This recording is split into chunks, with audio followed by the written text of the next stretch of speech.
here with Cheesehead TV. I'm at the LiveX studio in Midtown Manhattan for day 3 of the NFL Draft in 2021. Joining me live from Green Bay, Wisconsin is my co-host with the Mo-host, the co-founder here at Cheesehead TV. It's Corey Banky. Banky, what's going on, buddy?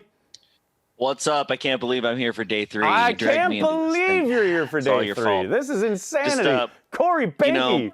Pretty soon you're going to become a member of the DIC. I don't know what's happening. No, and I just yelled at our Patreon members. I'm the worst. I'm like literally the worst, like wannabe influencer. The hell you want to call my stupid ass? I'm like, we got people paying us to be on the Patreon, and every time I get on the Zoom, I'm like yelling at them. What the hell is my problem? I don't know. Everybody hates me by now, so nobody I hates you. Hey, I will say, guys. you know what I found this morning? I was setting up. That's an OG Cheesehead TV mug right there. That's having my coffee. Oh yeah, That's you know what I found this morning to remind Aaron Rodgers about something? Oh, 100 years. Been here 100 years, son. Seeing. I love it. I love it. So what do you think, Banky? Rodgers apparently wants Gutekunst fired. What do you think? We don't negotiate with terrorists. Fair point. Fair point. I almost put that on Twitter. Yeah, don't put that on Twitter because that'll get twisted and turned into awfulness. Don't do that. You don't want to do that. Trust me. I mean, we don't. Well, it's true. I don't know. He must be. I don't know. I don't know what's going on. I think here's my thing. Okay, so the Schefter bomb was first, right? And that blew up and has been blowing up all weekend. And now he has the thing with Yahoo, Charles Robinson saying, the source saying Rodgers wants Gutekunst fired. This will take it to another level. And now it allows Aaron to come out and walk it back. And, well, this is getting out of hand. I don't know where that came from. Yeah, my people got a little crazy.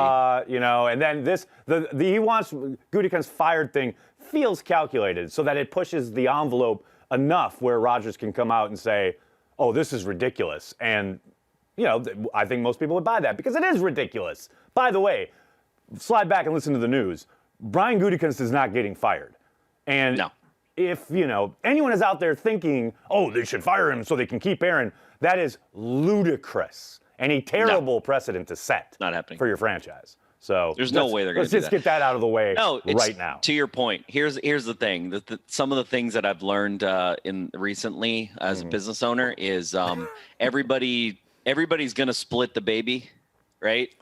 So you got to push the negotiation out farther than you want to be. So you basically are always going, well, we're going to come to the agreement. I really wanted to come to agreement on 100, so I'm going to push it out to 250 because then they're going to come back. Everything comes back to like just watch Pawn Stars. Right. Basically just watch Pawn Stars. Our entire life is like an episode of Pawn Stars, basically. Like, oh yeah, you're going to give me half of what I want. So no, I agree with you. I think, but it's a little bit of scorched earth, which is the thing that I have a little bit of a problem with is that for a guy who spent all year. Yep. I hear this. I've been hearing this a lot the last 2 days. Yes. Talking about the media and how and he's literally playing the media like a little fiddle, but I feel like he's a little bit scorched earth right now, which could come back to bite him in the ass. I doubt it, though. I think he knows what he's doing. I don't think it will. I don't think it will. We're a forgiving lot. Even my petty ass. Yeah, where do I gotta sit? I'm not centered. I don't know who's more petty, me or Aaron Rodgers. I still think it's me, but it's a close. You're a close second. I think it's neck and neck, but I think you're a close second. But the thing is, I'll forgive Aaron Rodgers if he comes back. Of course you will. Of course you will. Please, naturally. Let's throw it open to our friends here on the Patreon Zoom call because we do have Packers fans worldwide joining us as they have been all 3 days. These fine folks. They join us and they get yelled at by Corey Banky and they come back for more. It's really impressive. I can't even fathom it. I love it. It's like the real true diehards today too. It is. I like to see success with my friends. So good for you. That's it. That's the compelling content you came here for. Ann's like, oh, my mic's not on. Ann, how's it going? Morning, Ann. Hey, good morning. It's going okay. I'm gonna keep the video off. Otherwise, you're gonna watch me clean out my refrigerator this afternoon. Man, I tell you what, that might be more exciting than watching the Jacksonville Jaguars. More compelling than the draft, for sure. Please keep it on. Please keep it on. More productive, for sure. Yeah, absolutely.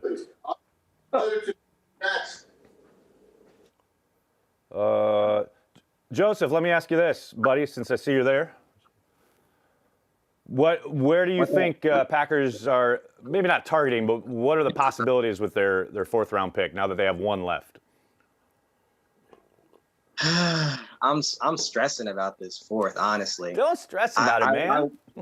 I want to tackle in Stone Forsythe because I think I don't want to see Billy out there on that right spot again. Let's save him from himself. So I would like that, but then at the same time, like Kenny needs some help. But there's a decent amount of guys still out there that I think can provide it.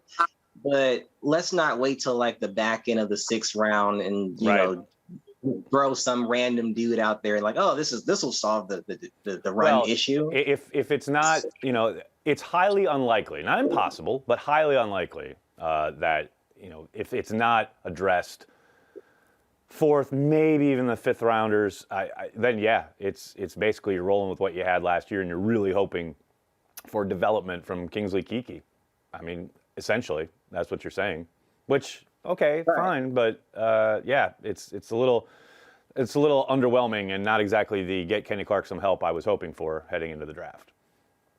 Yeah, to continue to trot out, and I mean they're good guys for who they are, like Lancaster and Lowry, but you know to just stay the course that you know while other guys are you know better, you know other teams are going to develop a stronger rush. I mean the Vikings are clearly trying to develop a stronger rushing attack.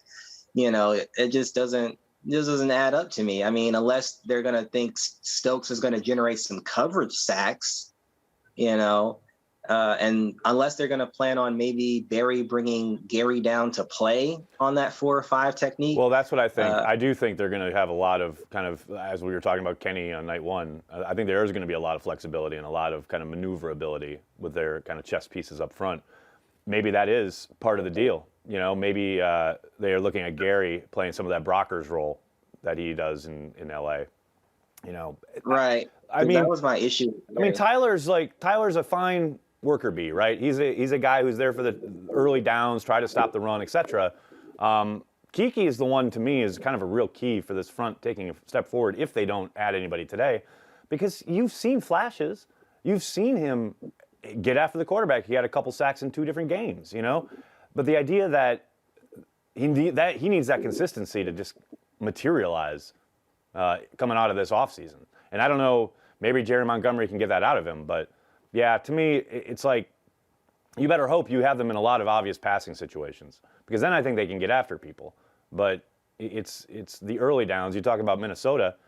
You know, Minnesota beat them up front, and they couldn't stop it. And that's one of those games where you got scared because Minnesota could literally just keep running the ball. They took the ball out of Kirk Cousins' hands because they knew that's how they lost week 1. And they just said, we're going to run Cook. We're going to run Cook at you. And Green Bay knew it was coming, and they couldn't stop it.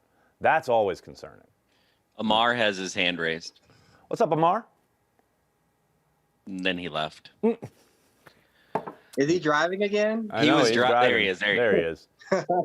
I'm here. Sorry about that. Now I'm about to go in the gym. I had to stop by and say what's up. And I'm with you, Joseph. We needed a running partner. Nag's been saying all offseason, I want Tonga. I want that guy, that big boy Tonga, or the LSU Tyler Chauvin, man. But this Rodgers stuff is just insane. Like, I'm just getting tired of all the media people saying stuff. And Corey, you gotta preach that stuff, man. You were so right. It's only been 2 days, Amar. Does it feel like it? Bro, have you seen my grades? Look at all that. That's just 2 days, dog. That's just 2 days, man. It's in my hair. I'm losing. It's not just the girls. It's Rodgers. So yeah, it's terrible, man. I want him to come out now. Nags is right. Him pushing the envelope just a little bit too far just so he can walk back. That is Rodgers all day. All day. He's been doing that in pressers. He's been doing it his whole career. He's been doing that for. Yeah, and we ain't firing Goody. Goody's he made some bad decisions with the communication, but he's doing a good job. I mean, I don't know. It's just such a terrible situation right now. I just don't like the, I want him to come on Pat McAfee and just say what's up, because that's better. I just saw him at the Kentucky Derby with his hand. I don't know what he's posing, But Rodgers needs to get this stuff together, man. This is killing me. Well, I think most Packer fans have it's funny watching it kind of play out in real time on Twitter as people are reacting to each bit of, the trickling out of each bit of news. But man, I'll tell you what, I am shocked at how many people are with the Packers on this one. I got to admit, I thought it would be when the initial Schefter tweet dropped, I thought, okay, here we go. It's going to be a war, like a 50-50 thing. And it's been a lot different than that. The vast majority. Yeah, I think KB had it right, Nagler, like 60-40 yeah, right now. I've been very surprised. It's PTSD, man, from the Favre from the stuff. Favre shit. Like, we don't want to do this again. We don't want to do it again. We've been down this road. And it's funny because done. Yeah, Rodgers kind of made a thing where he didn't want to be like Favre, right? I'm gonna make sure that if they bring somebody in, I'm gonna take care of him because Favre really didn't take care of me in the beginning. Well, that was kind the of stuff. And dude, that's what I've been saying since Jordan Love got drafted. I'm like, well, Rodgers was there. He's been through. He's the one human on earth who knows what Jordan's going through. And then to turn around and do this? Come on. Yeah, it's like, we hold him in such a, you think he's all zenned out, and you're like, wait, maybe he's really not. Nope. He's all zenned out, but he's all zenned out, but he's still Aaron Rodgers. He's still 100%. the master of taking that chip on his shoulder and utilizing it to his advantage. That will always be who he is, no matter how zen he gets. What do you think, though? Do you think, do you agree with it, how they came to him and restructure, and he's like, what are you trying to restructure before? You should just extended me, and well, I'd probably be pissed off about it. The stuff in Charles's piece this morning, if you guys haven't read the piece at Yahoo Sports, Charles Robinson had a lot of stuff in there, including that Rodgers wants Goody fired. But yeah, in that article, he talks about how Rodgers wanted a full commitment after basically Rodgers was suspect that he thought Goody was going to try and move him after 2020. But then he blew up that timeline by having an MVP season.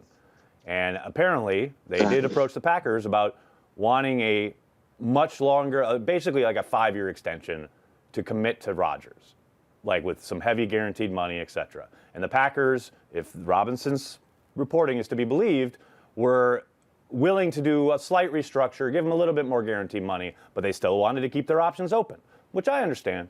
And I also understand Aaron being like, what the fuck, man?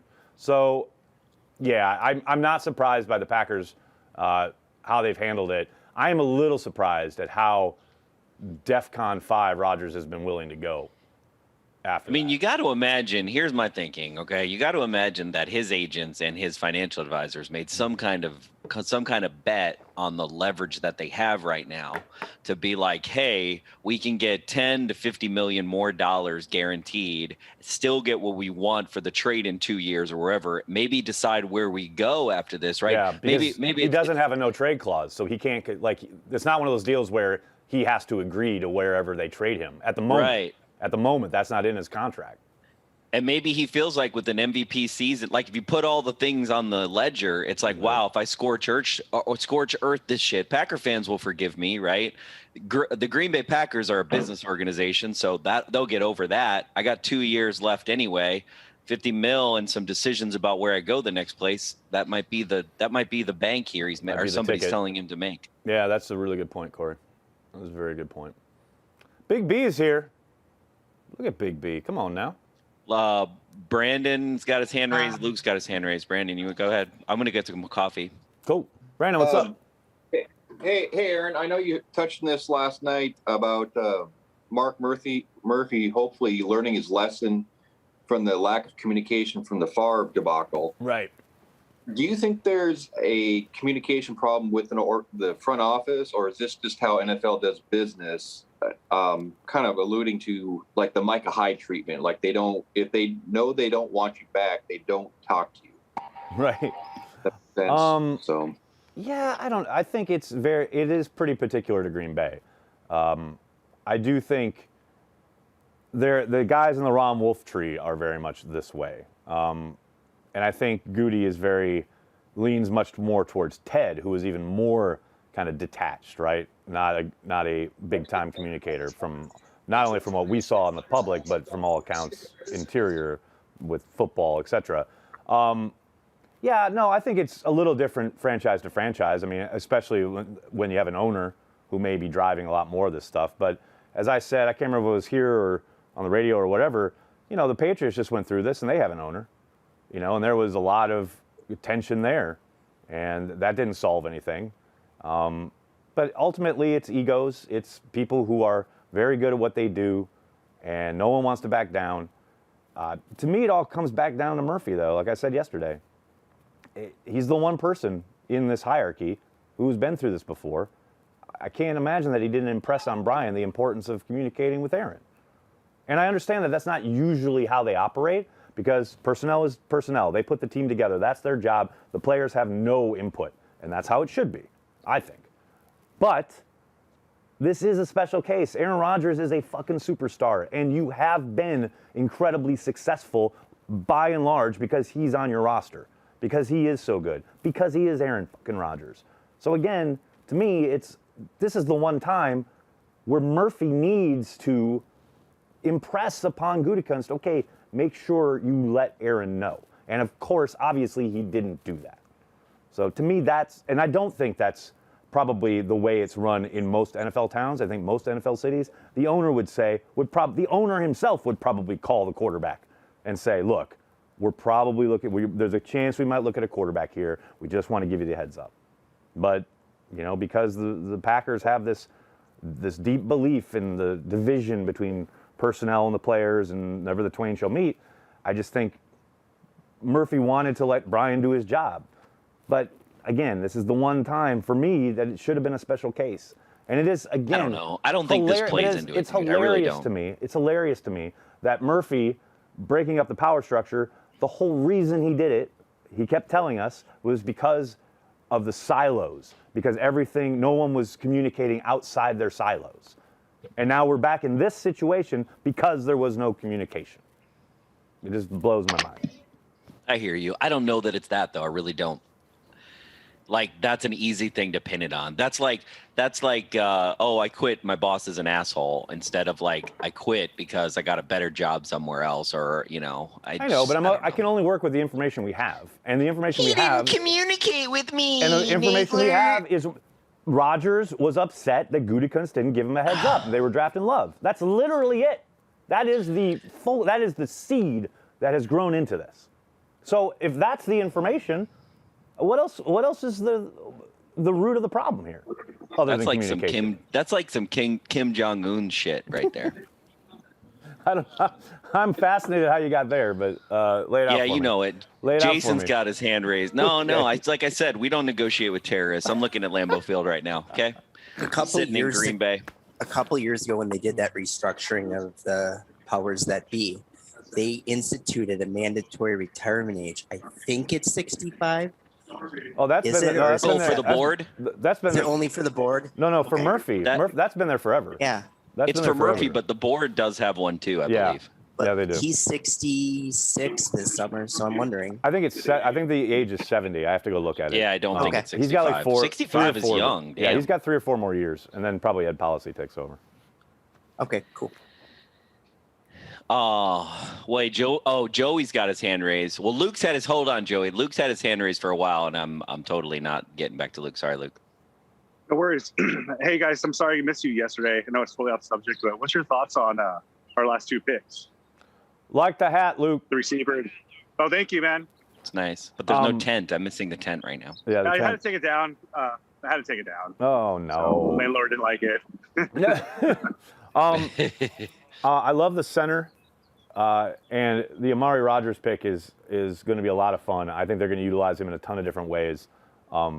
It's going to be fascinating to see how he's used in Matt's offense. I think they'll use him both as kind of a Tyler Ervin substitute and or kind of development player as far as sweeps and jet motion and all that stuff. But I also think they'll utilize him as a traditional slot. They may even line him up in the backfield at times.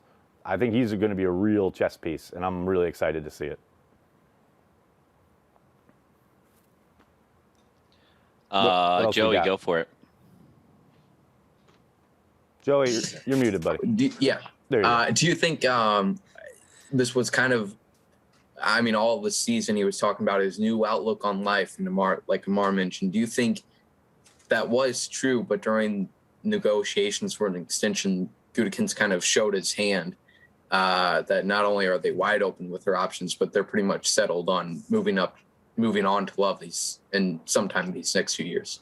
I mean, who knows? That would just be speculation on our part, which is most of this is. But yeah, I do think Aaron thought, again, we can only go by the reporting we've got, but it sure sounds like Aaron thought, okay, you thought you were going to draft this kid and then move on from me, but I just won the MVP, and I'm still playing at this insanely high level. So give me a bunch of money, give me some years, let's commit, let's go, let's do this. And I don't doubt Aaron's sincere in the sense of he's always said he wants to retire a Packer, he wants to play until he's 40, and he's never wavered from that. And I still think he wants that. If Gutekunst isn't there, but initially it sounds like he and his people came to the Packers and said, okay, let's do this. You've seen what Aaron's fully embraced the system, just put up an MVP season. Let's go make a few more runs, man. Let's commit. And the Packers, which is their right, said, no, thanks, man. We'll give you a little bit more, but we're not ready to do that. We don't want to do that. We want to keep our options open. And I think that pissed Rodgers off something fierce. I mean, that's the only conclusion I can draw given the events of the last 48 plus hours. If you go back in history, probably the most common phrase that one Brett Lorenzo Favre used in his tenure was that he wanted to retire a Green Bay Packer. So yeah, that didn't work out so well. Brandy Cam, what's going on, Brandy Cam? Hey, Brandy's preoccupied this morning, but she wanted me to give a shout out to Cheesehead TV for putting this on this weekend. It's been great. Everybody in the Patreon and the fans in the chat, they came back for the third day. She's impressed. She wanted me to relay that she kind of hopes the Packers gives Aaron Rodgers maybe a flashlight and a big straw so he can find his motivation and suck it up. So that's where we're at. All right. Can live with that. That's outstanding. Lewis, how you living life today? I'm doing good, man. How are you? I'm okay. I mean, I'm here on draft day 3 with you guys, so that's good. Good. I'm in Minnesota, 80 degrees here, so it's weird sitting inside.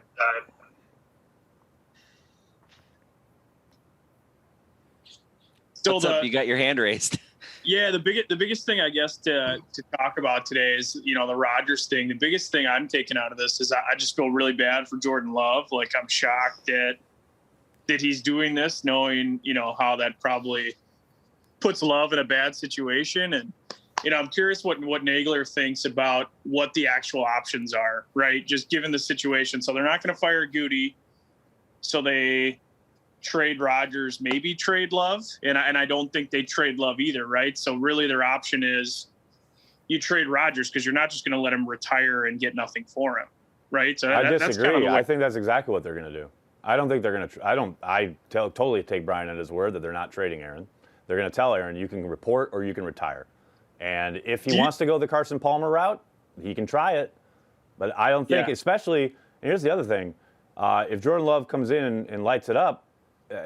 That could maybe loosen the reins a little bit, and maybe they say, okay, now we will trade you. But they're not going to trade him anywhere before they know, like, if he decides, okay, I'm sitting, okay, fine, we'll roll with Jordan. But they're still not going to move Aaron until they know what they've got in Jordan. Like, that's, oh, sure. I mean, keeping your options open, right? But that could be, I mean, the trade deadline's what is it, week 13 now? They moved it back, right? So that, he could potentially sit 10, 12 weeks. I mean, good luck. Yeah, that'd be crazy. It would be absolute insanity. But that, if he feels that strongly about it, and I wouldn't put anything past Aaron Rodgers. The man's got, an iron will. We've all seen that throughout his career. So sure. I don't put it past him to do that. I still think, and I'm going to continue to say this, I still think things are going to cool down. We'll hear from Aaron eventually. He'll walk some of this back, and the Packers will. I mean, the first flashpoint is June. The June minicamp is the first mandatory event on the calendar that he has to be there for, without getting fined, right? And that's the first flashpoint. Until then, it's all going to be blown up in the media day after day after day. We're going to have to live through it. But until that, if he stays away from that, then we can start talking about, okay, maybe he's really going to sit out. But, we've got a long way to go. All right, let's do some super chats real quick before we get to some more questions. We got some super chats in the old YouTube engine. YouTubes. Waiting for the graphic. What do we got here, people? Riley Stauffer, I'm not Team Rodgers. I'm not Team Goody. I'm Team Green Bay Packers. Amen, brother. Amen. Couldn't agree more. There you go. There you go. What do we got next? Ben Polzine. No better time now than now to transition. Roster is stronger than ever. Ascending coach, great scheme. Get DL and tons of picks from Denver or Las Vegas and roll. Yeah, I'd rather stick with Rodgers and go try and win a Super Bowl. That's just me. Yeah, I won a Super Bowl. Yeah. Colin Robinson, fans want to draft for need, and Packers draft need rounds 1 through 3, and fans still go crazy. Shaking my head. I don't know. I think it's funny you say that because I was noticing last night like all the positive reviews for this draft, and it's funny to me because we don't know anything about this draft more than we knew about last year's draft after the draft. But everyone's happy with this one, while they were upset or skeptical of last year's draft. We still don't know. I mean, I'm glad people are happy about it. But we have no idea if these guys are going to work out. None. Zero. Zilch. But, hey, be happy. Great. Cool. That's better than being pissed. Just be hopeful. That's all I ask. We got, I'm seeing if I'm muted. I screwed up. We got Craig Smith. I will never forgive Goody for letting a generational quarterbacking talent slip away. Bring back the laser show. Tim Boyle, TBLS, baby. I will say I'm surprised they let him walk. He looked great in camp last summer. Uncultured. Yesterday, I asked fellow Packer fans at the market in northern Wisconsin what they thought of this mess. They are with the team on this. Again, the 60-40, Banky. 60-40 we were talking about. Can't say I'm surprised. A lot of that going around. We got one more. Jeff Ness, thanks for the sanity in the middle of this mess. Nags, do you still think one more year after the latest news? Yes. I still think they'll have their one more year. They're going to make one more run.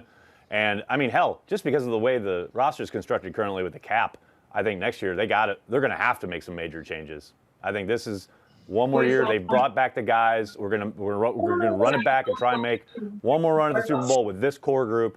And then next year, blow it up, including trading Aaron, especially now.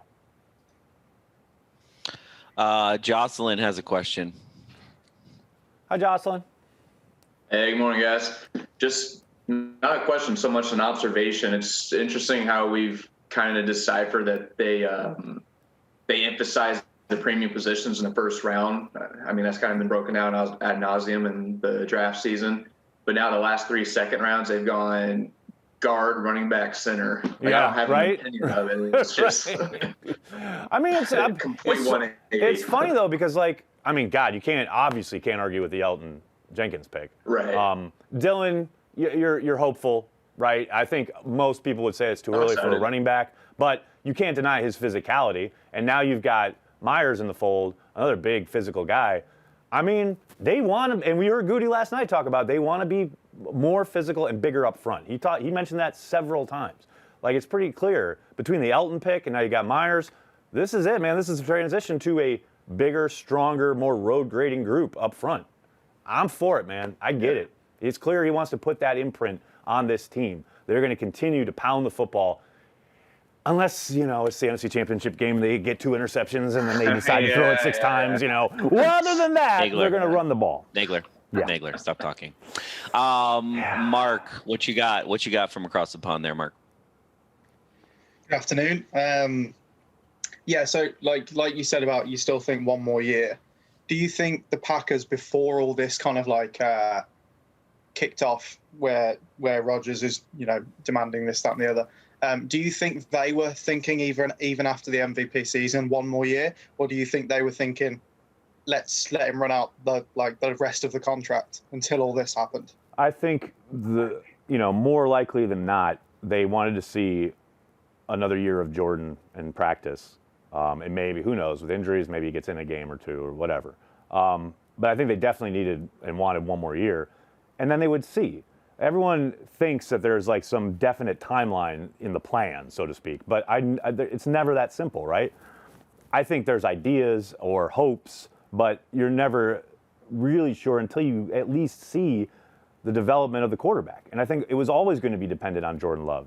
But now, Rodgers is clearly sped up that cycle. Like, now it's pretty clear that regardless, Jordan Love's got one more year to develop, and then they're gonna probably put him on the field.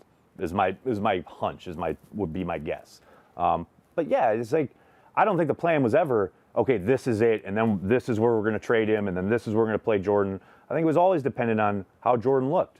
And I know we've got the one tweet from Ian Rappaport saying that, oh, he looked really good in practice last year, and the Packers are really comfortable with him. Of course, whoever told Ian that is going to say that. Like, I'd take that with a total grain of salt. It doesn't mean much until we see him on the football field in an actual game. But, it all depends on Jordan and his development.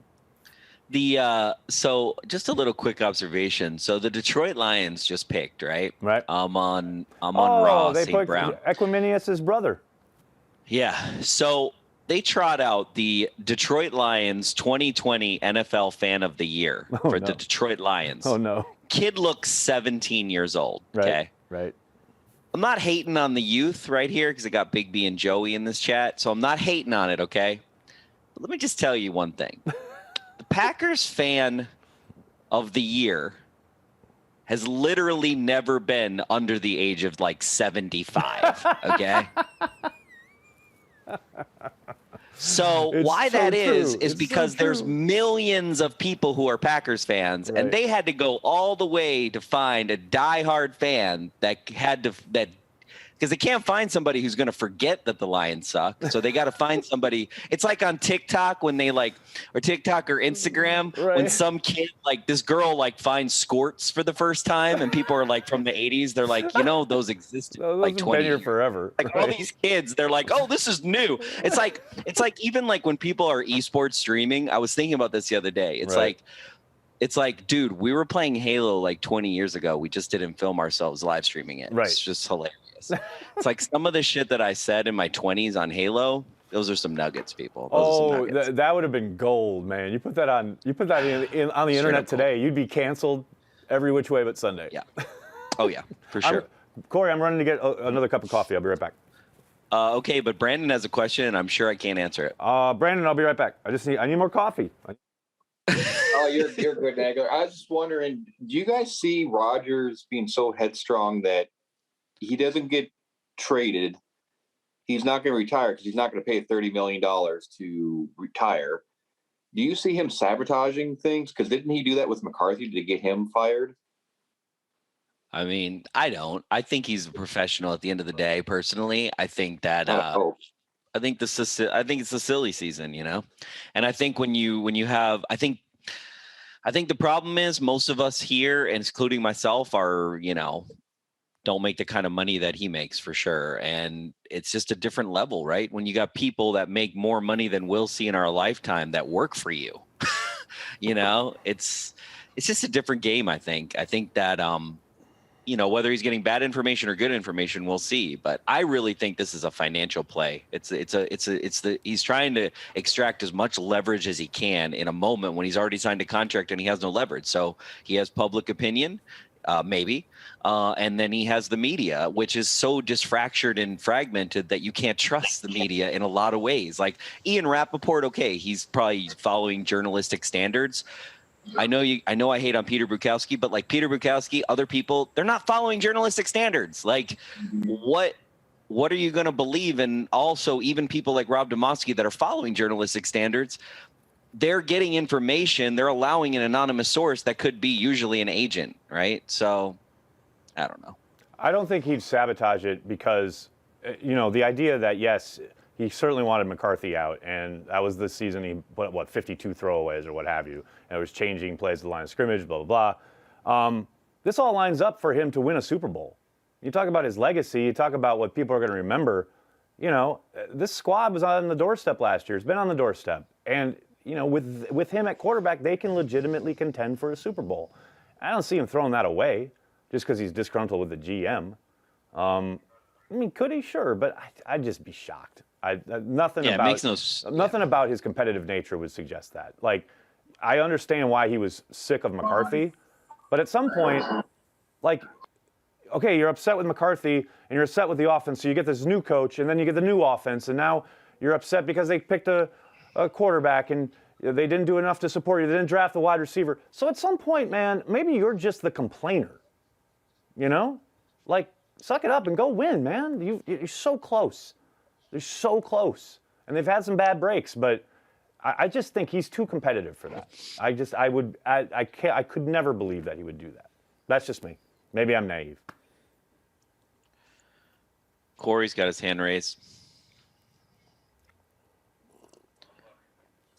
Hey guys, I hope you guys like this one. So back in the day, I always wanted to ask Ted, with his legacy before Ted was gone, what was more important, to win more Super Bowls or to find Rodgers' replacement, right? And then we're all Packer nuts around here. And then going to the stadium and seeing that glorious picture of Favre, Rodgers, and Bart, you know, like, if he walks away mad now, what does that do to our legacy or delusions as Packer fans? Like, at this point, you know, Nags, my whole thing, you preach forever about, you know, us losing in the 70s and 80s. And I'm just sitting there going, God bless Nags, let you know, us old heads, let the young guys go. But as far as, you know, as fans and the legacies of the franchise, how does this leave fractured? Like, does he really want to do that? Like, I guess right now, I go back to losing for 10 years for this just to get fixed. So I just intrigued, you know, to hear you guys, your 2 cents on that. Well, anyway, thanks. He doesn't. I mean, Rodgers doesn't care if what happens after he's gone. In the sense of, yes, he'll always be tied to Green Bay, but you know, he will move on with his life, what have you. The Packer fans, what does it do for the legacy? I mean, they were terrible for a long time. Most fans on the internet are much younger and don't remember most of that, and frankly, they don't care. You know, there are some that embrace the history and embrace the franchise in the way that Corey and I do, like the 100 years of it, looking at it from a 30,000-foot lens, which is what we've always done. But I know a lot of fans don't. I know a lot of fans are caught up in social media and the 24-hour news cycle, or hell, the hour-to-hour news cycle, and all they see is Brett Favre and Aaron Rodgers in one Super Bowl apiece, and then they look at Tom Brady winning like enough rings for both hands, and they think the Packers have failed. And that's the difference, and that's the kind of dividing line. And I don't think you're ever going to be able to change that. I mean, I'm going to keep preaching it until the day I stop drawing as long breath, as we have a zero, you know? as long as we have a zero-sum culture, as long as there's a zero-sum culture, exactly. we'll have it's that always, mentality. Oh, it's the GOAT or it's the worst. You know, and Somebody it's like, wins, somebody loses. Yeah, it's over. Yeah, that's why I'm having the did not qualify stairwell, because nobody remembers the guys that played. You got to tell people on what that is, Corey. So I have a stairwell devoted to players that did not qualify for the playoffs. 'Cause we had a lot of them. Packer you never Packer remember players those guys. who never got to go to the playoffs. I love The it. other thing that I want to say is this is why Brett Favre is a Sith Lord and why he's looking over my left shoulder right now, is because think about it. Aaron Rodgers watched for a time a not very liked man in Wisconsin, 40, 60, probably the other way that we're going now. Come back, hug Bart, get his name on the stadium, like, hey, like, wow, everything that happened, I can torch this place to the ground. I won a Super Bowl. They're still going to welcome me back in 10 years. Who cares? And it's true. He's right to think that, he's by the absolutely way. right. He's absolutely right. Because I'll be that one. I'll be the one who's like all pissed this year about like whatever he does, and then literally I'll be on Packer Transplants screaming at someone, being like, "Yeah, his damn name should be on the Hall of Fame, a Ring of Honor," So of course, that's what I keep saying. Corey Nags, thanks for the conversation. I was waiting for 10 years just to have that 3-minute chat with you guys, because there's only so many of us old heads who relate to both sides of that. So thanks, I really enjoyed that. Oh, thank you. Thanks for joining us, man. That's really, really nice of you to say. I want to just address the chat real quick, because on YouTube there's a bunch of people saying this is why the Packers need an owner. The Patriots have an owner, and they just went through this. An owner is not some magic elixir that fixes everything. An owner doesn't fix this at all in any way, shape, or form. Just what you need in life. all. Just what this country needs more of: benevolent billionaires. Yeah, exactly. Hey, let's get some more billionaires to tell us what the F to do with our lives in this country. Let's Word. keep doing that. That's really smart. I love it. I love it. Ed. Where are we in the draft here? We got the Giants on the clock. Is that right? Well, the Cowboys have picked. Yeah, the Giants are on the clock. Man, we got a ways to go. Jeez. When is this draft over? Probably 6 o'clock tonight. Nagler. Yeah. You're killing my soul right now. Banky, you showed up, man. I was ready to drive the ship, and you showed up. You hopped on. I want to hear from how happy Charlene is that she doesn't have to buy you any Pappy. Hey, there are still players on the board, Banky. Still players on the board. Hi, Charlene. What time is it, Charlene? 12:41 in the morning. Okay. Yeah. I mean, I'm not staying till 6 a.m. though. I don't think I'll live. That's a bit much even for you, Charlene. That you are diehard though. That's insanity. You are diehard. It's not a Packer game. If it's a Packer game, I'll stay till 6 any day. True that. So You'll wake up impressive. and you'll see who our picks are. That's what I normally do anyway. Exactly. Right. Well, that's the Yeah. crazy part. You know, you could just wake up on Sunday morning and read about it in your paper, but you know, we're all here for it. It's all good. I knew you weren't going to get the Pappy. Oh, Istanbul Jake's got his hand raised. Are you really in Istanbul, Jake? Yeah, the ezan biraz sonra okuyacak. So the mosque, the muezzin's going to sing pretty soon. Actually, we'll see. Cool. 3-week lockdown here, though. It's good to be here. Usually, everything I watch is after it's been recorded because of the time change, so it feels alive finally, which is pretty cool. I want to ask a question about Rodgers and Favre and Forgive and Forget. Favre was a different personality. He was more of a Wisconsin personality. He really embraced the hunting season here, and he was so down to earth, farting in the huddle. True. Favre is more of a Wisconsin type than Rodgers, and as much as I love what Rodgers has brought to the state, I feel like he's always been a little more highbrow, a little more aloof, and I don't know if it's going to be the same reconciliation with Rodgers as it would be with Favre, but I could be wrong. What are your thoughts on that? I think you make a good point. I'm going to just go to probably the biggest two personalities in the history of the Green Bay Packers. One, Vincent Lombardi, and one, Curly Lambeau. One, a philandering, multi different wives, party all the time kind of character. And the other one, a very hardcore, Catholic, stout, disciplinarian kind of individual. Very different personalities, both very beloved by the Green Bay Packers and the state of Wisconsin, and both legends. So I just feel like once you attain legend status in Green Bay, I do agree with you. Personality helps in the fandom stuff, but once you attain legend status here, I mean, I don't know. That's how I feel about players. Once they attain legend status, it's like I really don't care about their personality. But it's a really good point. What do you think, Nagler? I think it's an astute observation, and I do think Aaron has certainly endeared himself to probably a different type of fan than Favre did as far as personalities go. But ultimately, what's that saying? People don't remember what you say; they remember how you made them feel. And Rodgers has won a ton of games, man, and he's put up a ton of points and scored a bunch of touchdowns. And obviously, and that's what I keep saying. I keep saying the same thing. We're all in it right now, and it all feels bad, and who knows where it's headed. It could be an ugly divorce, and it probably will be. And we'll all be upset, and that's fine. At the end of the day, 10 years from now, we're going to be remembering him throwing to Greg Jennings in the Super Bowl. We're not going to remember this.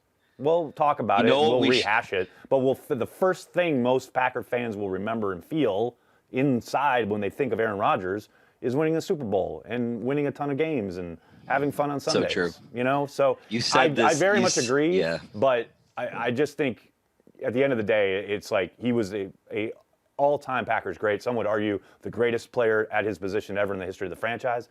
I don't agree with that sentiment. Slow down. I don't agree with that slow down, sentiment, slow but I down, know slow down, there slow are down. plenty of fans that do. There are plenty of morons. that say All that. right, relax. Okay, look, Nagler, you said something really prescient, actually. And you know what? If we were really smart, you and I, which we know this That's is a not big true, if. especially That's a myself. big if.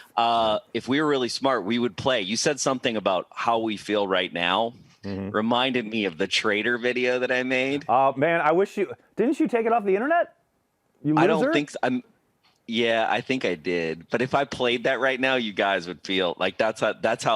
I mean, I've felt Corey that in my was bones. so pissed. I felt that in my bones. Oh my I was like, Brett God. Favre is The a traitor. I hate him. Brett Favre. And I put a video on YouTube. I had to take it down because I was like, I don't feel that way anymore. But It was classic.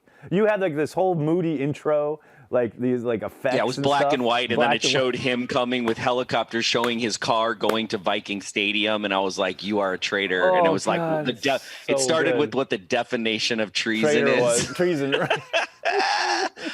Yeah, I Wait, forgot I'm gonna, about all that. That might still be in the. Hold on a second. I'm gonna go. Ann on and the Rick, Wayback Machine. Ann and Rick. Rick's here now. He's figured out the mute button and how it works. It's not. Yeah, Al. It's not published. Sorry, Go Rick. ahead, Go Rick. ahead, buddy.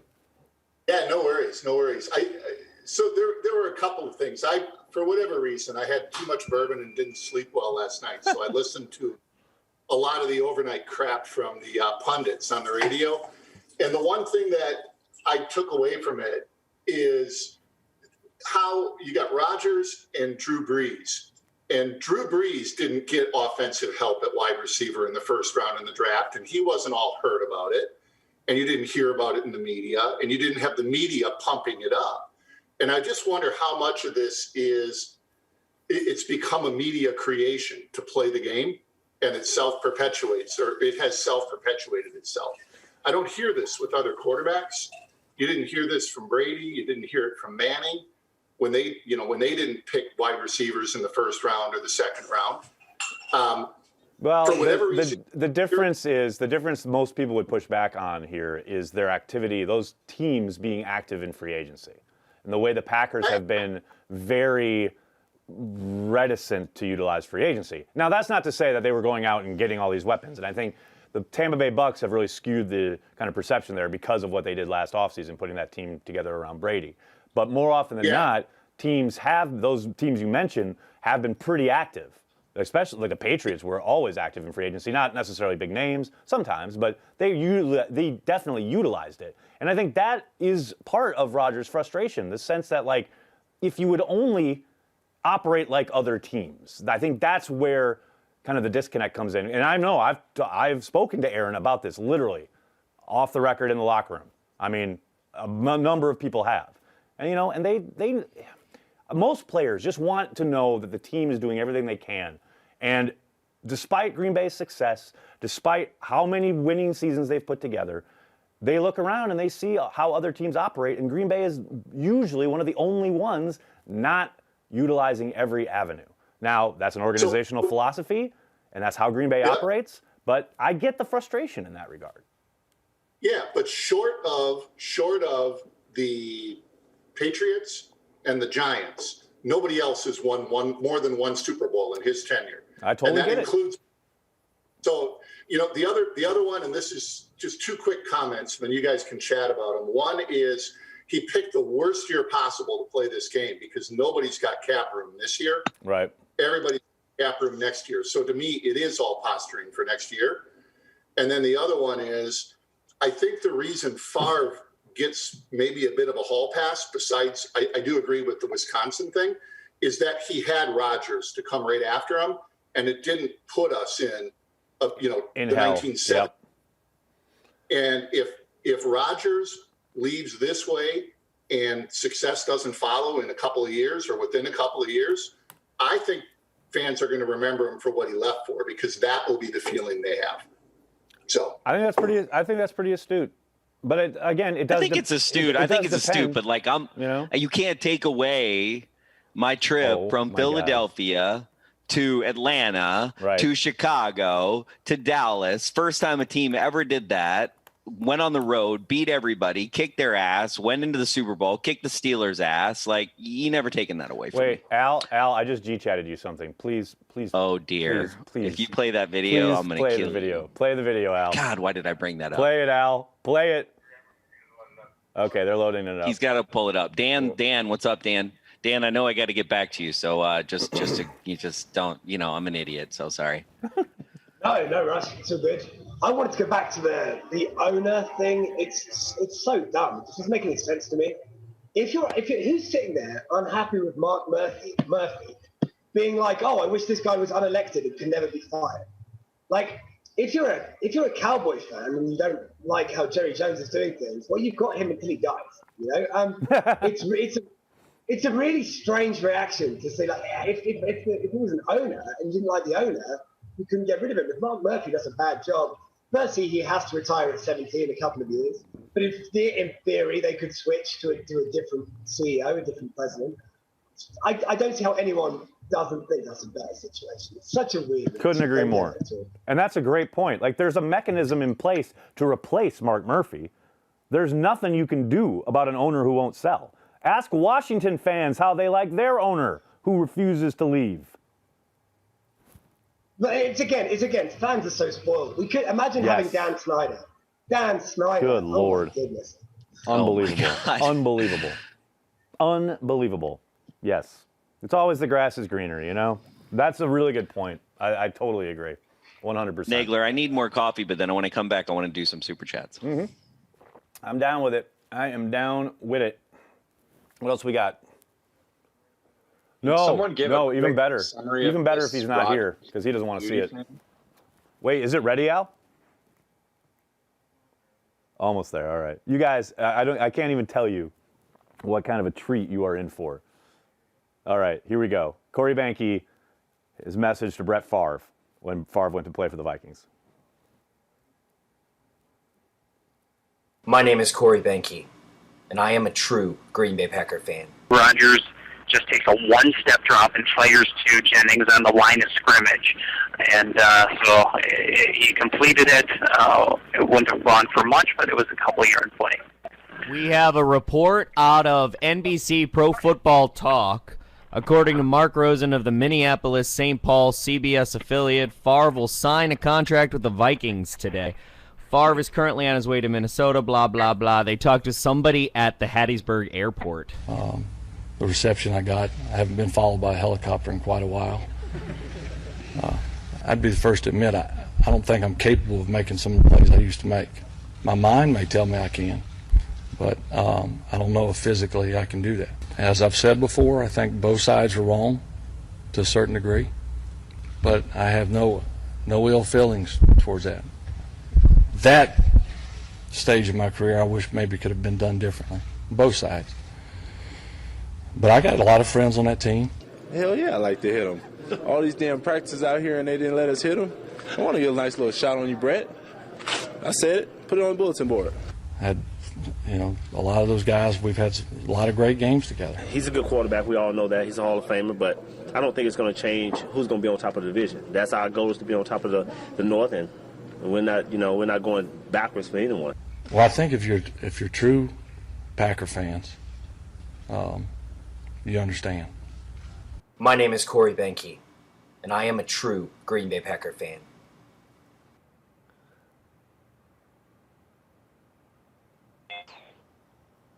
I mean, that has everything. That has everything.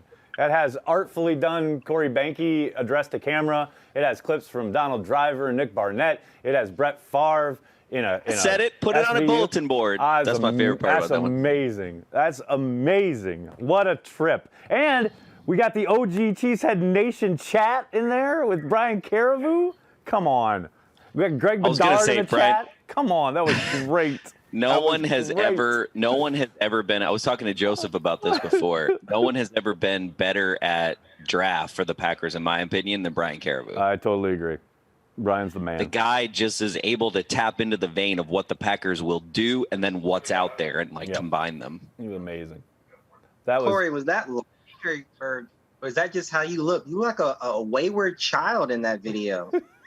I was very upset, Joseph. I was running the Cheesehead TV live blog, which at the time had like thousands of people on it, and it was just weird. It was crazy. I was not very happy. I was how a lot of you might feel right now about Aaron Rodgers, by the way. But remember, the difference is, think about if Aaron Rodgers signed with the Chicago Bears. Yeah. How would that make you feel right now? Joshua Gilbert not covering the draft. The Packers don't pick for how many picks, dude? Oh, my God. Oh, my God. You're right. I'm not covering who the Cincinnati Bengals are picking. You've cracked the code. Well done. Oh, dear. Check out the big brain on Brad. Good Lord. Will someone give a quick overview? I turned Twitter on for the first time this morning, and I started seeing Goody being fired, Rodgers, or what is that? How did we get there from? That was the report this morning from Yahoo Sports. Charles Robinson wrote it up. Charles used to cover the Packers a long time ago, and is, I guess, somewhat still kind of plugged in. And yeah, he has a source saying that Rodgers wants Gutekunst fired, and he kind of walked people through the off season of negotiations, what Rodgers was thinking, and Rodgers trying to get a contract extension and commitment from the Packers. So that's where that's coming from. That's the latest development. Welcome to Saturday. I think Goody's done a pretty good job. I mean, as a GM, So he's done his do I. job. That's right. I agree. Very much so. Goody sucks. Just kidding. Don't you think it almost doesn't matter how good of a job he's done though as well? It's like, what kind of a message are you sending to your organization? Unless he's like terrible, they're never ever going to remove the general manager because the quarterback wants him gone. Like, what kind of message is that to send here to everyone except Aaron Rodgers? That's a good point. You can't set that precedent, surely. No, ever. No, exactly. They would never. That's why they would never do it. Well, and I'm pretty sure it would take. Mark Murphy could not just unilaterally do it. I don't think, without getting fired. No, Murphy could. Yeah, Murphy's the one He person who could, can. but I mean, I would think But he that never would will. be like. I think that would be board. That would have to be board related at some point. Well, the you know board what I would mean? probably be consulted, but Murphy's got the power to do it. 100%. Yeah, but we got a GM. I mean, he should be our GM for the next 20 years. I mean, it's like straight off the Wolf tree, like, and the Ted Thompson tree. It's like, I know. I don't know, about 20 years feels generous, but yeah, you could be there for a while, definitely. yeah, stability. That's Corey, the whole point. Corey, didn't you want to get to super chats? I think we have a few. Yeah. Yeah. Let me see if team's ready for this. Y'all ready for this?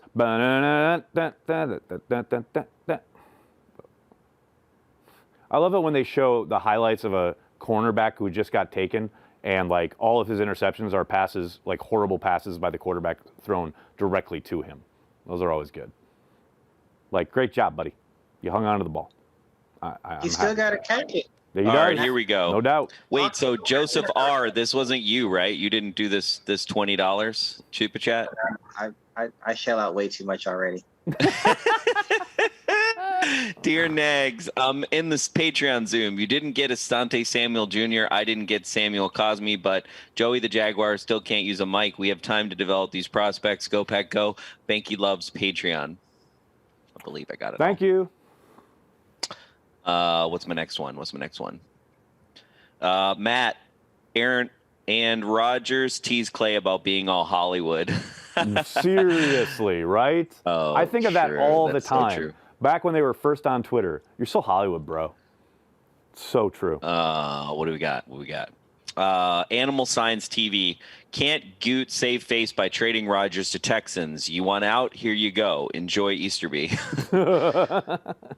That would be a really vindictive move. But again, he wants to win a Super Bowl, and Aaron Rodgers gives him the best chance to do that. And that's why he's not going to move him. Uncultured, the little Pappy donation. I readily admit I was worse than Banky when the summer of Favre went on. It got rather heated at work for several months. Pappies. And then we got Justin. Justin, trade him. Love you, Aaron. Appreciate you. Want you to stay, but we're not doing this shit. He put bleep instead of shit. Yep. I'm the anti-TV. It's like if you try to be like all PC, I'm gonna put the word you wanted to say. Well, depending, there are some words I will not say. There will be a few words we won't utilize. Yes. Yeah, there are kids in the background in some of these places. I ain't got no kids here. Yeah, I was gonna say they signed up knowing what's going on in here. I mean, you signed up to a that football. Ain't our problem. We ain't here to babysit. I got a whole video talking about, I ain't here to babysit your kids. This is Cheesehead TV. It's not fucking playtime, Wait, so here's why we're international. Do we take Mexico City or do we take England? Let's go Mexico City first. All right. Okay, Mexico City. Yeah, well, it's sort of England and Mexico. And sort of England because he's from the UK. Exactly. Yeah. This is for the, obviously there was a person asking, this is about us not covering every pick. I love the third day of the draft, right? Every kid that gets drafted for the Packers is a great story. I root for all of them. It's fun. But, people are so unrealistic. There was a guy yesterday, wasn't there, asking if Josh being picked yesterday was giving up on Jake Hansen from last year. I know. If you pick 3 linemen in the 6th round, if one of them becomes a player for 2 years, that's a win. That's a win. That's a win. A total win. It's the same as it's with Ty Summers for years. Everyone was talking about he's a 7th round pick. If you get a good special teams player from a 7th round pick, that's a win. You take that every day. It's a win. People are so unrealistic about it. I love the kids in the third day. They're great stories and stuff. But if one guy they pick today ends up being a consistent contributor, that would be awesome. Couldn't agree more. That is well stated. To Dan's point, so Matt Schneidman has a tweet that I thought was pretty good for this point, is notable Packers picked on day 3 in the last 15 years. 15 years of Packers on day 3. David Bakhtiari, that does not suck. Corey Linsley, that does not suck. Aaron Jones, MVS, Jamal Williams, this is a short list actually, guys. Blake Martinez, which I don't count that. J.C. Treader, Micah Hyde, Mike Daniels, T.J. Lang, Josh Sitton, Mason Crosby, Desmond Bishop, and James Starks. That's it. That's still pretty good. They were all four for 5th round picks. They were picked on, fifth. Yeah, exactly. There was no one after the 5th round in that. No one from the 6th, true statement. No Donald Drivers in that mix. He doesn't have Donald Driver, but that's not the last 15 years. That's not the last 15 years. And Donald Driver is such an anomaly. I mean, he really is. Such an anomaly. Where was Jeff Janis in that list? Where is Jeff Janis in that? Come on. Best guy that we've had in 2 decades. Ooh, can I hate tweet Matt Schneidman now about that? He forgot Brad Jones. Oh, he forgot a lot of people? Should I tell him all the people he forgot? No. I'll be like, Patreon Zoom says you're lame. Please don't. I want to start a flame war today. Get something going. Matt unfollowed me on Twitter, I think, because he probably thinks I'm insufferable about the whole Rodgers stuff. What? Mason Crosby, is that over 15 years ago? Is he that old? Feels like it. Wow. I mean, he was in the Super. He's the one guy who was in the Super Bowl with Rodgers. Yeah, and it's 6th round, right? Yeah. Crosby was 6th round, wasn't it? Yeah.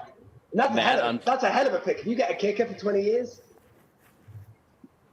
Following on from Dan's question about kind of these late round guys and often making their mark on special teams, do you guys know, as the Pack builds their roster, do they look offense, defense, and then, that's how they draft, and then kind of you go get on the end of the roster via special teams, or are they targeting special teams guys as core guys? You mean late in day 3, you mean? Yeah, when they're building their roster, are they actually building for a group that is core other than kicker and punter and snapper? Do they? Not particularly. I mean, they'll have it in mind, but it's not why they're going to make the selections. Now, every once in a while, maybe there's a guy that they think could be a core special teamer, so to speak. But more often than not, they're trying to find guys with upside who could potentially contribute on one side of the ball or the other. And there are certainly positions that are more seem to lend themselves better, like athletic linebackers, et cetera, to some of the coverage units and things of that nature, gunners, what have you. But more often than not, the idea is to find guys you think could possibly contribute down the road, developmentally turn into something, rather than, okay, this guy is a great fit for our coverage unit. That's not how the Packers operate. Now, maybe some teams operate a little differently, but the Packers tend to try and find guys they think will end up on the football field for them, not just as special teamers. We skipped over our pre-colonialist friend, Mark. I'm sorry, I meant monarchist. Sorry, monarchist. Sorry. Oh, sorry. Don't get me started on the monarchy. Jesus. I know you and I actually, you and I probably are on the same page on that. I think we're aligned on that one. Yeah. Yeah. One person who kind of hasn't been mentioned in all of this as much in all of this Rodgers stuff is LaFleur. Like, where do we think LaFleur is in all this? Like, what's his role in all of this? Oh, he just wants to win, and I think he wants Rodgers around as long as possible because that means they're going to keep winning games, lots of games. What have they won? Like 20? We've gone like 26-6 or whatever it is with Matt so far these first 2 years. It helps. You've got Aaron Rodgers as your quarterback, right? I know there's a report out there. I think it was Glazer saying that LaFleur didn't know they were going to take Jordan Love, and it was a surprise to him. I don't buy that for a second. But regardless, LaFleur is going to be as neutral as possible. We know he's flown out to talk to Aaron. I got to think he has said, look, I want you here. You're my guy, blah, blah, blah.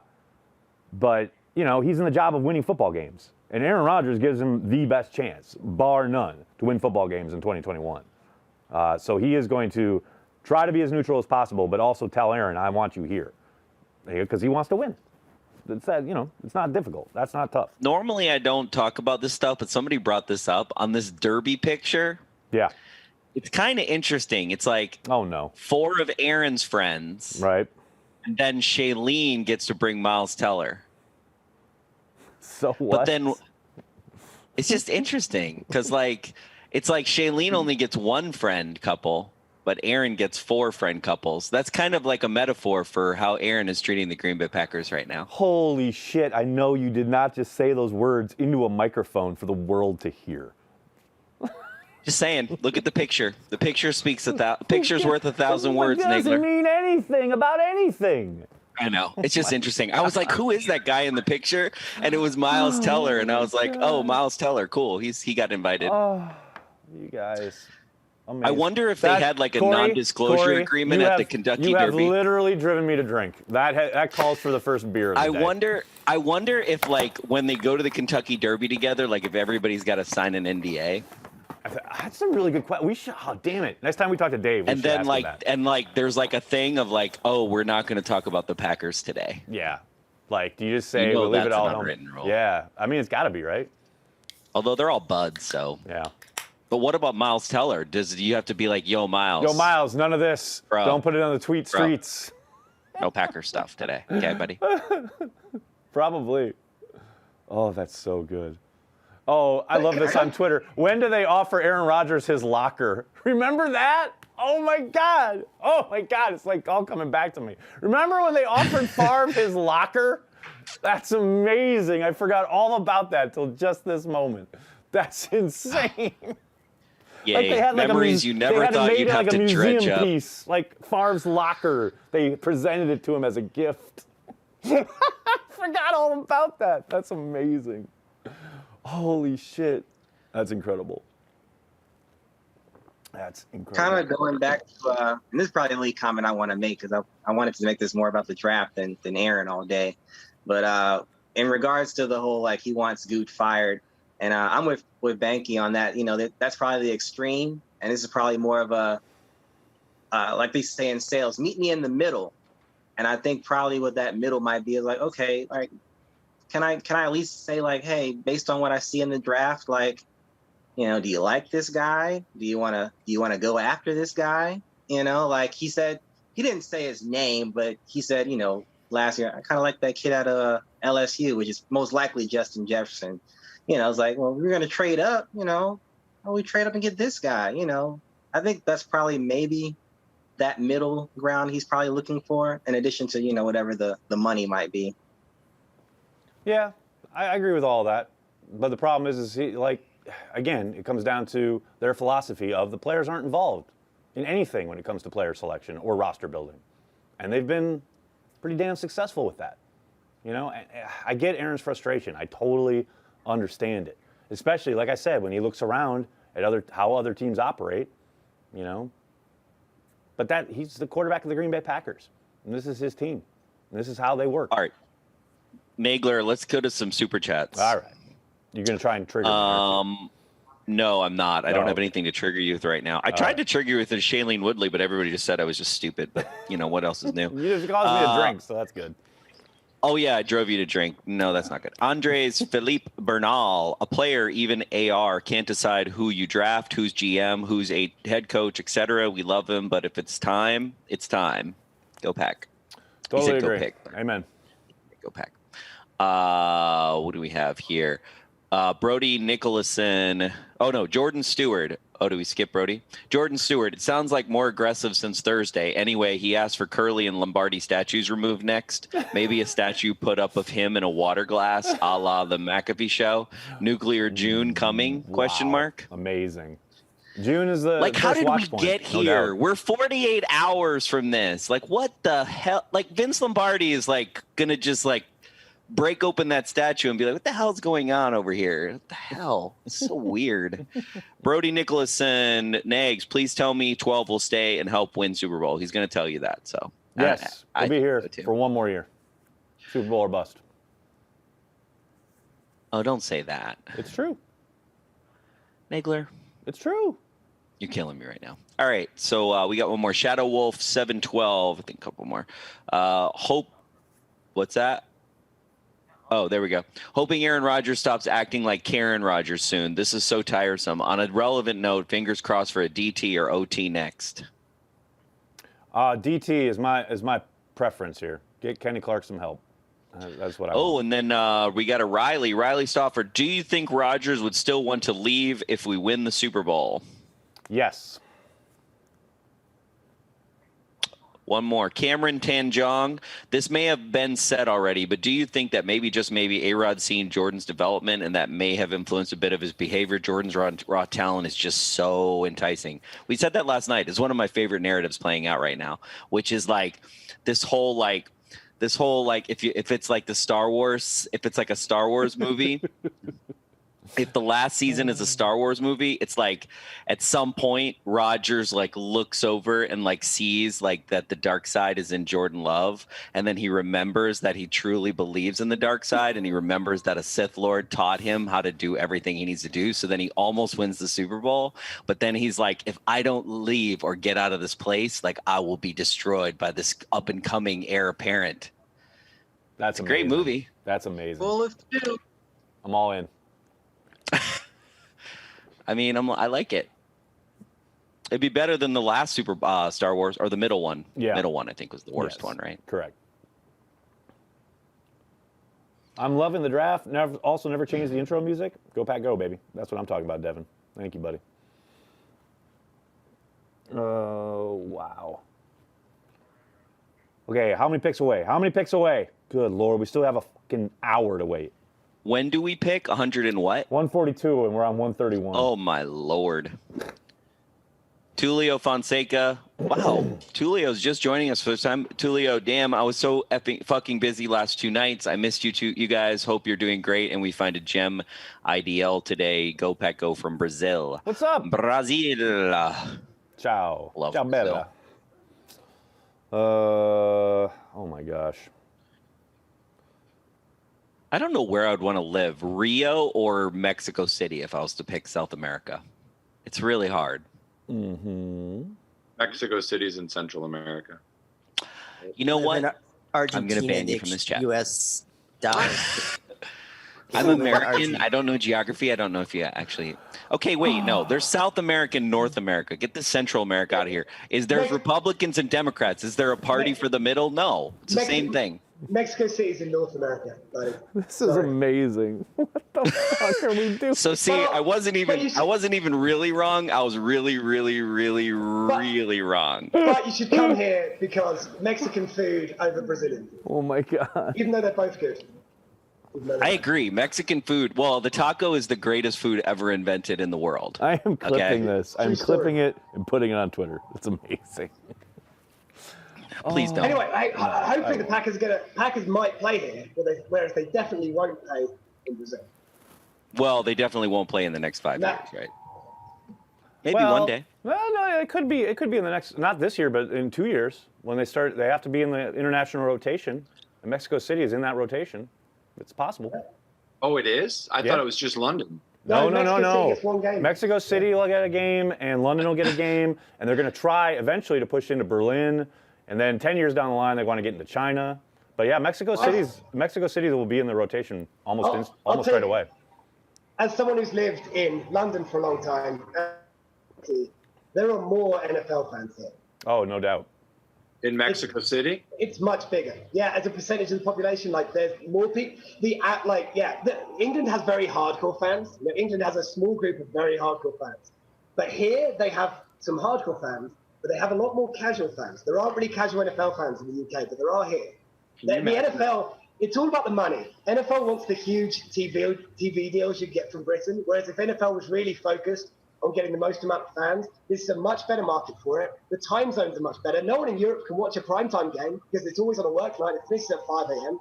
The potential here for the NFL is better, but the money is nowhere near as good. Whereas over in Britain, the TV deals are worth a fortune. Yeah. That's why they push everything that way.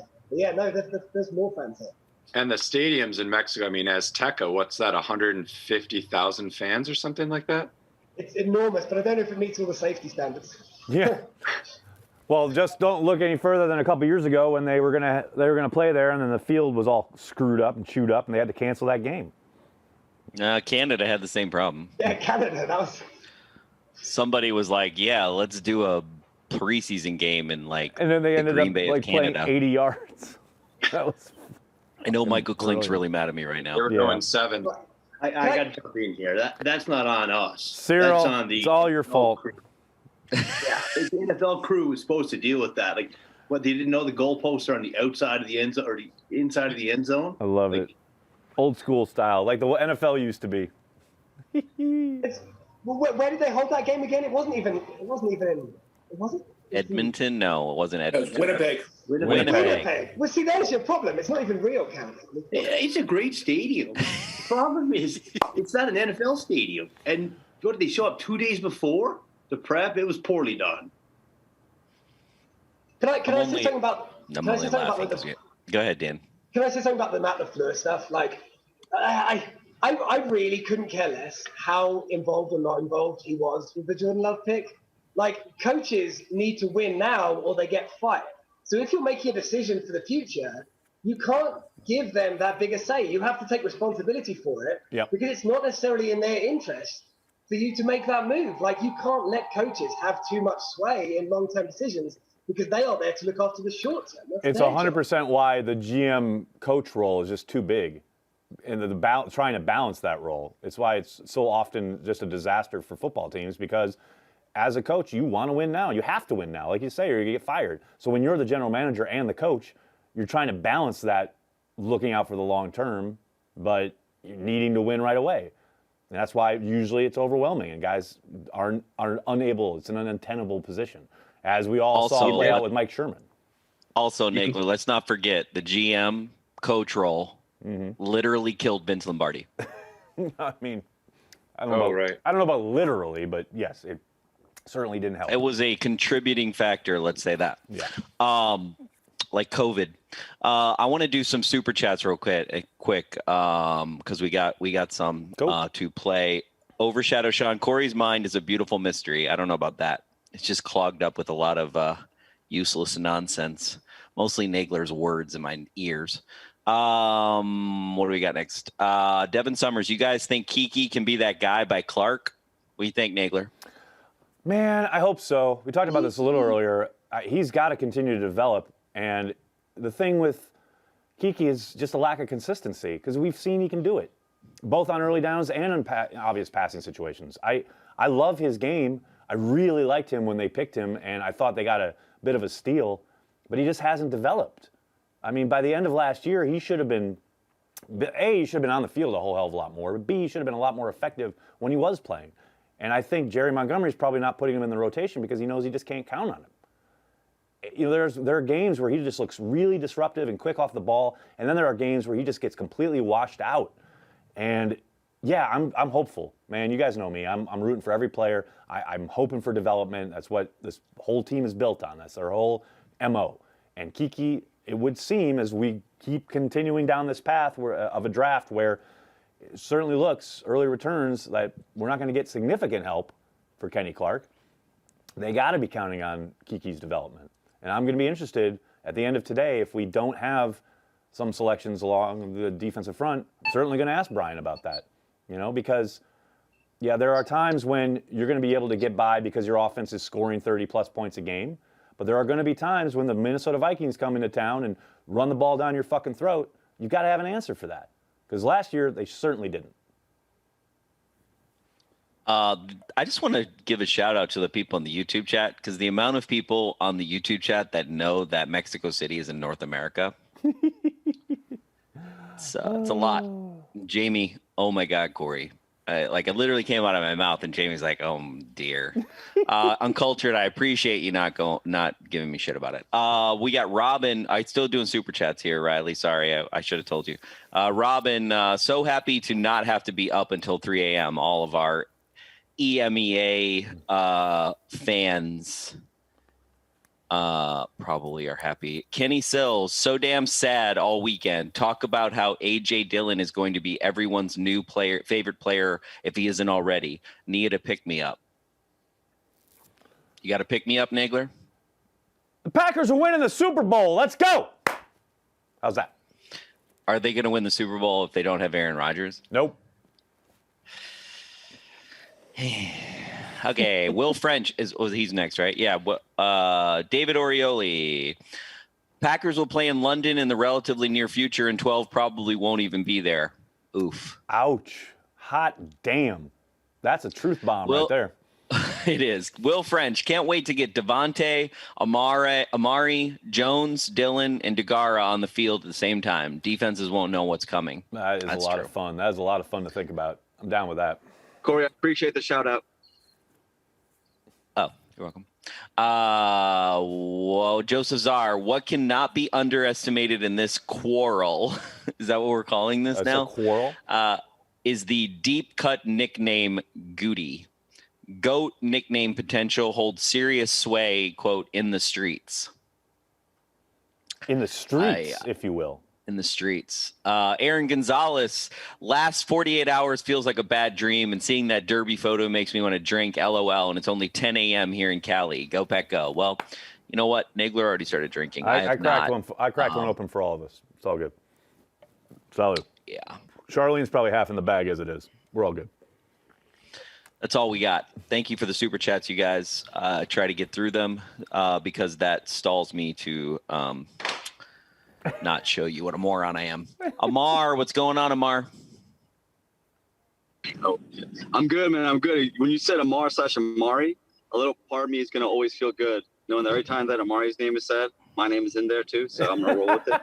And that's how I felt about Corey Lindsley, Amar. So thanks for bringing that up. Oh, snap. Hey, how was the workout, man?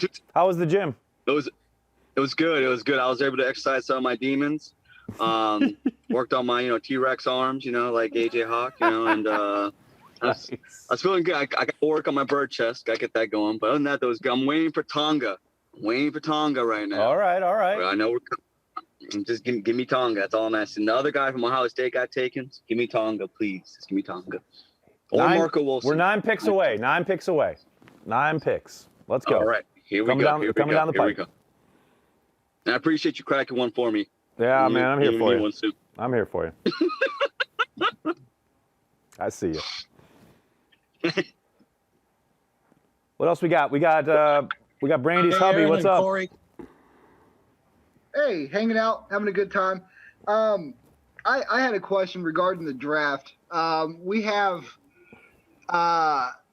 stated earlier, it came to my realization that picks after the 6th round work out sometimes, but yet we find ourselves with 6 picks or about that in the 3rd day.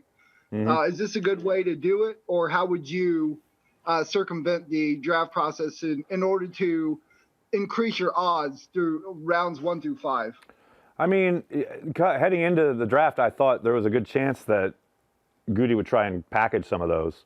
And he obviously did move the 4th yesterday to go up and get Rodgers. But, you need the ditch diggers too. You need low-cost labor so to speak, and that's what those late round picks end up being, especially if they can help you even just get through practice, get through camp, be training camp bodies, and or maybe work their way up to special teams. I have a hard time seeing somebody picked in the 6th or 7th round really having a chance at cracking the squad, but you do never know. That does happen. We've seen it throughout the history of the league, throughout the history of the Packers. So it's not like they're throwaways. I would never say that, but the odds are steep. I would try to utilize them to move up and get a few guys you like, maybe in the late 4th, early 5th round, but it takes two to tango. We heard Brian yesterday. Literally, as soon as they picked Myers, they were trying to get back up to get Rodgers, and he couldn't find a trade partner until, it finally happened later on, but he was trying to do it much earlier than they ended up doing it. I would think it's probably in that area where there are a lot of teams that, they have guys they like. They want to either stick where they are themselves and or maybe they're trying to move up. I just don't see those picks having a whole lot of currency, especially this season. So I would think he'll probably end up maybe utilizing most of them, but there's still there's an outside chance that he tries to package them and move up here in like the next round or two. I just have a hard time seeing other teams valuing those picks. We'll see.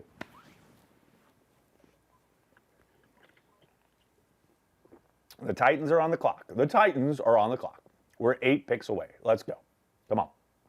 Actually, I'd be interested in who they pick because that was our pick. Yep. This is the one they gave away. So and like he was saying, I think we need as many stabs as we can get, on day 3.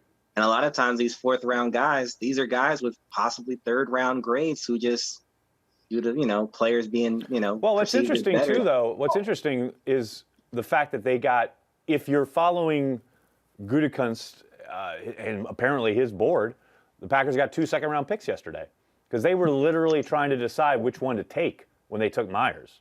They were thinking about taking Myers or Rodgers with that pick.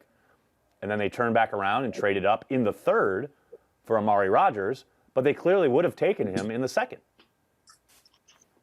So I totally get what you're saying, though. I totally get it's going to be hard to watch whoever this is come off the board, especially if it's a talented player that could help us, etc.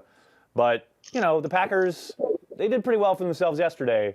We'll see. The 4th round picks, they do kind of, people like to bag on Blake Martinez, but that was a really good pick. That's a guy who came in and gave you 4 really good productive years. He may not have been a superstar, but goddamn, for a 4th round pick to step in and lead the league in tackles, how many years?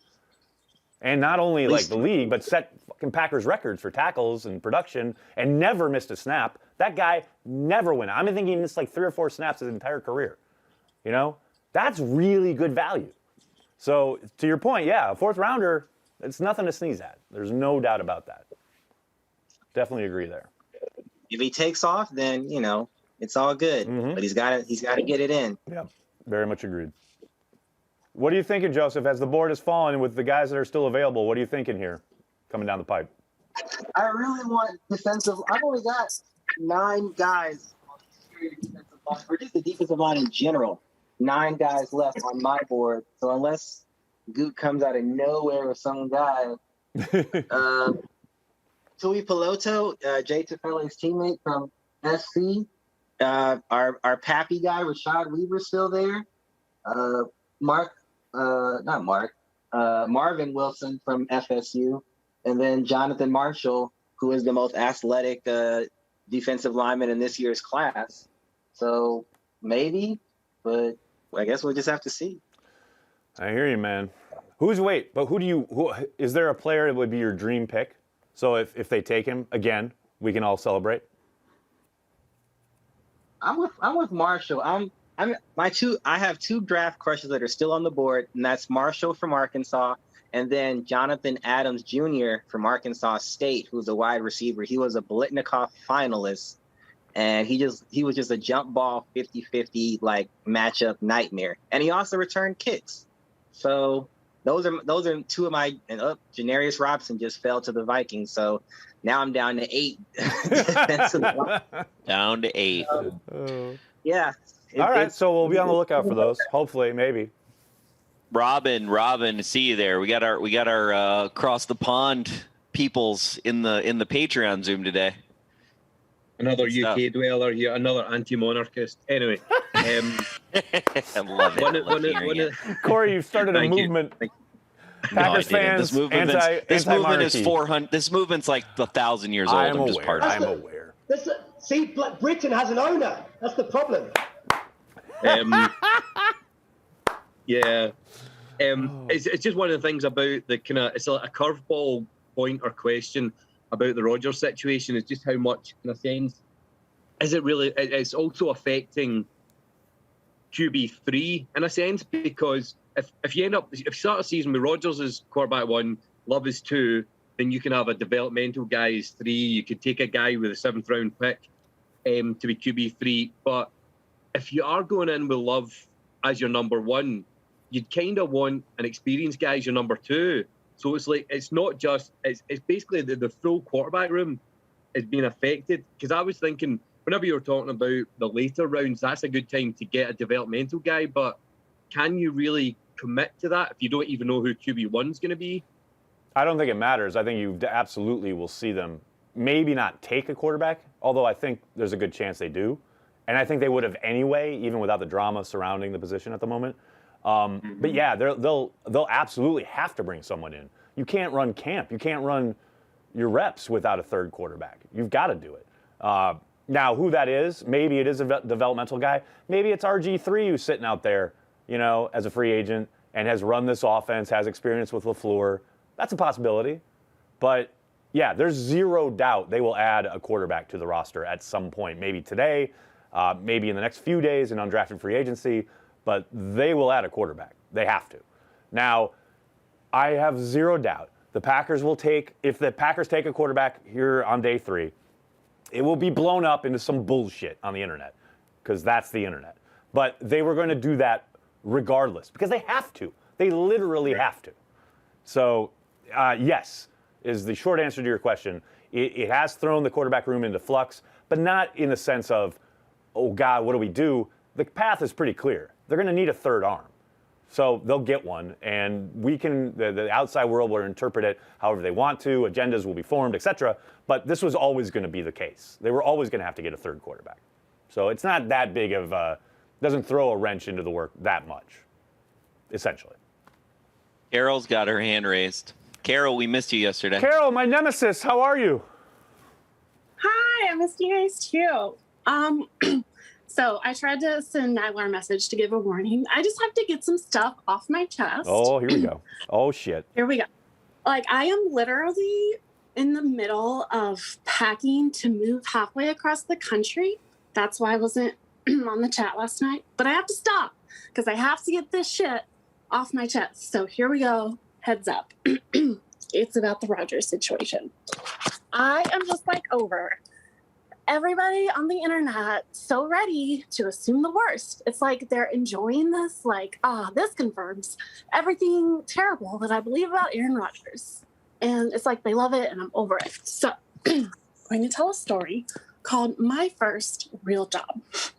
I was in my early 20s and I worked it was a family business. It was super dysfunctional.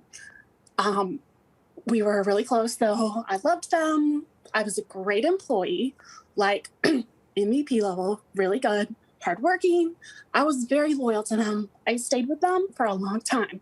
But when I started working there, I was so young, certain dynamics developed, and I allowed the boss to treat me in a particular way. And once a dynamic is established, it's like really, it's impossible to undo it, right? So like I tried, I did my best to be happy, but eventually I just had to leave. And it's not because I was selfish. It wasn't about the money. Like they were surprised when I left, but from my vantage point, I was like, I mean, obviously I've been voicing my concerns, but I felt like they didn't hear me and I felt unappreciated. So I left.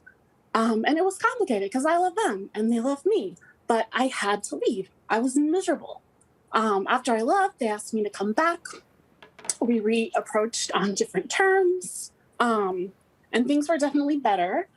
So it's kind of doable, but it's still like once the dynamic is set, it is so difficult to overcome. So I really feel like if we're not actually behind closed doors or inside Aaron Rodgers' brain, maybe we shouldn't assume like what is going on and assume the worst. It would be great if people had a little faith. So that's pretty much it. That's the moral. Have some faith, people. Like, so many of y'all are choosing violence, and I choose faith. Carol, I'm that's old really, enough to I will say remember- that's really astute. That is really true. The idea that, a lot of assumptions are being made and things are being jumped to because narratives have already been formed and there are factions and people glom onto everything they've already said throughout the entire proceedings of Rodgers, blah, blah, blah. You're right, we don't know. We don't know the dynamics behind closed doors, and there are certainly tons of things and interpersonal relationships, what have you, that we are not privy to. And I very much applaud you. Yes, 1,000% agree. Thank you so much. That is well stated, and I appreciate Thank it. you. I feel better. That's good. I feel like I need to stop drinking coffee, you guys. Seriously. I need to get to beer, Carol. Carol, it's time for beer, okay? Mark, what's going on? Yeah, what's up, guys? I just wanted. I think it's really interesting that something I've just been thinking about, that the Packers they seem to have continued their draft strategy from previous years again this year with first round pick, taking almost more of a gamble on a guy who's could be something really special, but also maybe has a lower floor. So Love last year, Gary the year before, and then with the second and third round picks, just picking the non-sexy, but they're going to fill a specific role. So they've literally drafted the replacement center, the slot guy that they've been missing. Last year, obviously they picked Dillon for that power back, and DeGuara for the H back. I just think it's really interesting that they've carried on that trend from the past 2 or 3 years. Yeah, and look, sometimes they're going to come in and contribute right away. Sometimes they are going to have to develop. Sometimes they're going to have to compete. Sometimes they're going to kind of shock you. And I think, to me, the biggest example of that is DeGuara. Week 1, I never would have thought they would put him out there as much as they did, but they clearly saw enough during camp and practice and what have you. There are other guys they're gonna come in and maybe not be up to the standard that they thought they would be. You got to let it play out. But to your point, yeah, I think they've done a good job of kind of mixing guys who they think can come in and contribute right away with guys they know are going to, like A.J. Dillon.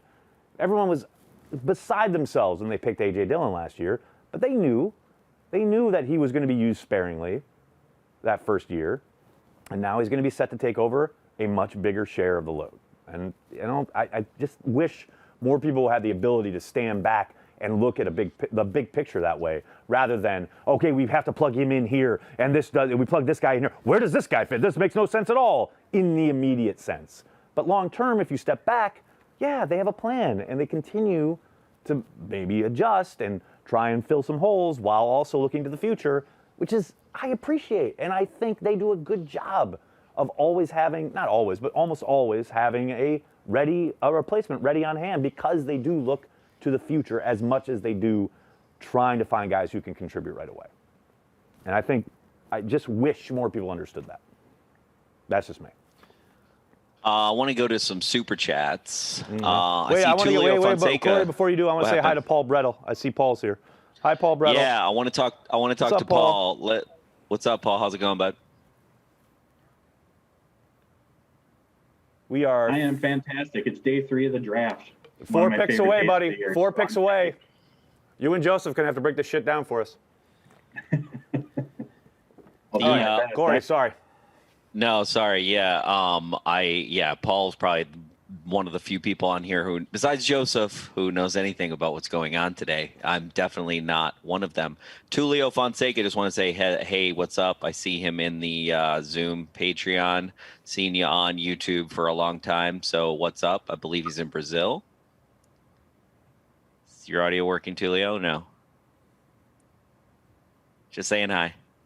All right, let's go to some super chats. We got Dat Crispy Boy, trade Love, fire Gutekunst, acquire Keenan Allen. What do you think? Yes? No? No. Okay. Thanks Blake for the laugh, Wilkie. though. That was good. Blake Wilkie, question for Aaron. Given your knowledge of the workings of 1265, what is your thought on how the drama between 12 and the organization ends? Oh, here we go. Oh, here we go. Man, I don't know shit from Shinola, so, I know a few people inside, but I don't know nothing about nothing that's being talked about in there. So I'm going to continue to say it. I think they'll get to a resolution point where they pay Aaron Rodgers more guaranteed money. He comes back for one more year, for one more run, and then they blow it up. And then Rodgers goes someplace else and they trade him. But they won't trade him this year. No fucking way.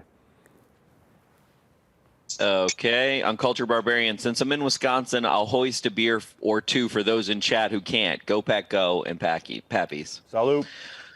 Tulio, I just became a Patreon. Is there any chance I can get in that Zoom call so we see him in the Zoom? So that journey is settled. We've moved on. Chris Koenig, Jalen Twyman still available. Great get off. Fits new scheme. What do you think about Jalen Twyman, Nagler?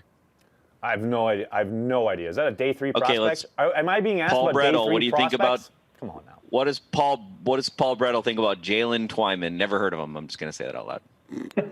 I have heard of him, but yeah, I don't know enough to give any sort of sound advice on whether to take him or not. So I'm going to bow out to that one. Gotcha. Daniel Dunker, I believe you should have got the Zoom info. So those of you that want to be in the Zoom Patreon, so our Patreon members, the Zoom link is in Patreon on our Patreon page. I put the link in the chat.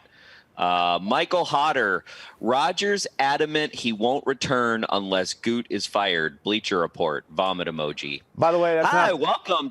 Yeah, where have you been? That's not a Bleacher Report. That's a Yahoo report. Stop reading aggregators and read the source. Nagler, don't get all hurt because you used to work at Bleacher Report and they fired you. No, Okay? it's just they're an aggregator. That's not Bleacher Report. That's a Yahoo Sports report. Get it right. Corey, I had the answer for the Twyman question. Yeah, there we go. So Jalen Twyman, he's not really a good scheme fit for the Packers in my opinion. He's more of what you call a single gap guy, which is more like your 4-3 like base alignment, where whoever's in front of him, like that's his assignment, not so much the best guy to take on double teams. Like Kenny's asked to do pretty much like every single down. So, I mean, he could be like a sub package kind of guy. Like if we're like a nickel, we got 4 down linemen, but I don't think he has the flexibility that probably the Packers are probably looking for. There you go. There's your breakdown. Aaron, it looks like Gainwell's still on the board, right? Anyone want to run with Gainwell, Amari Rodgers, Aaron Jones? All on the I'm field at the same talking. time? Now you're talking. Now you're speaking my language. Let's go. Jet sweeps in every direction. I don't even care about the on-field production. I'm just about getting the Pappies. That's what I'm on. That's all I care about. You hear me, Charlene? You hear me talking, Charlene? I really think that from now on, remember when Jersey Al read like the scouting report? Right. I nominate Robin to read the scouting report because literally in his brogue. It's so much more interesting than anything anyone has said in the last 3 days. Word. Just him talking. I love it. I'm in. I'm all in. We're 3 picks away, Banky. 3 picks away. Let's go. We taking a punter or what, people? Oh, my God. If Mike Sherman's walking through that door, maybe.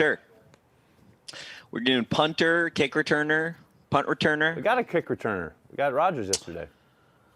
Taking a quarterback at 4? Goody said kick return. What if we take a quarterback at 4? Oh, my fucking God. What if they take a quarterback here? Oh, my goodness. I kind of want to see it happen just to watch everybody just burn everything to the ground right now. Okay, Jay Marcel in the chat. Aaron drunk as a skunk. This is my first beer, sir. I've been drinking nothing but coffee. I'm just excited. I am drunk on life, sir. Let's go. You're drunk on studio power. That's right. I got a long way to go with these 2 women. Let's do it. So with that trade, that kind of kind of burned us, Nagler, because the Titans, they took Rashad Weaver. They took a defensive lineman. My guy. It's kind of my guy. Literally one of my 5 draft crushes. Now we're down to a 15-year Pappy. You know. I know. It could have been 23, but I'll settle for the 15 if I have to. Tell him you cost me a 23 Pappy. I need a 23 Pappy, like, as an apology. Oh, okay, Coach. All right. Oh boy, here we go. Come on. Let us do it, people. Let's go. Oh my God. We're on the clock now, right? I got one comment about Aaron being drunk as a skunk. If he is, that's fine. You do God's work for us every single day with Corey, and you can drink all you want. And I'm gonna send you a super chat just for that. Whoever said that, then go away. I love it, Amar. Thank you, buddy. And when let us get some time, man. We having some beers together. That's all I got. That is happening. That is fucking happening. Zero doubt. Zero question. Look at Lambeau. Lambeau resplendent in its sunlight. That looks beautiful.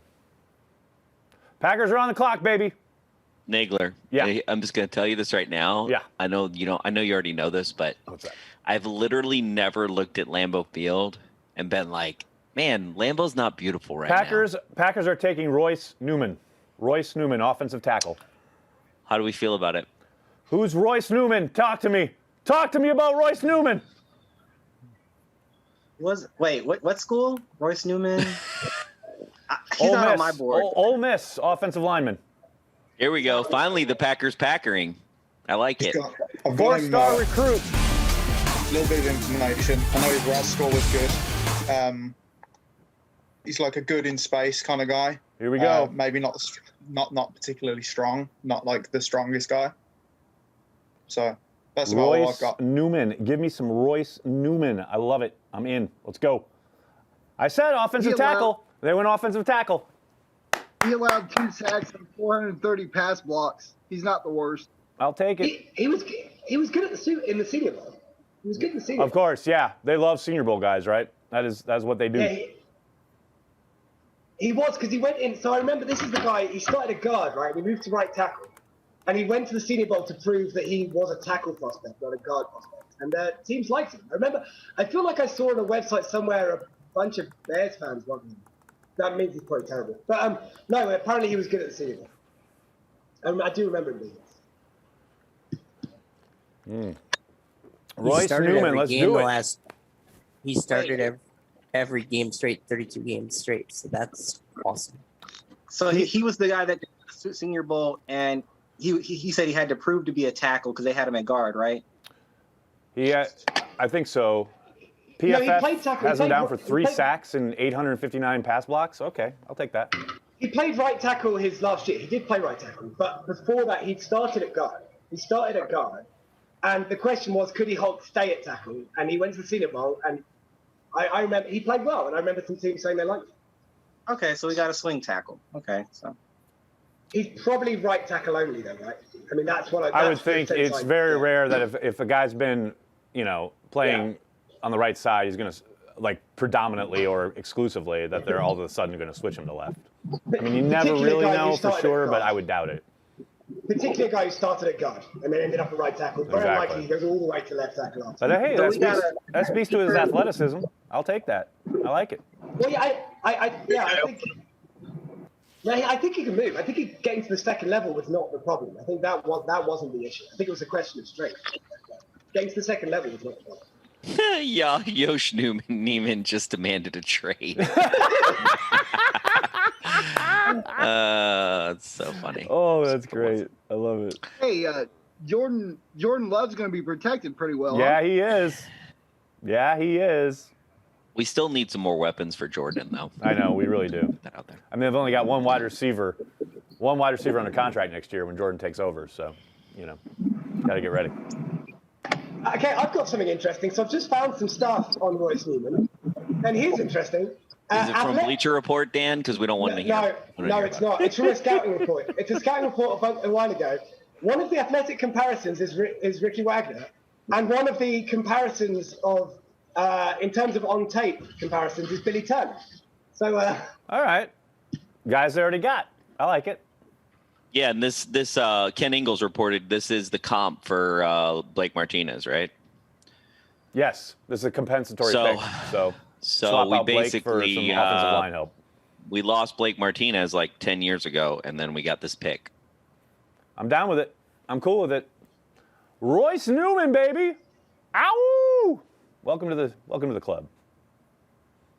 Can't have too many big guys.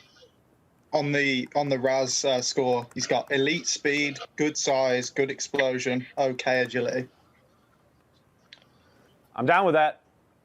Only thing he's in the red for was the bench press, which 23 reps. That was it. I'm in the red for the bench press too, Mark. Right. That was it. It was the agility. It was the agility and the strength, the questionable, not the speed. He's plenty athletic. He could get the second level and stuff. That was it. That's why they were worried about if he could hold up the strength first. Well, I love Brandon Thorne has one of his negatives being he's susceptible to the bull rush. So yeah, that lines up. Yeah, that's what I got. I've got written down, like, when I watched him, don't think he's strong enough, basically. But also, again, it's about projection, and can he build on his strength? Yeah, can he build absolutely. strength? Can he add to his frame? Hopefully, that's the hope. Can he utilize his space, which is big. Here's the thing about offensive line in the Packers. Sorry, Dan. Here's the thing about offensive line in the Packers. They know what the hell they're talking about. Right? I mean, can anybody argue that? I mean, they pulled an offensive line out of their ass for the last decade. Although It's I will crazy. say, they did trade up for Jason Spriggs. That will haunt them forever. But in the fourth round, though. No, that was in the second round. Obviously, Yeah. No, that's what I mean. In the fourth round, they've nailed it every time. Exactly. Sutton and Lang and Bakhtiari and Tretta, who's obviously starting for the Browns these days, and Corey Linsley in the fifth. Nah, they know what they're doing. True that. We got Tulio's got his hand raised. I believe Tulio's in Brazil. Heard me talking shit about Brazil, so he decided to tell me Rio's the place to go. How's it going, Tulio? Hey guys, how you doing? Can you hear me? Yes, sir. We hear you loud and clear. Yeah. I just want to say hi because the first time I could not use my microphone. It's actually my first time using Zoom, so yeah. Nice. Now I got it right. And yeah, of course, love the work you guys do, and it's an honor to be with you guys here in the call in the Zoom, and I truly hope things go all right for us today in the draft, and I'm very happy to be here. Well, thanks for being joining here. us, Appreciate man. it. Thank you. Thanks And for I know joining I've seen you on the chats. I've seen you on Twitter. 100%. Thank you so much for your support, man. Thank you. Yeah, I'm finally a patron. It took a little bit for It's me to be a patron, dude. I but get I'm it. I get it, man. Finally here. We all move at different speeds. Thank you so much, man. Yeah, exactly. Thank you. Thank you. So did we find anything more about this pick, people? Is everybody happy yet? Come on. I Can you think be the happy? key thing is Lane Kiffin took over as coach. He goes, nope, you're a tackle, not a guard. That is coach. interesting. That's a pro coach telling him you're a tackle. Exactly. With NFL experience. Yep. That's huge. I agree. But you'd have to think if he's susceptible to like the bull rush or whatever, like guard's probably not going to be the place for him anyway. Where he's up against the bigger, you get him out on the edge where he's, guys trying to run around him are going to struggle. Yep. I want to go to some super chats. We got them ready. All right. Let's hit some. Let's do it. What do we got here? Riley, hit me up. Austin S. Actually, I like to go to the YouTube chat to see this stuff, and then I just totally. Austin S. What is your take on Rodgers' silence to the fans? He is okay of taking pictures at a derby, but won't shed light on the drama? ? Because he's enjoying it. Are you kidding me? This is all calculated. When are people going to realize this? He dropped it on purpose. This is there's nothing happening by chance. He is loving every second of it. He's going to let the Packers squirm and have to talk about it. Gutekunst's been asked about it in every press conference multiple times. Meanwhile, Rodgers is drinking mint juleps and having a ball at the Derby.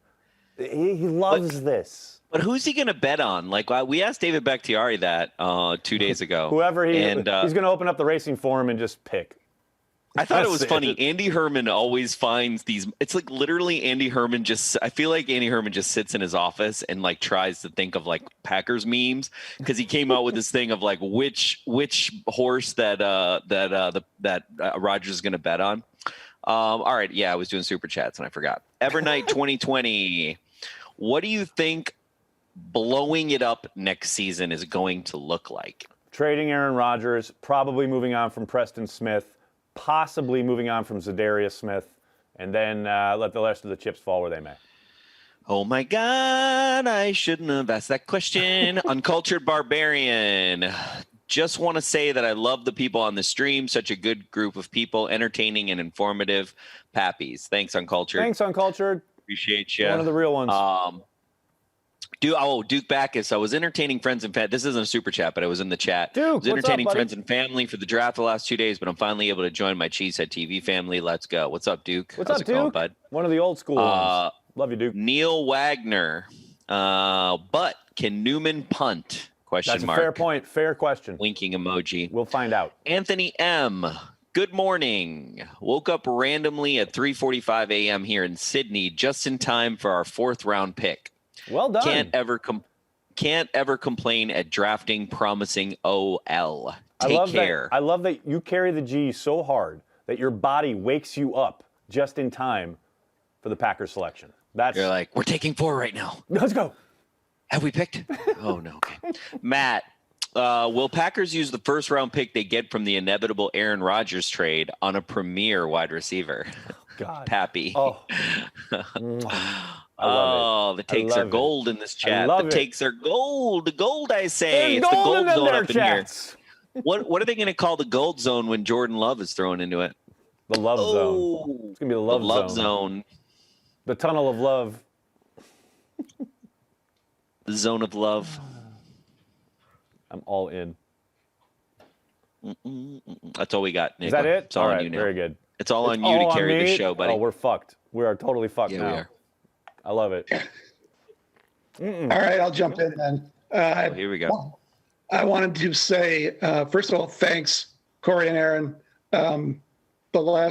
These 3 days have been really great. It's hope we do this forever. It's been awesome. All the great conversations and the guests. It's really been something special. Well, thank you. Thanks very much. You bet. And as long as I'm on, I might as well say something about Rodgers. Do it. Get it off your chest. Well, it's really not that. It's an echo of what Carol said about, I think we sometimes forget that these players are humans, and for good and for bad, because they come to this league when they're so young, and they really grow up and grow into adulthood while they're players, and they're going to change anyway, and they obviously, and they're also going to be changed. It's hard not to be changed when you have 10 years of people telling you you're one of the greatest ever. It happened with Favre, and then now it's happened with Aaron. And so we shouldn't be surprised that they got a lot going on in their heads. And like I said, for good and for bad. And now Rodgers, he's got, you got, once you have fuck you money, you might as well use it and say fuck you from time to time. And I think that is part of what's going on here.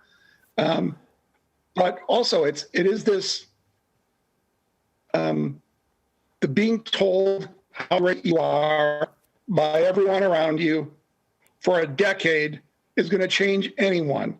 And like I said, I don't know Aaron Rodgers, but I can imagine that, he's gotten a little sick of things, and whether he's right or wrong, he clearly, the one thing we do know is that he thinks he's the smartest guy in the room more often than not.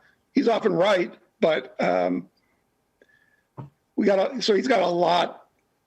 I just think it's good to remember that. I think that's really well stated. I couldn't agree more.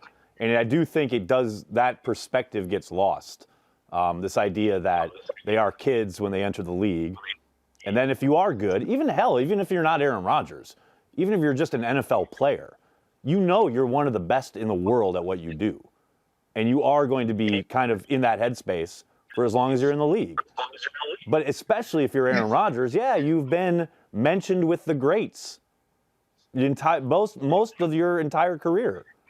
So yeah, I think that is very well stated, and I agree. I mean, and how many Hall of Fame quarterbacks in the last 30 years have finished with the team that drafted them? Right. I don't know that number, but I just think this is a function of being that great and being that confident, and being told how great you are. Couldn't agree more. That's well said. True that. There's a thing in the chat I want to respond to. Somebody's like, "Oh boy, you guys will be mad when love is not the answer. So talk now." Okay, all of my jokes. Okay. 30,000 feet, people.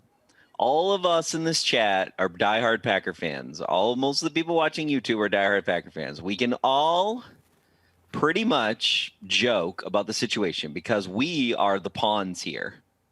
We're just a bunch of pawns. We're just like, we got our hearts on our sleeves. We don't know what the fuck is going on. So you know what? Yeah, let's joke about Jordan Love and let's joke about Aaron Rodgers because that's all we got. We're got the fucking death gallows here, people. And here's the other. You know what I'm saying? Wait, Corey. But here's the other part of that. We want Jordan Love to be good.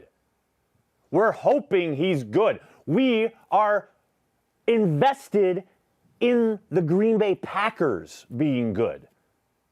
Therefore, yes, we are hopeful that Jordan Love develops and is good.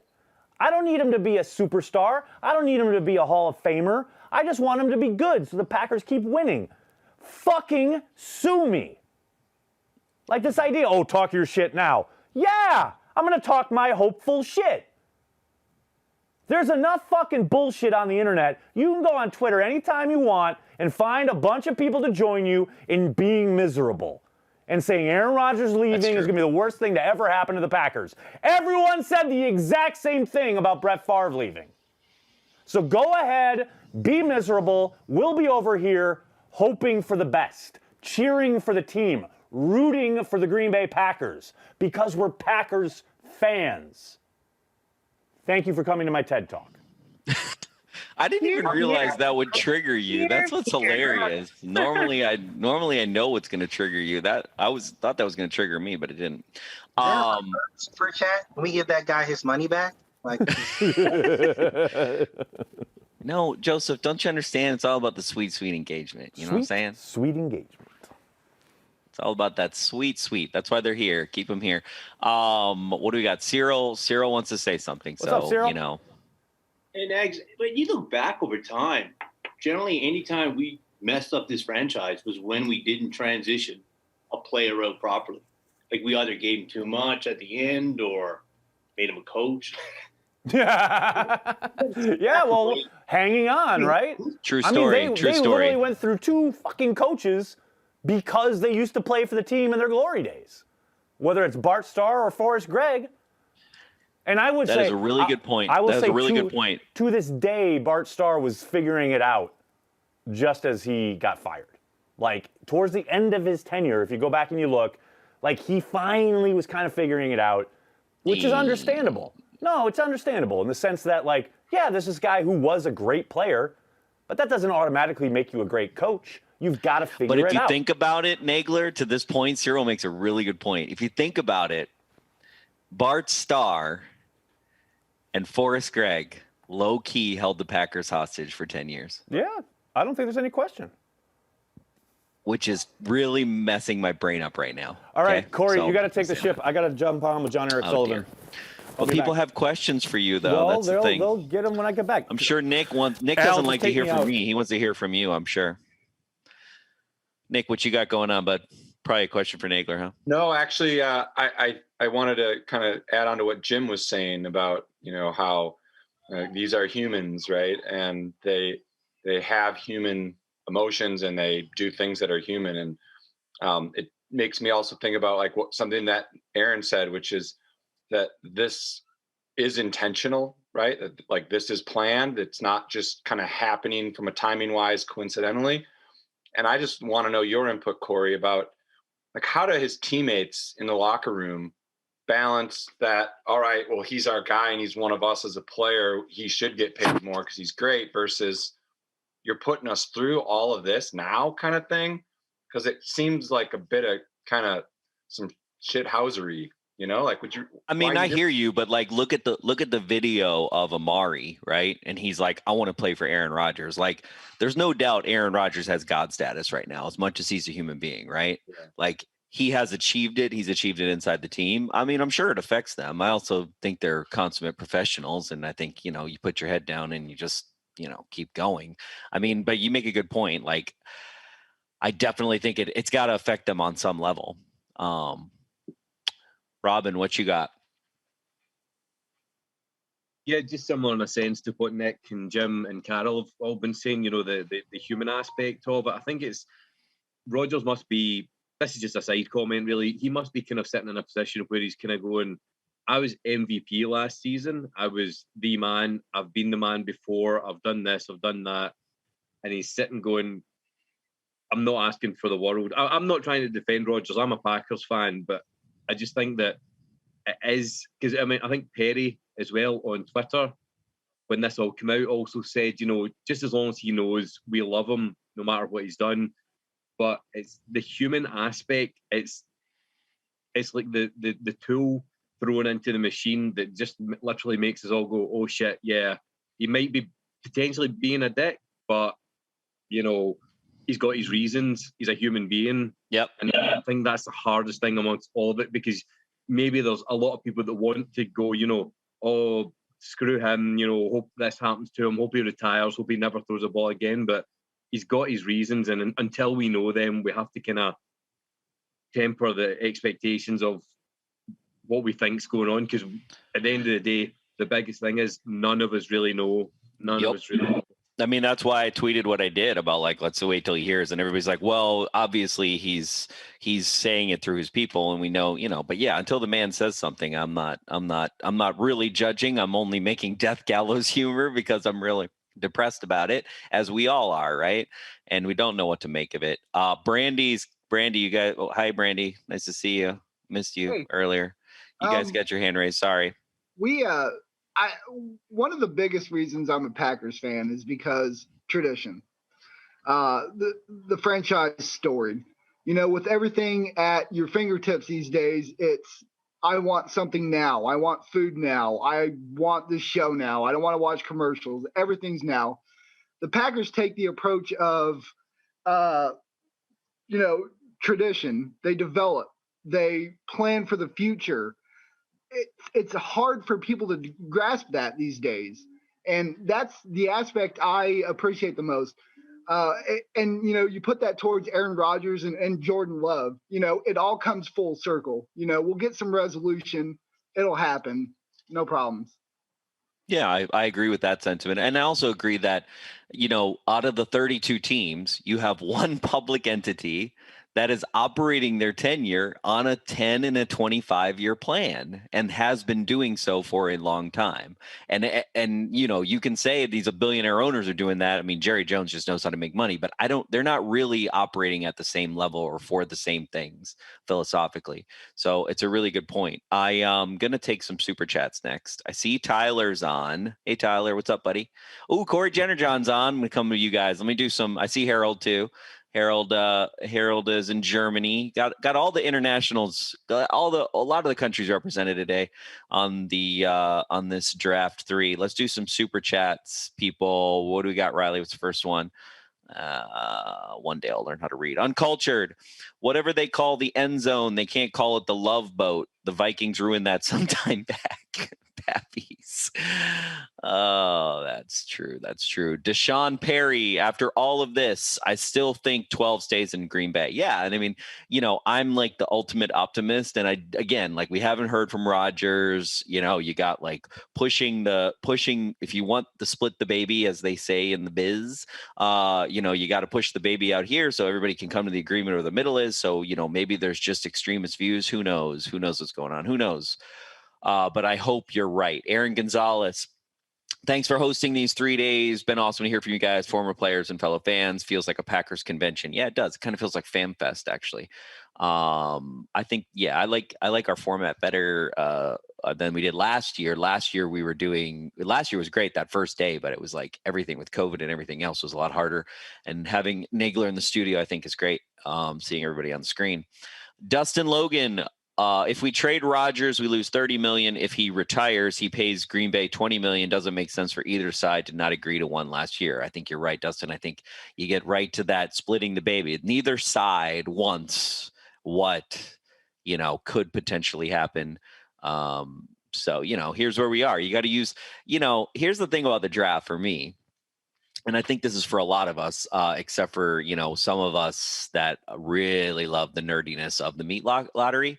But it gets all exciting because you leave the NFC Championship game, you get to April and you're like, oh, football. But then it's not really football. But then everybody's eyes are on it. So you got to imagine, like Nagler's been saying, it's a very targeted, strategic thing that's going on here that is way above all of our pay grades. And we're just pawns in this thing. Nicholas Albers, this is the May. Oh, he bought the Stay On. This May, he bought the Stay On Target t-shirt, which I'm actually wearing. Stay On Target. It's one of my favorite shirts we have. Love it. Newman's haircut alone make it a great pick. May the force be with you. Go Pack Go. Go Pack Go. Carry the G Gilbert. I'll pack Aaron's bags and move him to the Texans. All right. Ooh.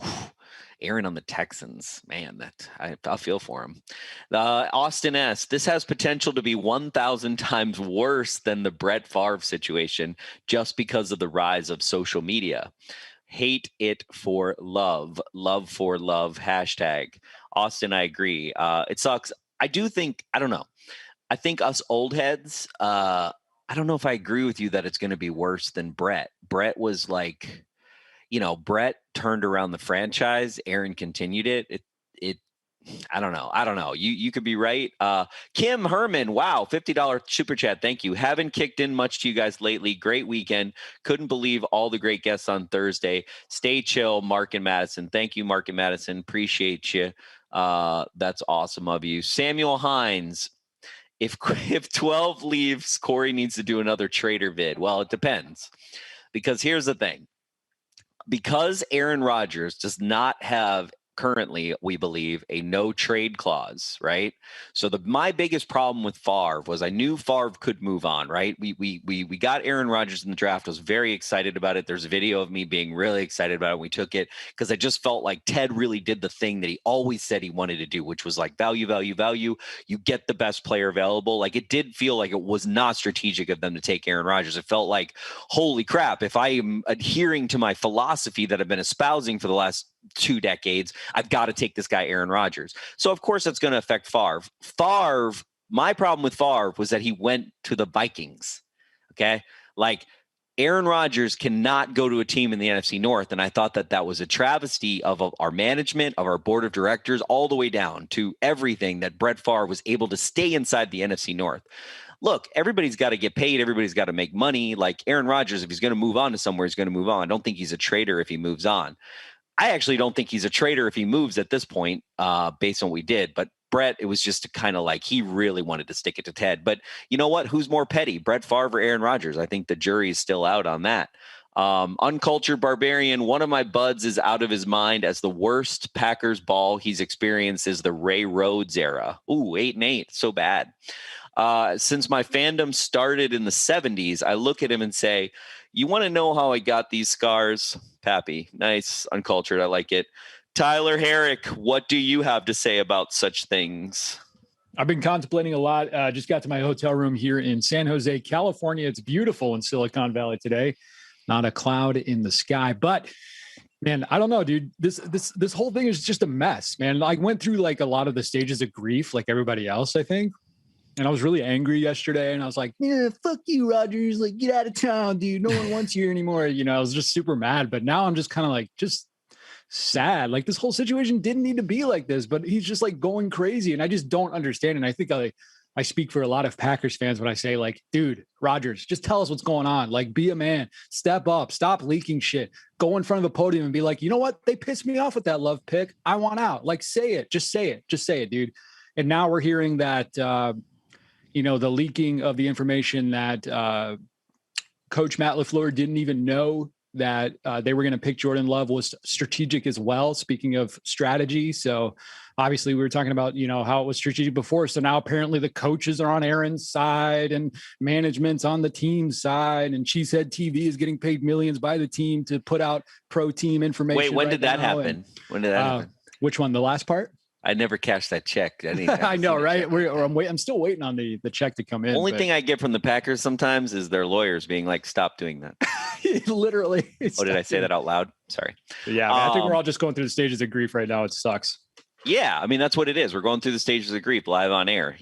Literally. Let's do it. Corey Jennerjohn, the more famous Cheesehead TV blogger, I would say, because I'm actually a failed blogger myself. Corey Jennerjohn takes more shit from me than anybody else, so I got to give him some props. And what do you got to say about our pick today, Corey? First of all, Corey, that's completely warranted and completely fair. No, I'm completely confused by all this. Why would MVP be jealous or upset about a guy that has never played? That's the one thing I don't really understand. I mean, we don't even know if Jordan Love is any good. I mean, do we want Jordan Love to be good? Like Aaron said, yeah, we want him to be really good, but we don't even know if he's going to be average. So, I mean, there's still, the jury's still out on that. I think that's the one iffy thing about this whole situation that really I can't really wrap my head around. So, what do you think about our picks so far? The last three. I really like him. I really like the direction that they're going. I was kind of unsure about the Stokes pick in the first round, but after kind of researching a little bit more, he's a really dynamic, quick, measurable player. I really like that. And I like the fact that they came back with a receiver and they're getting some more guys up front. I mean, did you see the John Kuhn tweet right after this whole Aaron Rodgers thing went down when he said, are we finally going to get some help for Jordan Love? It's just like, come on. Like I saw that and I was like, you gotta be kidding me. So, well, the media is good. We got to spin this around to our favor, right? Yeah. So what else you got to say about the draft so far? Is everything just Aaron Rodgers in your life right now, or are you liking who do you think there's still value left in this day 3? Anybody? I don't know. I mean, in terms of value, I'd have to say I really like Trey Smith from Tennessee is actually a really good player. I've watched him a few times. I really like him. He's a very, very good offensive lineman. Cornell Powell, receiver from Clemson. He's a very solid receiver. Obviously, that's a tough gauge because we're not really sure if that's because Trevor Lawrence was propping him up or because Cornell Powell is a very, very good, talented receiver. And that's kind of a tough gauge right there. And then as we move on further down the line, yeah, it's like, when are we going to get some defensive help? Huh? Dylan Moses, the linebacker from Alabama, is pretty solid too. He's still out there, so there's still really good names out there. But I'm surprised that the Notre Dame linebacker, I'm not even going to try to say his name, but he went to Cleveland in the second round. I'm surprised that he went in the middle of the second round to Cleveland. So I really was hoping the Packers were going to get him. Tulio's got his hand raised. Tulio, how's it going? Well, I just want to give my opinion about Aaron Rodgers thing. I think it's just a huge bluff by him. He's just bluffing. Yeah, the guy's 37 years old. Of course, he wants more money, and he's just bluffing to get the most money he can get right now. I mean, with the Packers, the guy wants two things. He wants another ring and he wants a lot of money. Yeah, who doesn't? But hey, with the Packers, he's got the most chance to win another ring. And by saying something like he said, or maybe the people around him said, leaked or something, they're trying to get him the best contract he can get. So I think it's just a big bluff, and I don't really give a lot of I don't really give a lot of importance to that shit, Just let it. I mean, here's the thing. You say that, okay? And meanwhile, this entire last 3 days has basically been an Aaron Rodgers therapy session. Yeah, so. exactly. Yeah, exactly. Exactly. But I mean, yeah, we're of course we're going to talk about Aaron Rodgers. Every time he says something like that, we're going to talk about him. But I mean, the thing is, the real important talk is between the Green Bay Packers and Aaron Rodgers about his money, and that's it. And we got to just wait. Yep. We live in a world. Yep. Superstars get to dictate. They sign contracts, and it doesn't matter that they sign the contract. We just gotta deal with their whims and their egos. But we wouldn't have it any other way, I guess. Yep. Clearly Brandon, not, what's we going keep on, coming Brandon? back for it. Brandon, what's going on, bud? I think with Rodgers, he's our best chance to win. But at the same time, he needs to slow his roll, because would he have a good season, or as good a season with Love not motivating him to play better, and LaFleur's system? I mean, I think if McCarthy, I love McCarthy, but if it's still McCarthy here, Love wouldn't be as good, if he took over. So I'm not really concerned about Love taking over because of the system. But I don't think your dog agrees with you, by the way. No, I hear you. I hear that.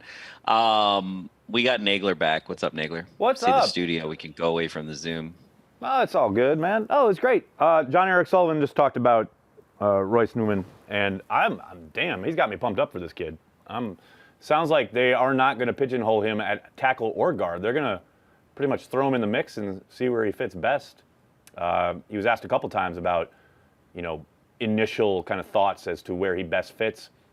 Obviously, physically, he probably projects more at guard, but said he's not overwhelmed at right tackle. So I am fascinated to see where they put him on the field first.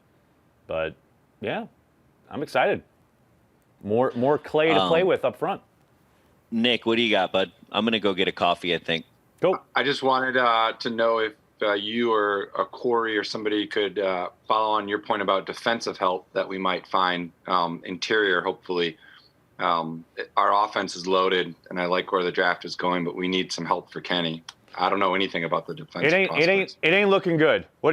Is Joseph here? Joseph, help me. Still here. Help me, Joseph. You're my only hope. I'm still down to 7, surprisingly, and we got a long wait. So all 7 of those guys could be gone. Tui Peloto's still there.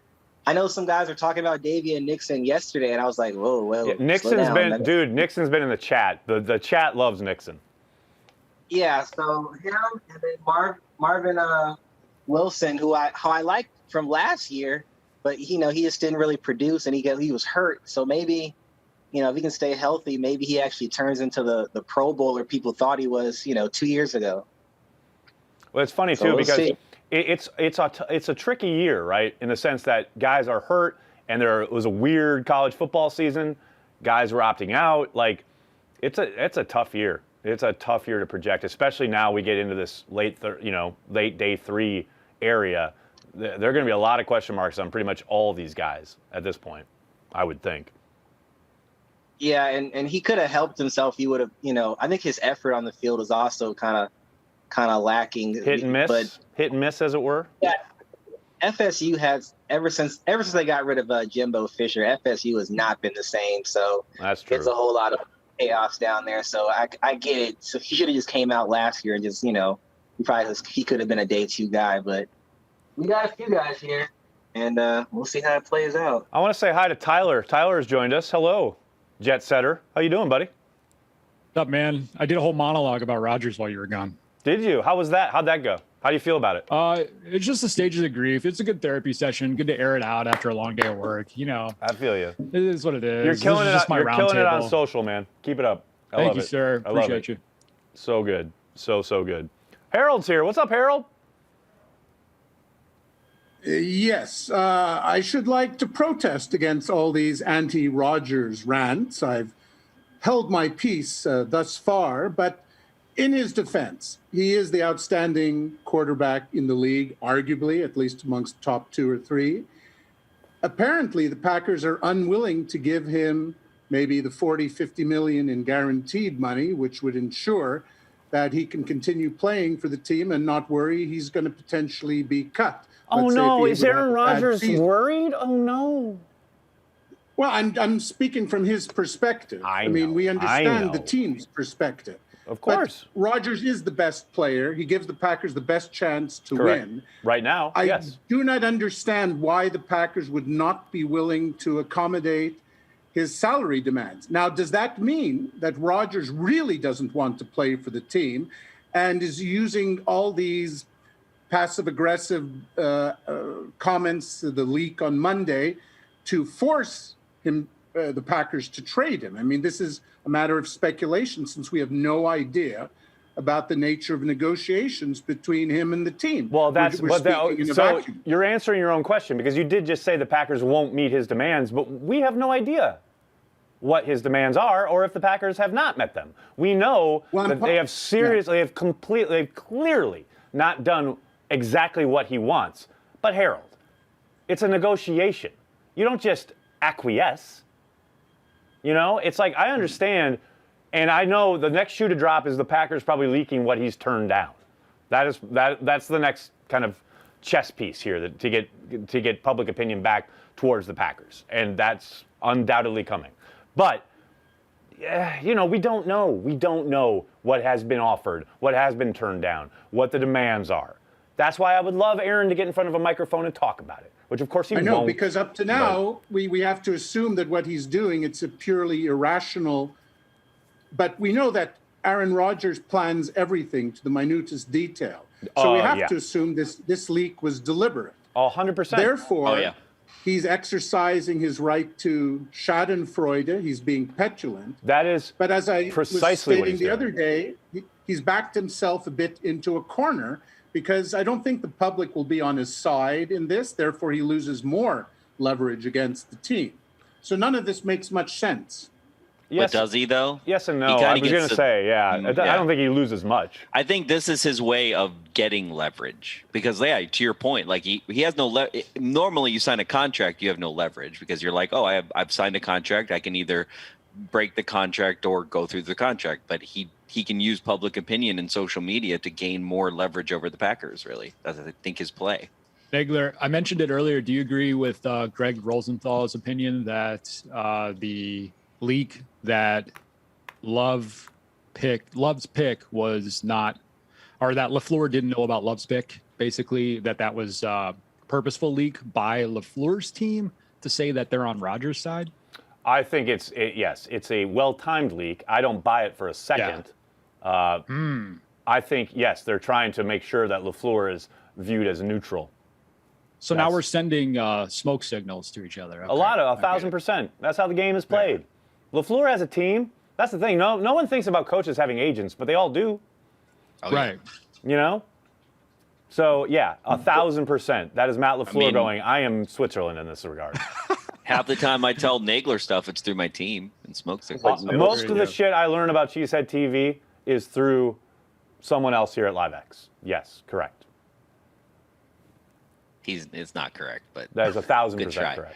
Good try. We don't know how to communicate anymore. Correct. There's silos here at LiveX. Monster silos. It's a major problem. We need Mark Murphy to come in and knock them down. No, we don't. Especially we don't need him with his wardrobe because somebody needs to dress the man. Holy God. cow. How do you, the Packers you're the need president a and costume CEO designer. of the Packers. How do you wear that suit? How do you have black pants, a blue suit, and green and gold? Like, none of it makes sense. The only person who dressed to make sense besides LaFleur, because God knows the man is hot. That man is hot. Is Goody with the black suit, though, you guys? Goody was like, burn it down. I don't care. He just came in, was like, let's go. That was straight up Johnny Cash. If there's any two individuals who should not be giving fashion advice, it's Corey and myself. But when Corey Banky and Aaron Nagler can tell you are messed up fashion-wise, you are messed up fashion-wise. That's all I got to say about that. He went beyond like granddad too, because at least granddads are like. It's like he just blindly reached into his closet and said, "Okay, I'll take that. I need a shirt. I need a tie. Okay, here we go." Wait, Can we send him the like lot of ball game lefts hoodie or something? Like 100%. No. Stay on Could you target imagine hoodie. if? No, we gotta send him one of my these. Murphy comes out in this. Come on now. Come on. I'm all in If on Mark that. Murphy really cared about the fans, he would wear like a he would wear a carry the G shirt. Carry the or G shirt. That's sweatshirt. what. Can you that's what imagine if gotta he do. wore a carry the G sweatshirt into What- this draft hey, day? and Oh this my is God, I lose true, my just mind. so everyone knows. We own Carry the G. Like Cheesehead TV owns the copyright on Carry the G. So we are happy to provide you with one, Mr. Mark Murphy, if you need it. Please let us know. It's the ultimate level of petty, just to show up. Well, Tyler, we definitely we still haven't determined whether I'm more petty than Aaron Rodgers, so we don't know yet. Jury's still out. Or Favre. Favre is clearly orchestrating all of this. That's a fair point. He's the Sith Lord. Look at his hands. 100%. This gets blamed to Favre. This is it's him right there. It all comes from there. It's the Favre tree. The Favre tree of life. I really like this Charlene. It was seeing Favre. This is Charlene in the chat. It was seeing Favre on TV, who got a 13-year-old from the Philippines who know nothing about football and just happened to be in the U.S. for Disneyland, interested in this strange sport and ultimately the Packers. But when the Favre drama happened, the loyalty was always with the team, not an individual player. I like that. That's what I'm talking about. Carry the G! Carry the G. What up, Charlene? That's what I'm talking about. It's only like, I think it's like 2:30 in the morning now, Like, right, how Charlene? does Charlene get it? Almost. Charlene's across the fucking world, and she gets it.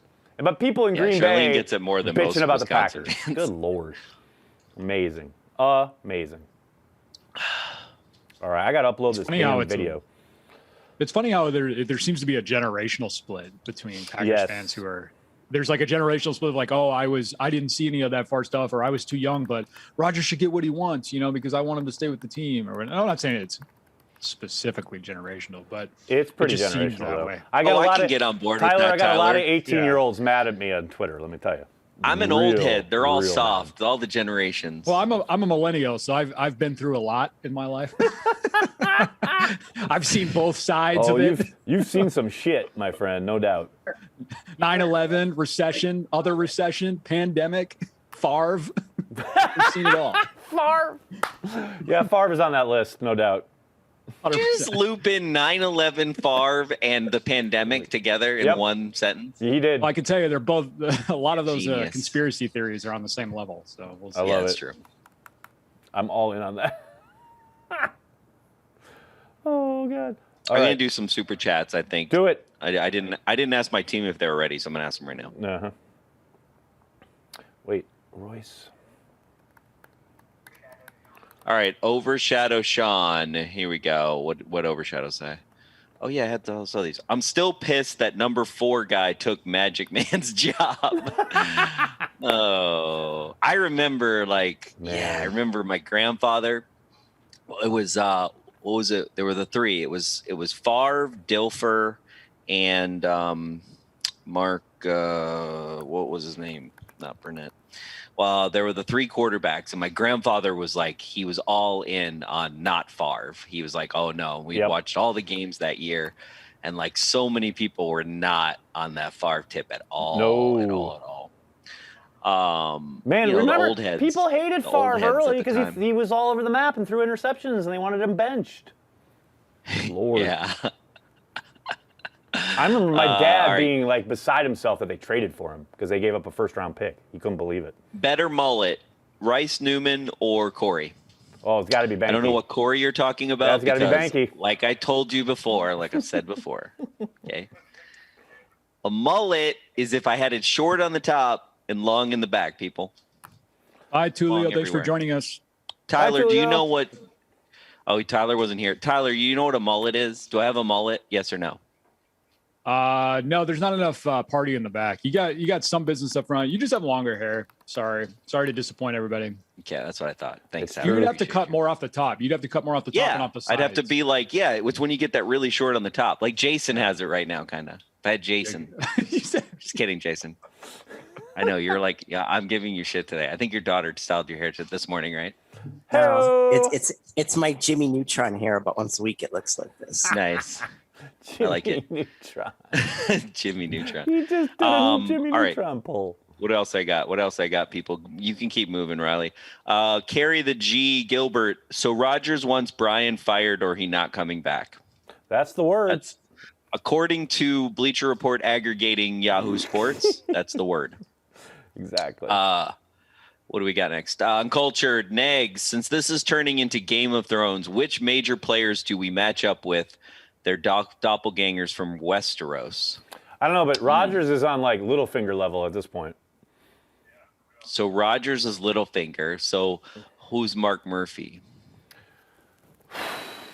Because Gutekunst is probably what's her name? Cersei. Cersei. So he's going to go in. So he's going to go insane because Rodgers is going to drive him nuts. Rodgers is Jon Snow for sure. No, he's Littlefinger. He's orchestrating it all. Oh. No, his agent is Littlefinger, and then he's Jon Snow, or he's Arya. That works. He's the king in the North, bro. He already earned that title, so you can't take it away from him. I don't know, man. Well, he still is, though. So he's Ned. You can't just take it away. He's going to get his head cut off. Maybe he's Ned. Maybe Jordan Love is Jon Snow. Now you're talking. Now we're interesting. Talking. Joseph is really confused right now, so I'm not even going to go there. We tried, Uncultured. We tried. No one cares. All right, here we go. Next one. Wausau Aaron. Hey, Nags. Still waiting on the We Can Live with MVS apparel to drop. Love that you guys do this. That's a good point. That's a good point. Cheers. Yeah. We need to get Brent on that. We got to get Brent on that. We Can Live with MVS. But the problem is he's going into the last year of his deal, and now we're going to print We Can Live with MVS gear, and then he's going to leave in free agency. I don't know. That's actually my hot take, Nagler. MVS will be a Chicago Bear next year. Okay, God damn it, Joseph. Am I going to have to mute you? Don't be coming up in here talking about... Don't we have a no trade clause for MVS? No. 6th-round pick. Charlene, what are you downing there? You got some big bottle of something. What's going on over there? You're like middle of the night just housing like a big bottle of wine? What's up? It's almost gone. It's almost gone. She really is. I was kidding. She really is housing the bottle of wine. I love it. That's my girl. She's like, I don't have to buy no pappies. I'm in. Let's go. That's it. True. I love it. No, there's a little bit left, so there's no use using a glass. I know, right? They just get in the way. Why eliminate the middleman? Right? Come on. Exactly. I love it. I'm all in. That's my girl. Wait a second. This is your daily Rodgers update. Brandy is on VR. What the hell is going on? Brandy's watching last year's Brandy Packers is literally lose like in the doing NFC Vader Championship. Immortal or something over here. He's doing the draft virtually on a VR set. So Cool. she's going through that and kind of checking it out.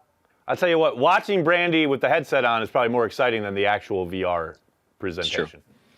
Tyler, yes, we have a what? Rodgers update. Rodgers update. Ladies and gentlemen, breaking news from Ian Rappaport, reporting that Rodgers Camp has put out that the Denver Broncos is his preferred destination for a trade. Additionally, the Packers have fired back by saying, we didn't take a quarterback on Thursday in the first round purposefully because we plan on having Aaron Rodgers back. So there we go. A new update here. Christ, I don't give a shit. Yay, no one cares. Let's go back to the super chats. Thanks, Tyler, though. I appreciate you. No problem. I had to just jump in there with the drama updates. It's already getting old. It is for real, though. Legless Span, Season 5 of The Last Kingdom can't come soon enough. Yeah. Thanks for super chat. Eram442, how long until it's revealed that Favre is 12's new agent? I mean, that's why he's here over my shoulder right now. I could see that. That's all we got. We're out, right, Riley? Cool.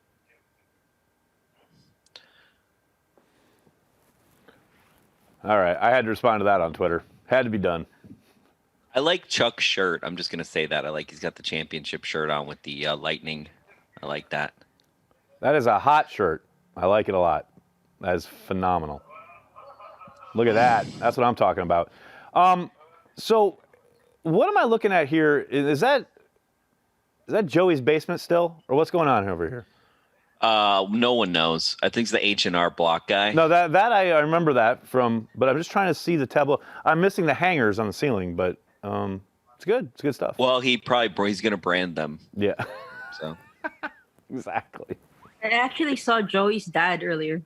Oh, really? So, he stopped by? Yeah, he was sitting next to down him. there. Yeah, I know. So I was like, hi, Joey's dad. That looks like the H&R guy. I love it. When do we pick next? Oh, about 4 years from now. Nagler. 162. Yeah, 162, which is. Wait, that's next. No, we're on 162, is what Al's saying. Oh, 173. So we're My like staff is telling me 1, the wrong 2, thing. 3, 4, 5, 6, 7, 8, 9, 10, 11, 12 picks away. Okay, Nagler. If you can guess the next pick, I'll give you a pappy. Oh.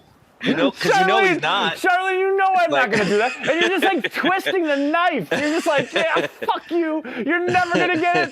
Just try it, Nagler. Yeah, try it again, Nick. Exactly. You suck. Just fail again, Aaron. I love it so more interesting. I appreciate that. Charlene's trying to spice it up a little bit. She's like, this is boring, you guys. It's so good. We'll give you some pappy. Do something. Oh, my God. Try. I just. Big B, what do you Charlene's got, over Big there B? in the Philippines, like Willy Wonka, like, here's your pappy. I Yeah, know, exactly. right? It's a golden ticket. That's for sure. Big B, I Good feel Lord. like I didn't talk to you enough in the first day, so I feel like we need to give you some love. Yeah, he ignored me that entire night. Oh, but, sorry. Damn. Oh, well. Wow. Didn't realize you were holding that there, buddy. Very Rodgers of you. Yeah. I like your room, Big B. It looks cool. Thanks. How you feeling about the draft so far? I love it. Yeah. We gotta get Puka Williams though, and then have him wear number 30, so then I can wear my Jamal Williams jersey. Gotcha. Plan here. Okay. Is he going to be then the GOAT? Yes. Gotcha. Okay. That's all you got?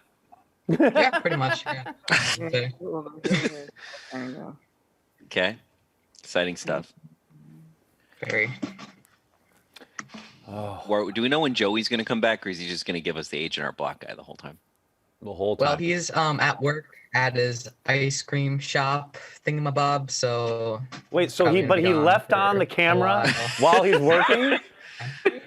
Is that what you're telling me? right now. Is that what you're telling me? Yes. He left on his camera at home while he goes to work. Yes. This is amazing. Amazing. That's funny. That's amazing. Exactly. Wait, Paul Brettel. Who's on your wish list here? Who's your wish list? We're coming down. We're like 10 picks away. Who's your wish list for this next pick here?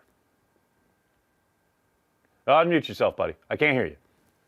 Unmute myself. There you Give me 1 second to look at who's even available. Well,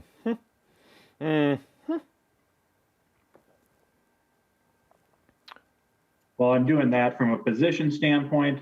They could always go back to receiver. They could always go back to cornerback, interior defensive lineman, linebacker depth. That's been the beautiful part about day 3 is they have so much flexibility. They took care of some immediate needs, but also future needs on day 1. So they could really go any direction. And as you should on day 3, best player available. I'll try to find some names here, though. Just tell me it's a quarterback. That's all I really want. I do think they're going to draft a quarterback So do today, I. and I thought that even before Aaron Rodgers. Exactly. They only have 2 on the roster. They need bodies for camp. That's exactly what I said. Totally agree.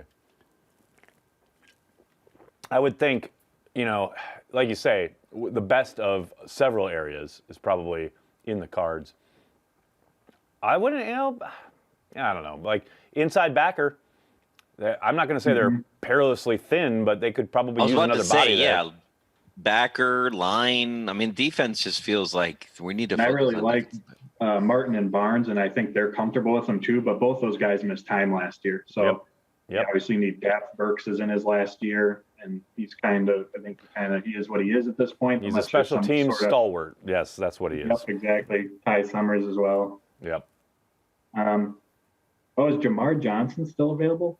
The safety? Probably. Yeah, he's been falling like a brick. He wasn't on my board. I can't think what his issue was. I think he's a coverage liability. I think that's what it is. He's more of a kind of more basically like a dime linebacker, if I remember correctly. Which is probably, honestly, fifth round, which is fine. You know, at this point. And the safety position, they have Amos and Savage, so that flies under the radar. But Savage might play in the nickel more this year. Right. And that too high safety look with Barry, obviously going to need someone next to Amos. But you can never, they need more versatile players. And we hope Scott's the guy. We hope Vernon Black or Henry Black right, take that step forward. But they're seventh rounders in UDFAs. There's no guarantee either. So, no, load up if you can. Word.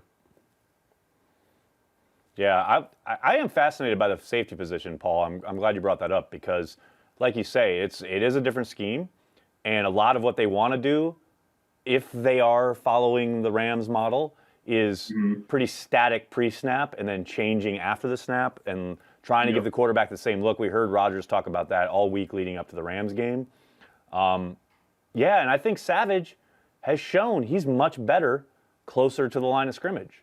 But then you do need probably another running mate for Amos. So, yeah, and I don't think that's going to be solved in the fifth round.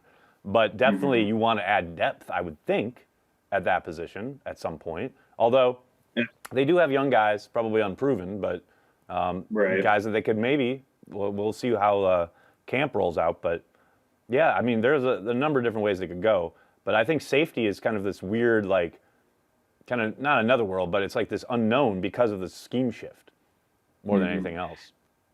And I'm just quick scrolling here. I'm not seeing anyone, so someone let me know. But the interior defensive line, if they could find like a zero tech and nose tackle, because then that gives Kenny Clark the ability to move out. Because right now, Kenny Clark's really the only guy on the roster who can fill that role. If you can get Kenny Clark and four tech on the edge, I'm all for it. What about Howard? What's his Howard Rush?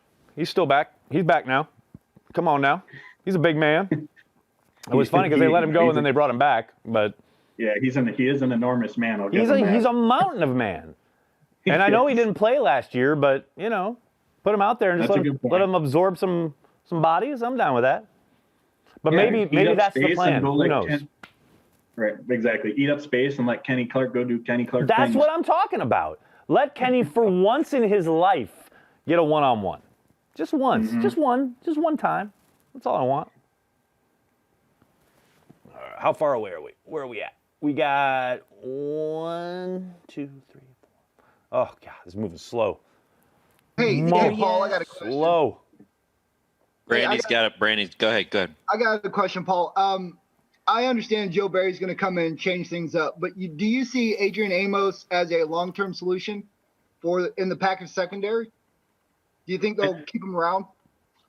I guess the intricacies of where he fits in the defense, we'll see. But from what we saw last year, I thought that coming into this offseason with their cap crunch, that he was an extension candidate. I mean, especially over the second half of the season, the last 10 games, he was arguably the best safety in football. He's still only 28 years old. So if you add on 2-3 more years, the contract expires at 32-ish in that ballpark.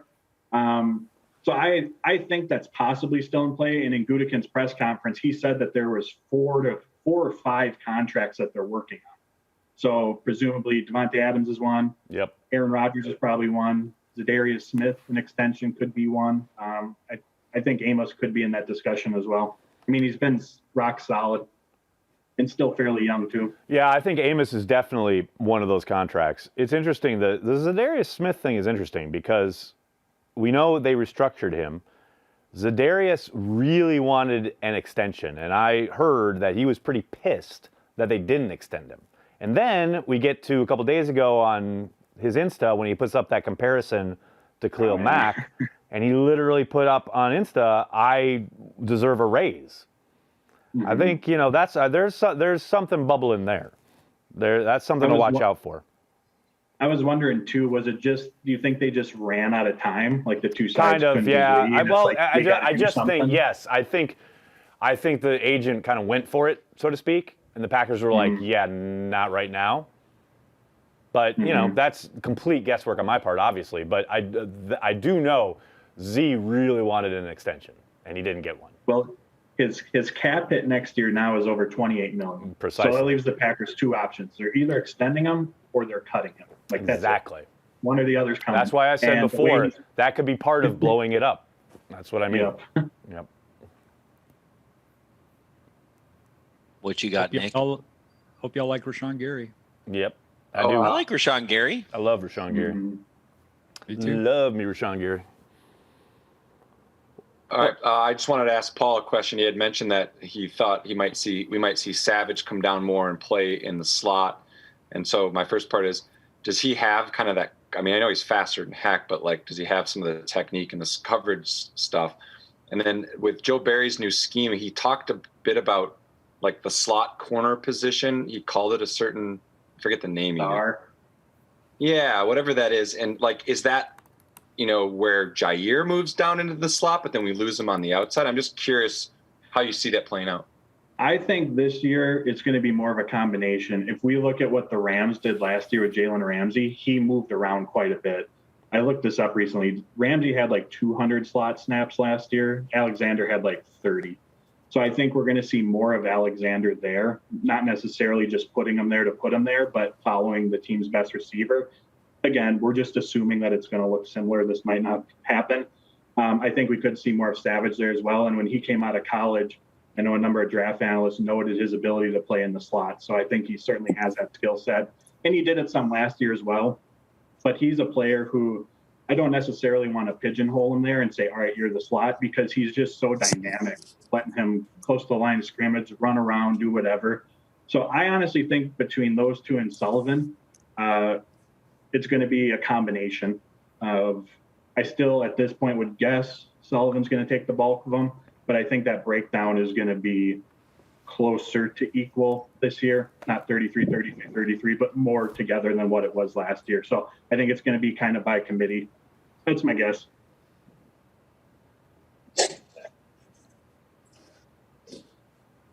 What's up, man? Oh my goodness. Paul, one issue I think we've seen with the defense over the years with the run game is we just don't have the speed to deal with rushers when they go outside. Is that something that might be a point of emphasis with the new defensive scheme, or is that just not something the Packers choose to focus on?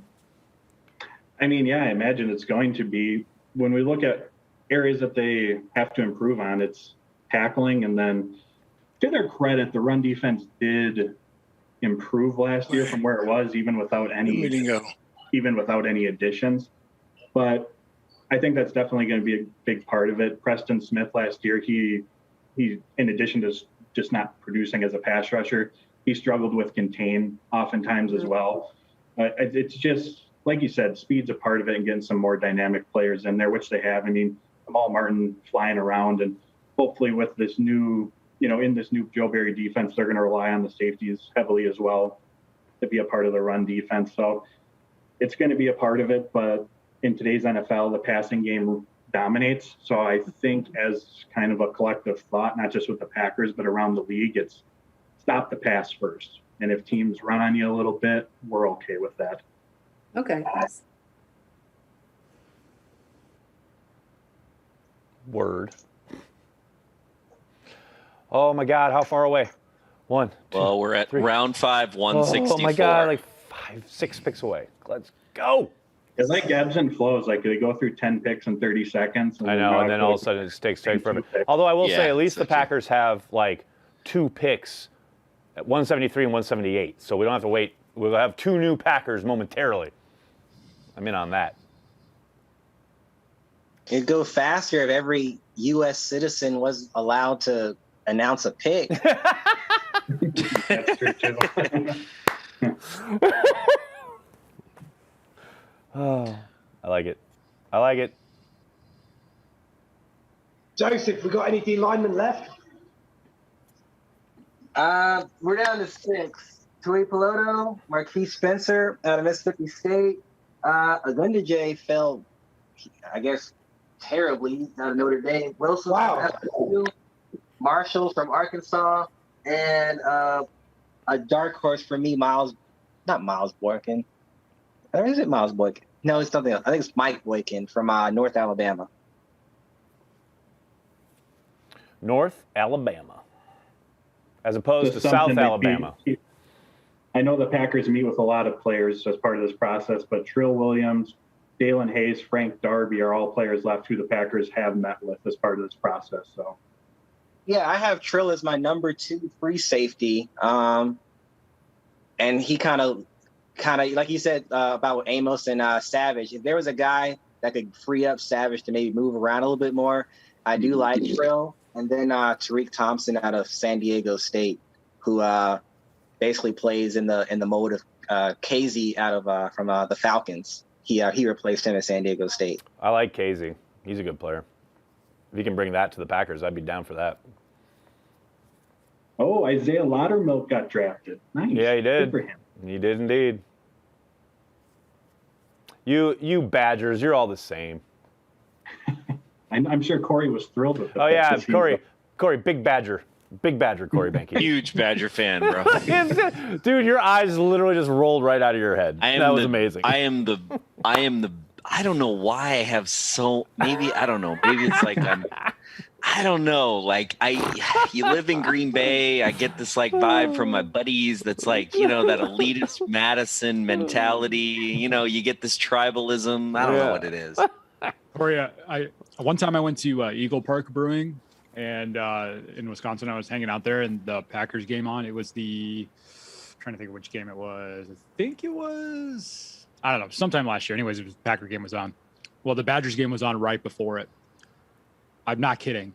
85% of the people left after the Badger game was over. Didn't even stay for the Green Bay game. I'm sitting there, I'm looking around like, what's going on? The game just started. This is supposed to be Wisconsin. But yeah, that's what I get for going to a hipster brewery. That ain't right. But man. the opposite of that is true. The opposite of that is true, right? Saturday is the day that I get ready for the tailgate, not when I watch the fucking Badgers. So my neighbors decide, oh, hey, we're going to watch college football. So, I try to stop over there, but I got, there's no love lost if I miss the game. You know what I'm saying? I mean, I like to see who the next possible Green Bay Packer could be maybe one time in 10 years, but, Yeah. And speaking of breweries, just from watching you and Nags, I've seen, Corey, that you got Stillmank's Guava IPAs. Those are amazing. Oh, those Corey's big on those. Corey's big. Yeah, I am too. I got some in the fridge right now. I love pretty much anything from Stillmank. Stillmank's the bomb, man. Stillmank is the absolute bomb. Have you, Paul? Have you tried any of the? Speaking of Madison, because I do have love for. There's a lot of great breweries in Madison. Untitled, they've got to be like the best brewery right now. I don't know if I've had anything from there. They're out of Wanakee. They're so good. But they have like 8 different IPAs if you're an IPA guy, but they're really crazy ones. Like they'll have one that's like a West Coast rice IPA, and you're like, I'm not gonna like that and love it. And they'll have like just so many good IPAs. But yeah, Stillmank, 100% on Brad, what he does. Even Badger State, Green Bay, like in the last 6 years, really has had. I mean, Badger State is legit. Badger State is really good. Badger State has a great red. Yeah. Like Badger their red State is really good. totally. They're Wisconsin, like their old Wisconsin red lager. That's really good. So good. And Stillmank, of course, like Brad, totally took it to another level, and it kind of forced everybody to join him in a good way. Because like Titletown just won their first award for this beer called Boathouse. That's really good. It's a Pilsner, but it's got character to it, it's like a Miller Lite with character or Busch Light with character.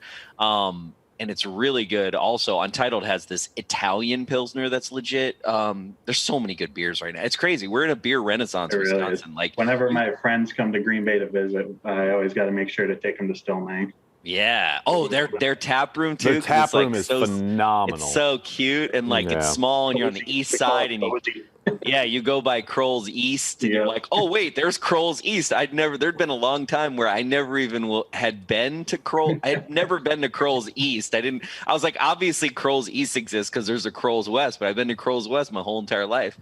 And I remember, it's great. What they're doing is great. But yeah, Badger State, Titletown, Stillmank. I mean, there's so many. That's just Green Bay. I just love that his Brad's. I don't even know what the contraptions are called that actually where the beer is brewed, but they're all named after quarterbacks and Packers players. Yeah. Like they're named after legends. So like, yeah, where he makes Wisco Disco is like in Tank 15, which is after and then Star, where he obviously, makes, right? yeah. Yeah. Thanks, Nagler. No problem. I love Nagler dad-splaining to the Packers chat why 15 is important. Just here for you, buddy. Hey, we got some super chats you need to get to. You should get to them. Okay, let's do it. Let's see if the peoples are ready. Somebody's got us on. Might want to mute. You guys ready? Uncultured's first. Oh, I got to turn them on. What do we got?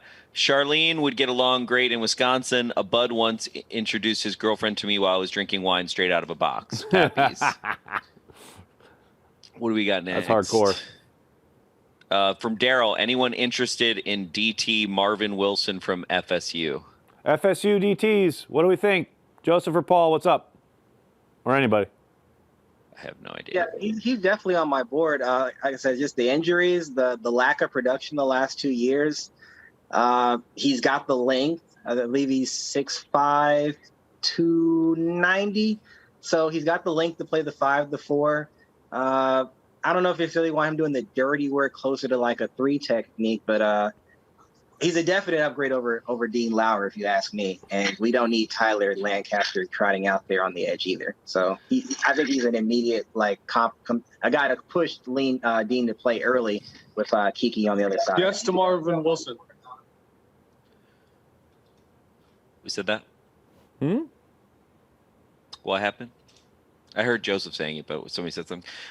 Going to the next super chat. What do I got here?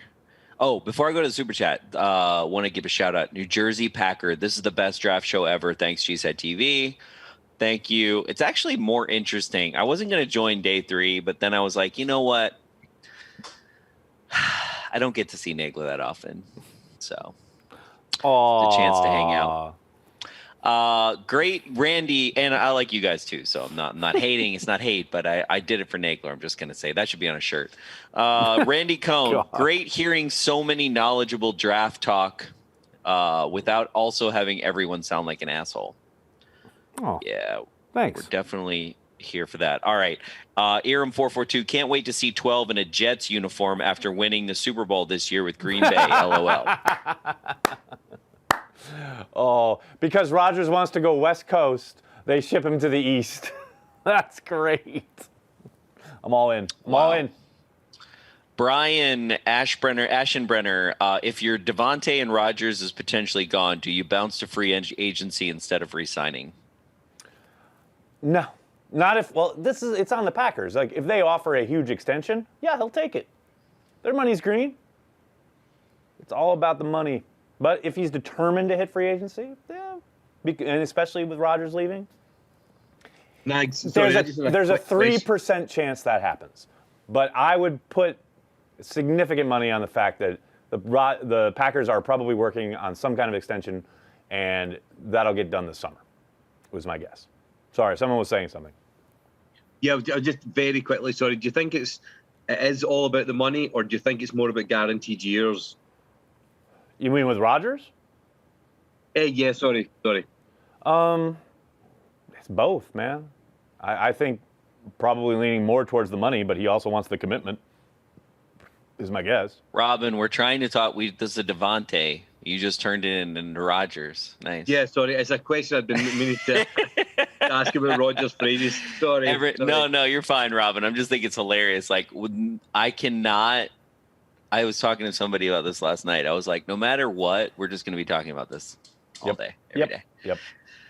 And I know. I'm a salmon swimming upstream, trying to make my way through the dams to just lay my eggs in the lake where I was born. But I can't do it. Wow. You guys aren't helping me. That went deep. Bro, I'm here for it. All right, Bruh. We're keeping with super chats here. Justin, if Rodgers doesn't have a no trade clause, or if he does have a no trade clause, because he doesn't. He does. He doesn't. If Rodgers doesn't have a no trade clause, who the hell cares where his preferred destinations are? Ding ding ding ding ding ding ding ding ding ding ding ding. Engagement, sweet engagement. We should just have the sweet engagement animation all the time. all the time. Is that all I have, guys? Sorry. Can I just give a shout out? Can I just give a shout out to? Yes. Hold on one second. Actually, sorry. Go to somebody else real quick. Come right back to me. Sorry. Jesus, Tyler. What kind of rinky-dink operation you think this is? Hold on. Guys, can I just give a shout out? Oh, wait. Shout out real quick. Hold on a second. Wait, 1 second. It's important. It's Aaron Rodgers calling me. Aaron Rodgers is on the phone. Hang on. Yeah, right. I want to give a shout out to Tom Grassi, who's joining us in the chat. Hi, Tom. Tom Grassi. Aren't there like 300,000 people watching him right now? He has time to watch us on this thing? On this little podunk program? program? Yeah, it's, I feel pretty special. Programmatic. I feel pretty special. Tom Grassi's here, baby. You don't have to come on Cheesehead TV, but it sure does help, Tom. Word.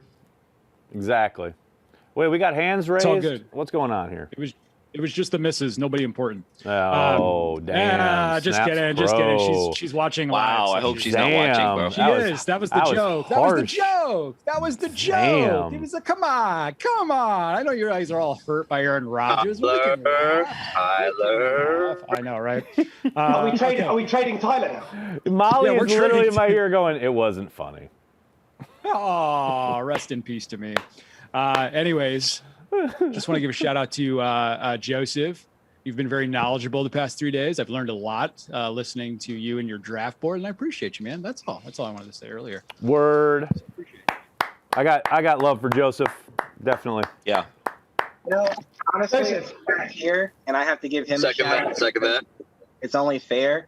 I have to give a shout out to Andy because, I mean, I used to do this more pedestrian-like, but then Andy made me mad yesterday or last year when he's like, oh, yeah, there'll be plenty of wide receivers for the Packers to draft in the second round. It's like, are you sure about that?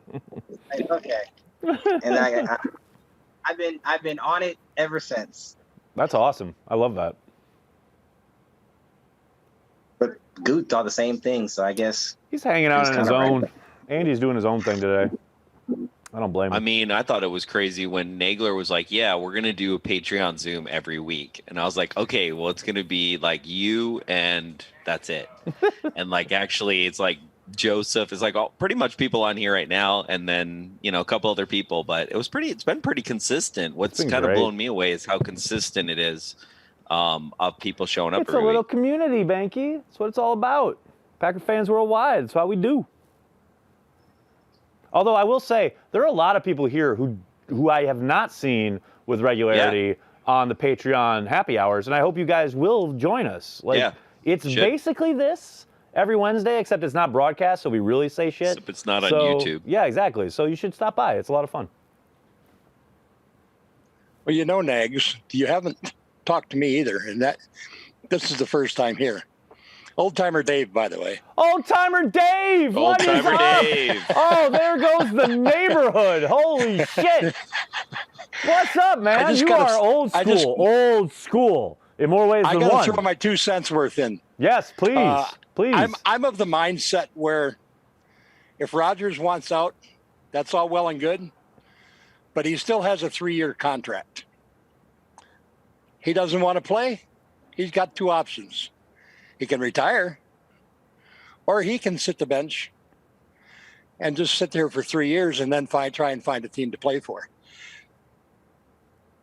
I'll tell you what's funny is that he can't even do that because, yes, he can retire, but let's say he sits the 3 years, his contract doesn't toll, or those years don't count. Right. Like, the Packers own his rights as soon as he unretires, and that contract goes back into effect. So it's like that's what I mean. Literally can retire or play for the Packers. Those are his options. Yep. And to be honest, I don't have a problem with Green Bay doing that. I don't either. Not at all. I'm with you 100%. I've been a fan for 64 years. I've seen a lot, been through a lot. The last 30 years have been nice. Maybe it's all coming back around. Nobody knows what Jordan Love's going to be. Do we have another one in this? No, boy. That'd be historical. It'd be historical. It's crazy. I personally don't think so, but that's just my opinion. I hear you, and man. as far as the Devontae comment, I don't think we're able to re-sign Devontae if Rodgers isn't the quarterback. I really don't. I get that thinking. But I don't agree. I think Devontae will be back regardless of who the quarterback is. That's just me. That's just me. Okay, then. We'll see. The one thing I want to say about the transition from Favre to Rodgers to Love is in the LaFleur system. Obviously, you want an Aaron Rodgers, but they don't need an Aaron Rodgers to be successful. Look at the Rams; they went to a Super Bowl with Goff. The Niners went to one with Garoppolo. Yep. This is a very friendly system. So Love may never be Aaron Rodgers. That's obviously a lot to hope for. But for the Packers to be a very good team, he doesn't have to be either. I very much agree. Very good point. Much agree. Very good point. We're 2 picks away, people. Let's go. Sean's got his hand up. Hi guys, sorry, first time caller, long time listener. I heard through the grapevine that you were starting an anti-monarchist movement, so I thought I'd hop on, see what the crack was. I like it. I like you. It's just American sports is quite strange because the fans have players have a lot of fans like LeBron James or Brady or Rodgers. It gives them a lot more player power. Foreign fans like myself, the Packers is probably the closest thing to a community club and similar to the football clubs and things like that we have over here. Myself, I quite appreciate that we don't have a rich stick running the things behind the scenes. I would absolutely hate to have an actual owner. On the Rodgers thing, he has a contract till he's 40, I think. I don't think many quarterbacks would get that much of a backing in this league. I don't think even players like Peyton Manning never got that respect to get that significant a contract till that age. I think there needs to be some perspective, and as much as it hurts for players and coaches to leave, we've been through it all before. We've had season ticket waiting list before Rodgers. We'll have one after him. We sold at Lambeau before Rodgers was there. We'll do it after he leaves. We won and lost games before Rodgers. We'll do it after he leaves. We won championships before Rodgers.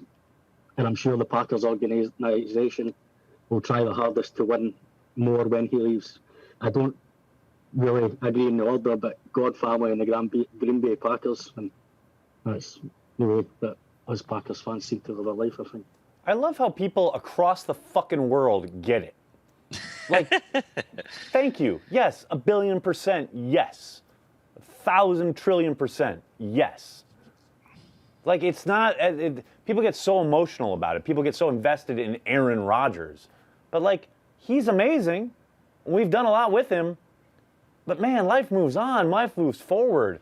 The Packers have been here, like Corey's hat said, like 100 years. 100 years before Aaron Rodgers came along. Well, hopefully another 100 to come. And I love Aaron. I love what he's done for the organization. I love what he's meant. I love the Sunday afternoons we've spent with him. But, man, no one man is bigger than the organization. Sorry. Brett learned that, and Aaron's about to learn it. I'm with you, 100%. Very well said. The Packers are on the clock, by the way. Packers are on the clock. What's up, Brandy's house? Hey, I just had a quick question for Paul. A lot of people are advocating for linebacker help in this draft. What is the state of the linebackers group being so young, and how can the Packers get those guys up to speed? I personally think it's in good shape with Chris Barnes and Kamal Martin. Barnes, by the end of the season, he took over linebacker 1 duties, was wearing the green dot. Kamal Martin has a lot of promise. He needs to slow down. There's sometimes where he's just overrunning everything because he is so aggressive, and I really love that, but got to harness it. But there's a lot to like there, and I know through the mock drafts early on was the Packers taking a linebacker because, Joe Barry, he's the linebackers coach. You could look at the flip side and go, he's a linebackers coach. He's going to develop the guys that they have. So I think they'll add depth, but I think they're 100% fine with Barnes and Martin. And I think Mike Renner made a really good point when I had him on a couple weeks ago for one of our chats. He pointed out, rookie linebackers, you're swimming a little bit, in the sense that especially with Kamal, because he was coming off an injury and then got injured so early in the season, missed a lot of practice time during the year, and then came in, was thrown into the fire.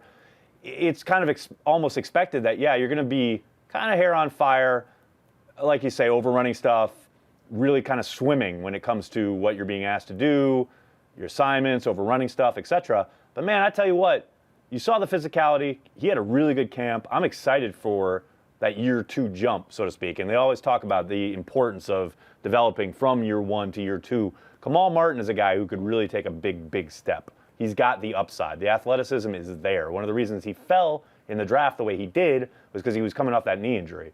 But man, I'm telling you, he stays on the field, he could make a big, big time jump. And I'm not saying that's going to fix everything, that's going to solve everything. That's the middle inside backer sorted. But that's a guy that they're undoubtedly counting on to develop in a big, big way. Packers on the clock. Yes, sir. Packers on the clock. Let's go. Let's go. Amar, I'm going to get to you after the Packers pick. Boom, boom, boom, boom, boom, boom. Please tell me you're not driving, Amar. Don't. You're parked, right? Keep your eyes on the road. I'm at a light. Okay. He's at a light. Amar, you kill me with this. Just you kill me. Lord. Hi, man. He's at a light. I can't help it. I got to get in. I feel it. Pick is in, Pick baby. is in, Pick you is guys. in. Let's Pick is go. Let's go. Pick is in. Leroy Butler. Leroy Butler What is announcing up, Leroy? the Packers selection. Woo! Butler announcing Second the round pick by the Packers in the love 1990 it. NFL Draft. love Round it. 5, pick 173. Here we go. What we got, Leroy? Tell me. Talk to me.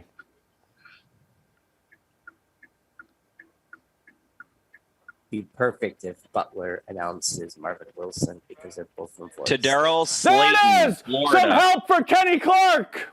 Defensive tackle out of Florida. Uh-oh, Florida 6'4", lineman. 330. Florida lineman. Never a good sign. What? 40-yard I'm dash, kidding, 508. I'm kidding. Started all 12 games last year, according to the NFL Network. All right. Little defensive line help. Give it to me. Big body. Big dude. I'm down with it. I am down with it. Of course, more Rodgers news leaks right as they pick. I saw that. Of course. I saw that. Good Lord. It's just going to drip, drip, drip. It's literally, that's all it is. No, he's like, oh, I love the Packers. I don't want to comment about it. I'm just so sad that this news got out. Yeah. Shut up. He said that on Twitter? No. No, to Tirico on NBC. Well, not on NBC, but he said it to Mike Tirico. Oh, on video? No. It's secondhand. Like, this is Mike Tirico telling people what Aaron Rodgers said. This hearsay shit. Yeah. The quote was that Aaron Rodgers declined to comment and just that he's disappointed that the news has come out to this rift with the Packers and that he expresses how much he loves Green Bay and wants everybody to know that. Okay. What does Paul think about this? We still got Paul, right? Mm-hmm. I think he has to. We left. Yeah, I think Paul he has left. to write Paul's it up. like, bye. Bye, you guys. He's like, I'm later. Amar, what you got for us, Amar? All right, so got a little story. If it's okay if I can go through it. Go, dude, go, do it. So, just like you guys, I grew up Packers fans, born in Green Bay, all 9 yards, right? So you've always seen all the ups and downs and all the craziness. And I remember back in the day, it was 07, when, there was that talk about Aaron Rodgers being traded to the Raiders or Randy Moss. And I was so hyped. I was like, oh, yeah, we got Randy Moss. And I was like, yeah, I can't believe this is great. And then I found it was all BS. I'm on spring break. I'm like, this is crazy. And, time goes, and then I'm all Favre. I'm like, no, we need to do this for Favre. And never had any faith in Rodgers. And then, of course, I eat all the crow in the world. And I remember, watching Favre play. When you throw a deep bomb, I close my eyes. So I don't know if it's going to be an interception or if it's going to be a touchdown, right? Yep. But with Favre, with Aaron Rodgers, when he throws a deep ball, I'm like, okay, it's either going to go touchdown or it's going to go out of bounds. I don't know. It's going to be 1 2. He's going to throw away or he's going to do something. But you're right, Nagler. The memories that Rodgers has given us, for the last 13 years, have been amazing. Just like Brett Favre, right? Right. It's crazy as hell now, off the field. But I think you're right. Like, at the end of the day, we're all Packers fans. As much as I want to see Rodgers succeed and get a championship with us, I'm also like, you know what? If he needs to go, then at the end of the day, our fandoms with the team, not just with him. Right. Wish him the best of luck. Yep. As long as he's not with a rival. Yep. I want him to get as many Super Bowls as he can get, but I mean, it just sucks that we are where we are. That's what it comes down to. Yeah. And I told Tyler too, please keep a record of all the times I said I was mad about the Love pick because. Oh, trust me, Amar. Those receipts are in the mail, kid. Trust me. I can't wait. Like I said, I've been eating Gary's crow. I'm gonna eat the damn Love crow too. I'm all for it. So I'm doing the shit that with you guys. I'm with you guys on that all the way. Harold has his hand up. What's up, Harold? He's talking to us from Hades, apparently.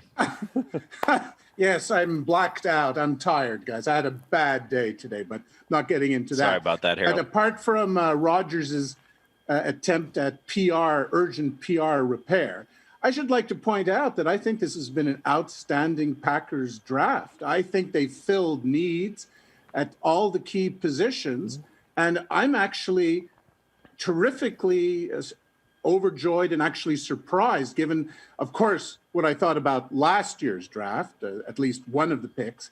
But this year's draft, I wouldn't quibble with any of them. Now, here's my question to you. What if all the guys they picked last year end up being able to play and are really good, and all the guys they picked this year can't play worth a lick? Because that's entirely possible. Well, that would be sad, of course. Right, but the point being, it's like, this is not specific to you, Harold, because I know I very much see this playing out already on Twitter and online. People are very happy with this draft. But I don't understand why people are happy with this draft, but we're so unhappy with last year's draft. Because we don't know anything about these guys that we didn't know about those guys. Draft. We don't know anything. We literally know nothing about any one of these humans that are about to don the green and gold that we didn't know about the guys last year.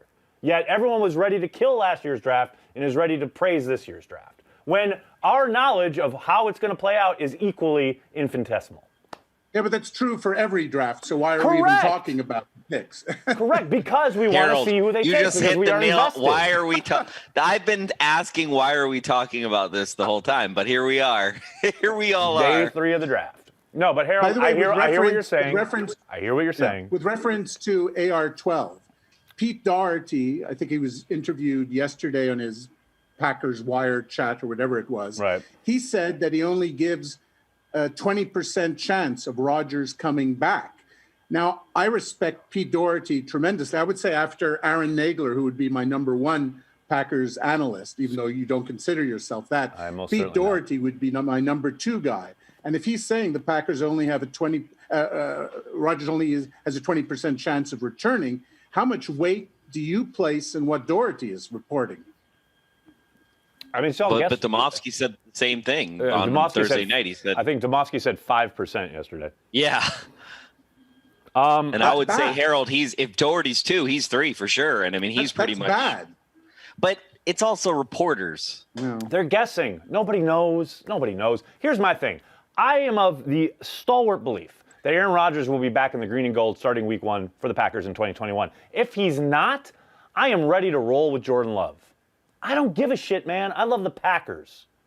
And I think they've set themselves up in a really good spot. Yeah. Could you give an 80% rating so at least that raises the average? I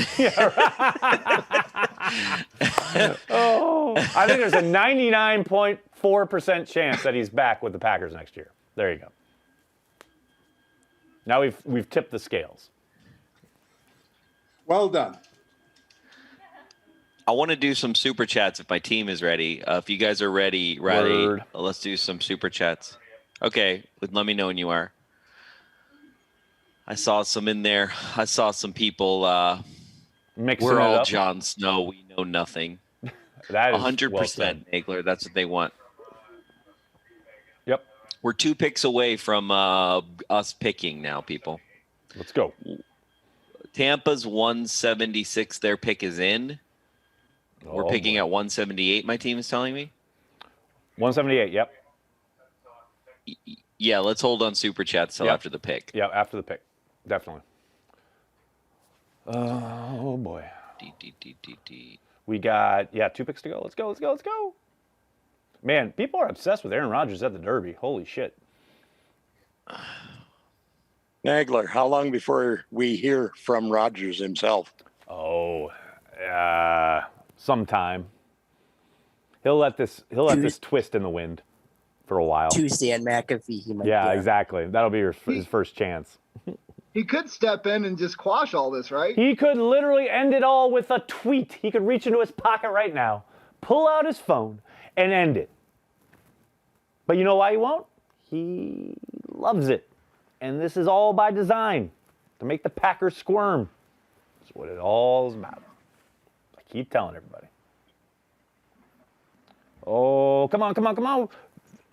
Let's go. I don't think they're squirming, though. One more pick. I'll tell you that. Well, I really don't think you think they're it's squirming. fun in 1265 Lombardi this weekend? I don't think it's fun, but I don't think the actual people who are in charge are squirming.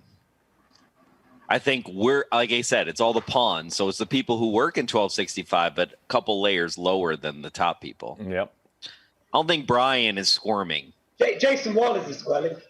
Yeah, I can tell you, Jason Wallers is not having a fun weekend. That I can confirm. I think the people that are squirming are in the Packers Pro Shop with all those Rodgers jerseys. Yeah. I gotta discount all of this. That's It's okay. You can just cross out the 12. Just put it. Make it an 8. Make it an 8. They're already trying to figure out how to There you take the go. 12 off and put an 8 on. Exactly. Yeah. I love it. All right, come on. Let me see this next pick. Let's go. They say the pick is in but they don't say who. Oh, linebacker KJ. Yeah, Britt. the Bucks have picked. They took Britt. So now the Pats are on the clock. Yep, and then us. Just was looking at some photos of that guy of Slayton that we just picked. He's enormous. He sounds like a real project, but he's huge. He is a huge mountain of a man. Joseph, who's number 1 on your board at the moment? Number 1? Number uno. Honestly, I don't know why he's falling. I don't know why Dylan Moses is still there. I mean, he played well after the knee. I don't get it. The chat loves him. That is definitely true. I get we got Chris and we got Kamal, but if they both missed time last year, if that happens again, then who do you put in? Then you have like Ty Summers out there again, and nobody wants that. Yeah, nobody wants that. No. New England pick is in. Or in Burks, Trey Smith, God though. forbid. There's a couple of edge guys. Packers on the clock. Packers on the clock. The Packers are on the clock. Come on Who we now. taking? Come on now. Cornerback. Quarterback. Gonna take a quarterback here. Quarterback, cornerback, defensive tackle. Just did defensive linebacker. tackle. Let's go. Kicker. Punter. Here comes the punter. It's the 5th round. It's time for the punter. New England took a linebacker. Maybe it's going to be running on linebackers now. Linebacker run? Possible. Let us go. Come on. Give me the pick. Give it to me. Oh, my God. They could still use a safety. Yep. We were talking about that a little while ago. I totally agree. Pick is in. Pick is in. Pick is in. We got graphics for this. Come on, linebacker. Look at that. Ooh, that's hot. The Patriots just another corner. It's another corner. Gene Charles. Cornerback. Gene Charles. Cornerback Gene Charles. Appalachian State, right? I believe so. Wow, Appalachian State has a good enough player to get into the NFL. I heard good things about him. Daniel Jeremiah's going to lose it then on NFL Network, obviously. Leroy again. Leroy Butler. Nice. Like it. He's just right over there. And Binky, let's not forget Alcorn State. Exactly. That's cool. Let's go. Shamar Gene Charles. Shamar Gene Charles. I got a corner. Okay. 5'10". All right. A 4'5", 184 40? pounds, 4'5", 40. Oh. More defense. More defense. Defense. I know those guys are coming off the board. I'm here for it. I'm here for some That's defense. kind of amazing that from a small school he was a Thorpe finalist. That's really amazing. I mean, yeah. What are they even Division III? No, aren't they 1AA? One, yeah. I believe. They just moved up like 2 years ago. Wow. Yeah, it's the American, right? Or is it Oh, I want to hear what. Is anyone listening to? Is anyone listening to DJ and what he's saying about this pick? What's happening? Oh, I love it. Appalachian State, isn't it? He's gonna love it. Don't let it get in the stream though, you guys. No. Yeah, exactly. Because they will shut us down. I want to do super Probably a chats. Slack guy. Can we get Yeah, to that? yeah. Let's go. Yeah, Riley, take your time. Just let me know when you're ready.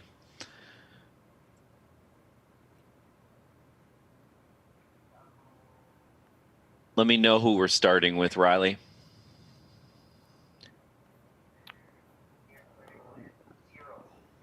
We're starting with Cyril. I was just going to talk about Cyril. There we go. Cyril, imagine if we sent him to Dallas to play for Mike. Oh, yeah, we talked about this last night. Didn't we talk about this, Cyril?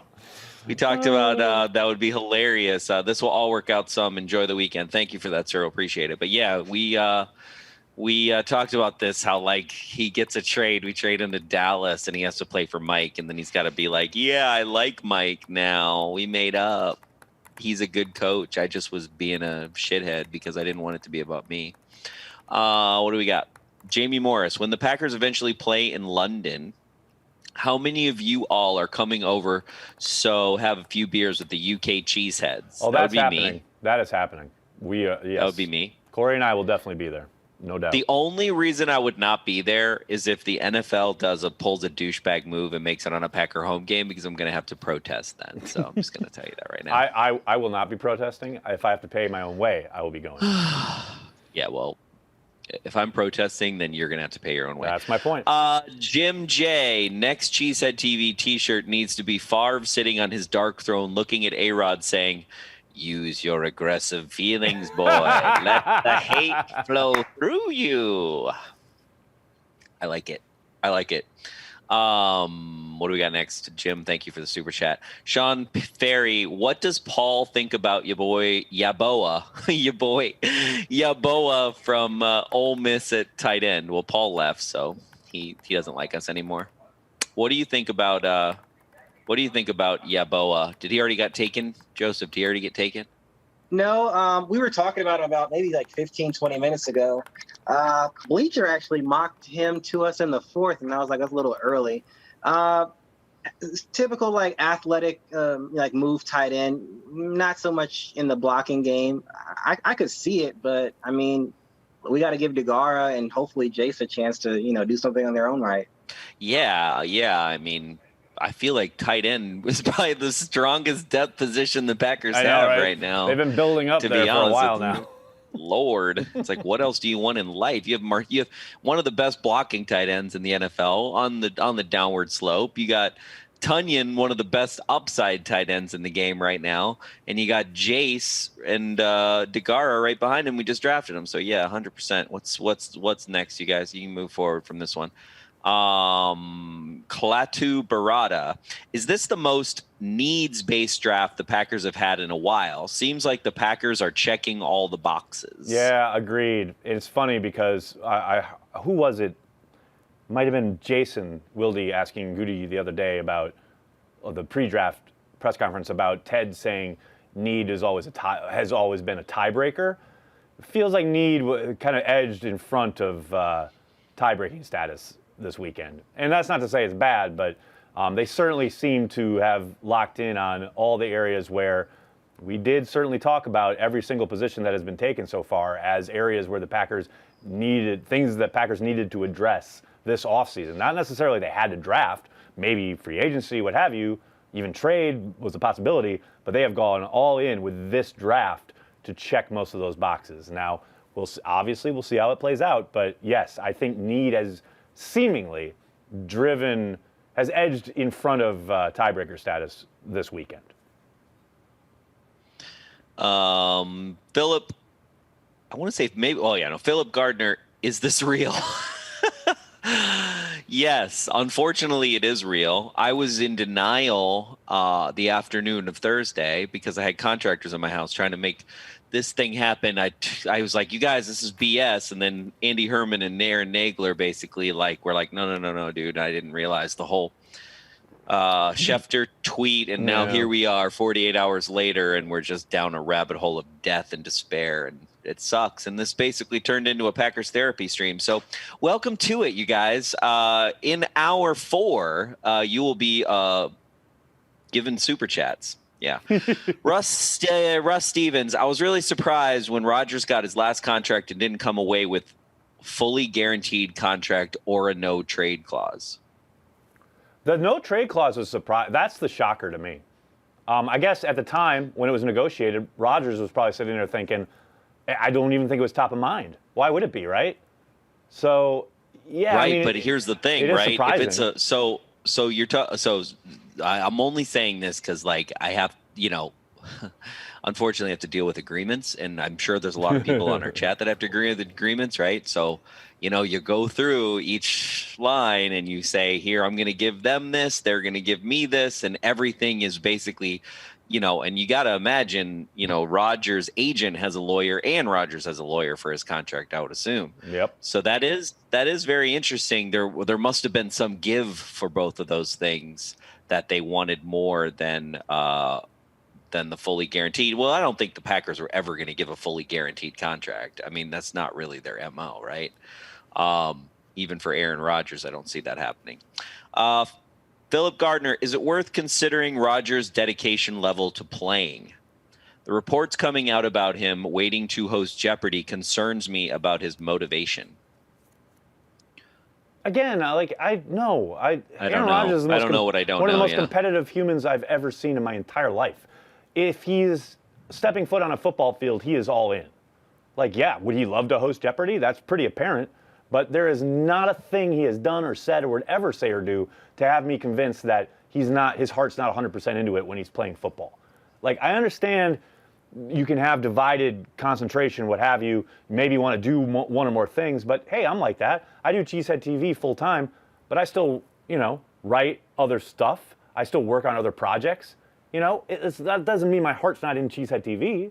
So yeah, what are the other projects you write? You just don't worry about it. So, what are you talking I understand. About? I understand the idea from the outside, sitting there thinking, "Oh, is he committed?" But Aaron Rodgers is one of the most competitive humans we've ever seen step foot on a football field. If he is playing, he is all in, and I would never be worried about that ever.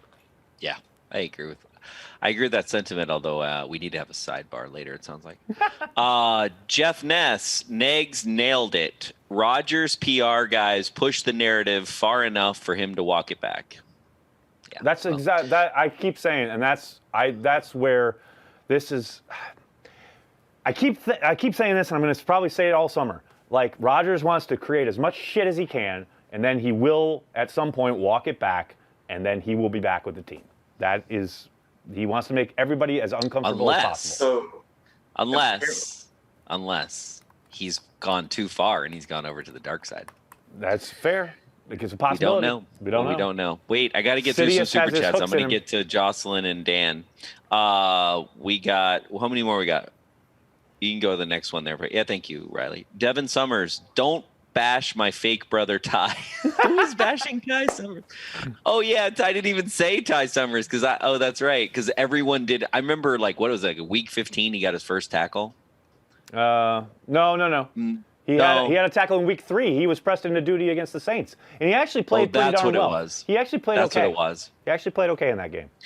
That's what it was. It was week 3, and I was like, "Who's Ty Summers?" Because I never heard his name in training camp. All right, well, we got Tyler Rokamp. thanks for the team first therapy this weekend. Yeah, well, we didn't know we were providing it. We're just actually having it with everybody else. We're So right. it's We're not, real time with everyone. Unlike Aaron Rodgers, there's nothing strategic about Cheesehead TV. Let me just tell you that right now. All right, what we got? Chris Koenig, Packers going away from high RAS guys. Rodgers 5.4, St. Charles 4.4, to Darrell Slayton 7.6. Yeah, and that's what we were talking about before we came on live. Corey, that's the thing Corey was like ranting about to our Patreon members who support us and keep us in business, and Corey likes to attack people who do that apparently. This idea that RAS is this end-all be-all for the Packers. RAS is great from an outside perspective as far as trying to get a handle on what the Packers have done in the past, the attributes that they clearly value, etc. But as we've also heard from Gutekunst, that's not necessarily like the end-all be-all. And now maybe they were a little bit stricter under Ted. I think Brian has clearly shown now through 3-4 plus years that he is more than willing, if a guy puts on tape that he can play, he's a little bit more lenient and or willing to go beyond the athletic testing and say, okay, this guy can play. I'm willing to look past maybe a dip here or there on certain parameters, which is, to my mind, I love. I'm all in on that. Because yes, the tape should rule everything as far as I'm concerned. So yeah, it is surprising if you look at it through the history, the prism of. But when you say the tape should rule everything, wait, Nagler. Yeah. What do you mean the tape should rule everything? But the problem is that's the holy grail to me. Yeah, so the tape, but who judging the tape makes the number? Well, no, because the tape is separate from the athletic testing. The testing is what goes on after they leave. But someone has to watch the tape to give it a number. Like Andy Herman has to. Well, your scout is. Yes, that's two. Right? That's two different things, though. The RAS is athletic testing. That's got nothing to do with the tape, essentially. That's the subjective nature of scouting, you know. And that's why when people talk about PFF, I kind of roll my eyes because I don't know who's doing that, the watching of the tape. I don't know what they're seeing. I don't know, and like they obviously employ lots of different people. Like I know Andy, and I know his methodology, and I kind of get where he's coming from. So I trust him a hell of a lot more than I would trust PFF because that's just a blind committee that I have known nothing about. Yep. You know, so to me, that's where the kind of disconnect comes from when people talk about PFF grades. I love PFF for their absolutely exhaustive information as far as where guys line up, how much certain coverages are utilized, certain like informational aspects that they can take a deep dive into. But as far as grades go, I'd pay no attention to that whatsoever. Craig Smith, when 12 goes on the record to talk about this situation, who do you expect him to give that interview to? Well, I joked this morning, when do we get to the Greta Van Susteren sit down? Because that seems to be next on the checklist. So who is that Packers nowadays? QB. That's a really good question. It's got to be McAfee, right? Either McAfee or Green Bay football guy, morning football. Oh, Kyle Brandt. Like Kyle Brandt, yeah, right. I could see that. I'm thinking Aaron Andrews. Yeah, Aaron Andrews is a possibility. Aaron Andrews. If he wants to go like old school National. Establishment style, yeah, Aaron Andrews would probably be it. Yeah, if he wants to go national, like it's like 60 Minutes. Yeah, exactly. Or like Fox that kind Sports of style. Exclusive. Yeah. Yeah, definitely. HBO Sports. RR Smith 30. I'm really excited about Slayton. Get excited about Slayton. Power to the people. Word, big boy coming in to wreck stuff. I'm down with it. Greg Somerville, love you guys. These last 3 days have been awesome, especially with the guests. This is why I love and support Cheesehead TV. Nobody does what you guys do. Thank you. Thanks for watching. Jordan Stewart, 12 out there at the Derby looking like an USA Network TV series villain. Disappointed coming from the king of passive aggression. And I don't know what to call the two emojis he did. They're like, there's like a little crying tear on their top left side. I don't know what the name of that is. I'm too old for this shit. Cyril Power. Me and my buddies fly into NYC for a weekend each year and spend 50% of the time at the Beer Culture. Need to know, is that a hipster bar? My reputation is too important to be considered a hipster. Honestly, I've never heard of it, so I have no idea. I have never heard of it. I thought you Where were going to is say it? the beer garden. Where is it? And I was going to get excited, but I've never heard of the Where beer is culture. the beer culture? I have Where no is idea. that? I know. Oh, my producer's telling me it's on 44th. Where, Al? 44th and 8th Avenue, apparently. Is it a hipster bar, Al? It's in Midtown? Yeah. Oh, it's in Midtown, so it can't be a hipster bar if it's in Midtown. No, but it can be a rare... tourist trap. Sounds like a tourist trap to me. You're okay, I think. Oh, yeah, we see some gems in there. Some folks stroll in there. It's just, it's entertainment at its best. Yeah, 43rd. He's incorrect. It's not 44th. Oh, okay. It's 43rd. All right. It's about 5 blocks from the office. All right, I'm done with the super chats. Jocelyn's been waiting patiently. Go ahead. Yeah, just going back to this never-ending story. He talked to Tirico briefly, I guess, at the Derby, I don't know, 30 minutes ago maybe. Yeah, we talked about it. Didn't do an actual interview, of course, but said he was disappointed the news came out that there was this rift. And we've been talking the last 2 days how this is all coming from his side. So I thought that was just interesting. Of course it's from his side. Of course it is. Good Lord. This is what he does, people. But this he's is playing the disappointed game. it came out, though. Like that, Oh, very disappointed. Yeah. Very disappointed that David goes what Dunn did Corey it was exactly saying when I told him earlier to. Come on. I hear you, though. It is kind of funny. Yeah. Now you know how I feel, Jocelyn. Dan, what you got, Dan? Yeah, I want to talk about the draft pick. Is that all right? Yep. Yeah, that's okay. Please I'm going do. to talk to my grandfather, though, because I'm sure Yeah. he's going to bitch about this draft right now. So. Aaron, Gene Charles. So obviously, people pointed out, on the RAS score is lower than what they talk about. He's not tall, he's not hyper athletic, but he led the country in passes defense. Every scouting report I've just read about, everyone I could find, they all say really competitive, really feisty, team captain. But the thing that stands out to me is he's a real slot guy. And in the past, they've always drafted corners. They've always said, "Oh, he can play everywhere, can play outside, can play inside," that sort of thing. And we heard all this talk about Joe Barry and how important that slot corner might be. Is this the first pick where we maybe see some consideration to the scheme that Joe Barry is bringing in, drafting what appears to be competition strictly at slot corner? And actually, the official NFL Network comparison is Will Redmond. Yeah, I saw that.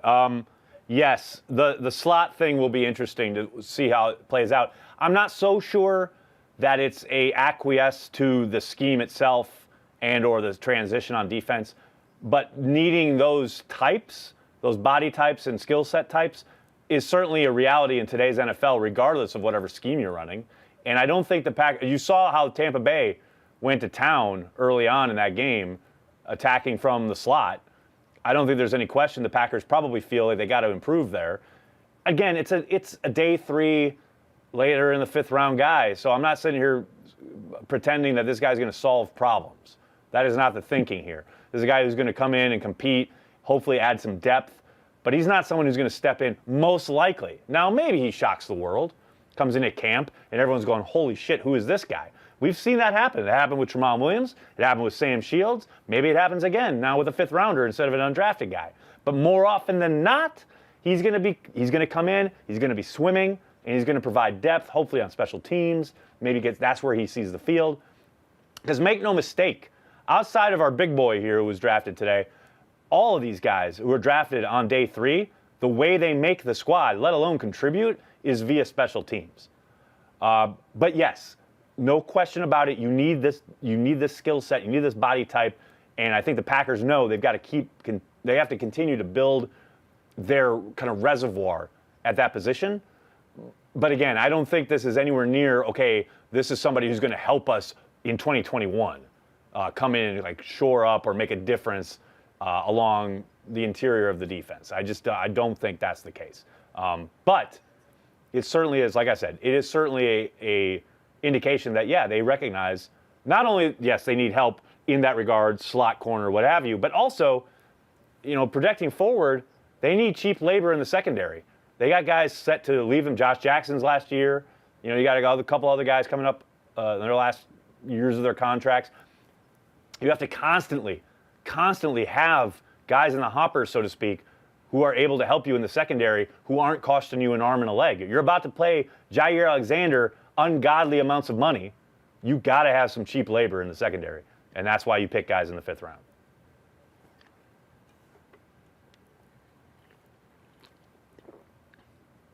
What else we got here?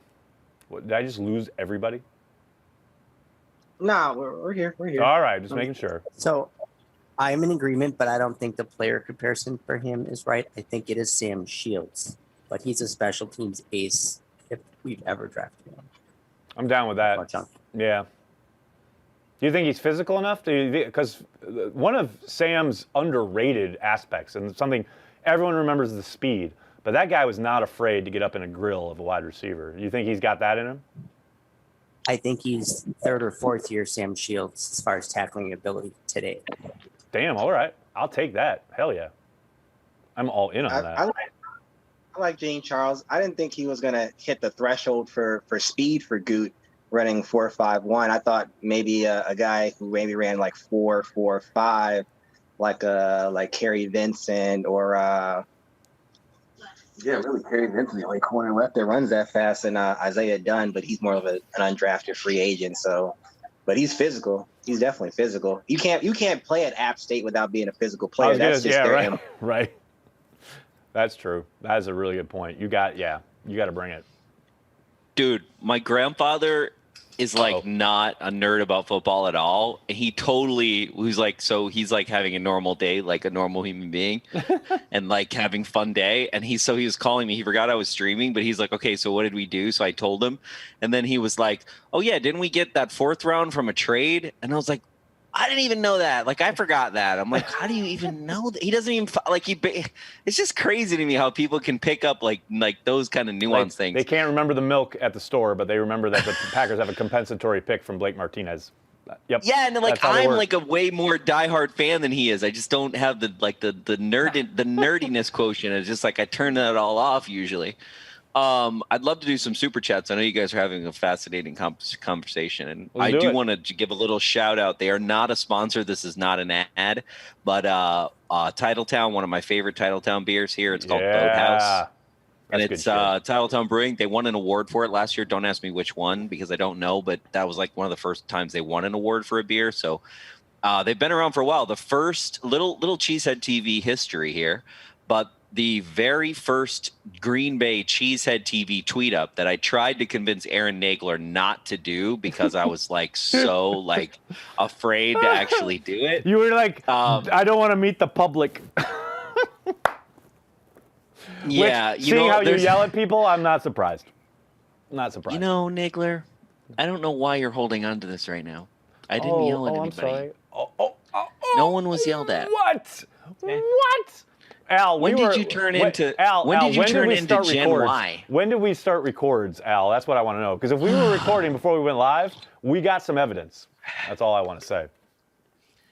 Okay. I'm kidding. Anyway, the Cheesehead TV history is that the very first Green Bay Packers tweet up was in the upstairs of the Titletown Brewing House. Amazing. And we met with Greg Bedard, Rob Demoski, who was man enough, and I say this in much mad respect because we'd been talking so much shit about him that he actually showed up. And Wildy, I think that was the last thing Jason Wildy ever showed up that we had, right, Nagler? Yes. Oh, so long ago. I think that's the like only time Wildy showed up, if I remember right. No, the Packers training camp. He did do an interview with Wes Hod. Right, yep. He hooked us up. Yep. All right, let's do some super chats, huh? I'm in. Corey, before you start that, I've got to take off. I want to thank Corey and Nagler for doing this. It's awesome. You've created a hell of a community here, buddy. Oh, thank you. Keep it going. Thanks, old timer. Thanks, old timer Dave. Really appreciate having you on. Everybody was loving you on the chat, by the way, if you saw the YouTube chat. So, and in the Patreon chat. So have a good day. Have a good rest of your day. See y'all. And the studio loves you. Actually, everyone, the producers in the studio, you're their favorite. They just told me on comp.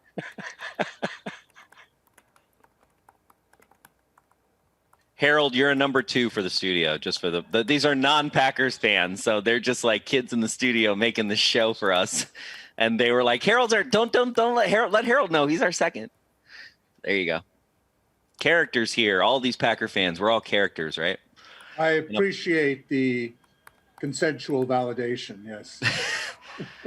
We're all characters here in this Aaron Rodgers, Brett Favre drama called the Green Bay Packers. I was just thinking that Aaron Rodgers' behavior reminds me, I think, of every man's worst ex-girlfriend who loved to torture us with this type of petulant behavior. Let us stew for a week before coming back and retracing their steps. I don't know how you feel, Corey. I think that's, I mean, I make really terrible analogies, so that was a pretty good one as far as they go. How do we get a Cheesehead TV beer deal? I'm seeing that. I like the way our fans think. That's what I'm talking about. Hey, the problem. Reach out to everyone you know in marketing at breweries or corporations that love to spend money. That's what I'm talking about. Here's my thing about breweries, though, is like I'm such a fan of microbrews. Like somebody like Stillmank, their marketing budget, they can't afford to exactly. It's just a different, it's like the beers we like and we want to support. A lot of times aren't necessarily going to have the funds, the money to throw. So around. then you end. No, I'm not hating on Leinenkugels, and I'm not saying I would turn down a Leinenkugel sponsorship deal. But then you're going to be seeing me just say Leinenkugels and not like have a beer fridge. Yeah, exactly. Yeah. All right, let's do some super chats now. Let's do it. About to beer up. Nice work, Cheesehead TV. Yeah, Nagler started like 2 hours before me, so that's pretty typical. Craig Smith, in your Green Bay Green Bay GBG. What's GPG? I don't understand. Go Pack Go fan history. Well, isn't Green it Bay Packers history? Oh, it's just turned around. That's what threw me off. I'm like, Green Packers. I got you. Fan history. Which draft pick had you the most excited at the moment that the pick was made? This year? Aaron Rodgers. That's for me. This year? For me, that's Aaron Rodgers. In your history. In my history. Okay. Damn, that's a good question. Probably the Clay Matthews pick, because we had taken B.J. Raji, and I was walking around Radio City, and then they announced that the Packers had traded back up, and we're on the clock, and I was like, wait, what? And then they took Clay Matthews, and I was like, I love this idea of forming this brand new defense, because remember they were switching to the 3-4, and his upside was really highly kind of not touted, but like a lot of people were talking up his upside.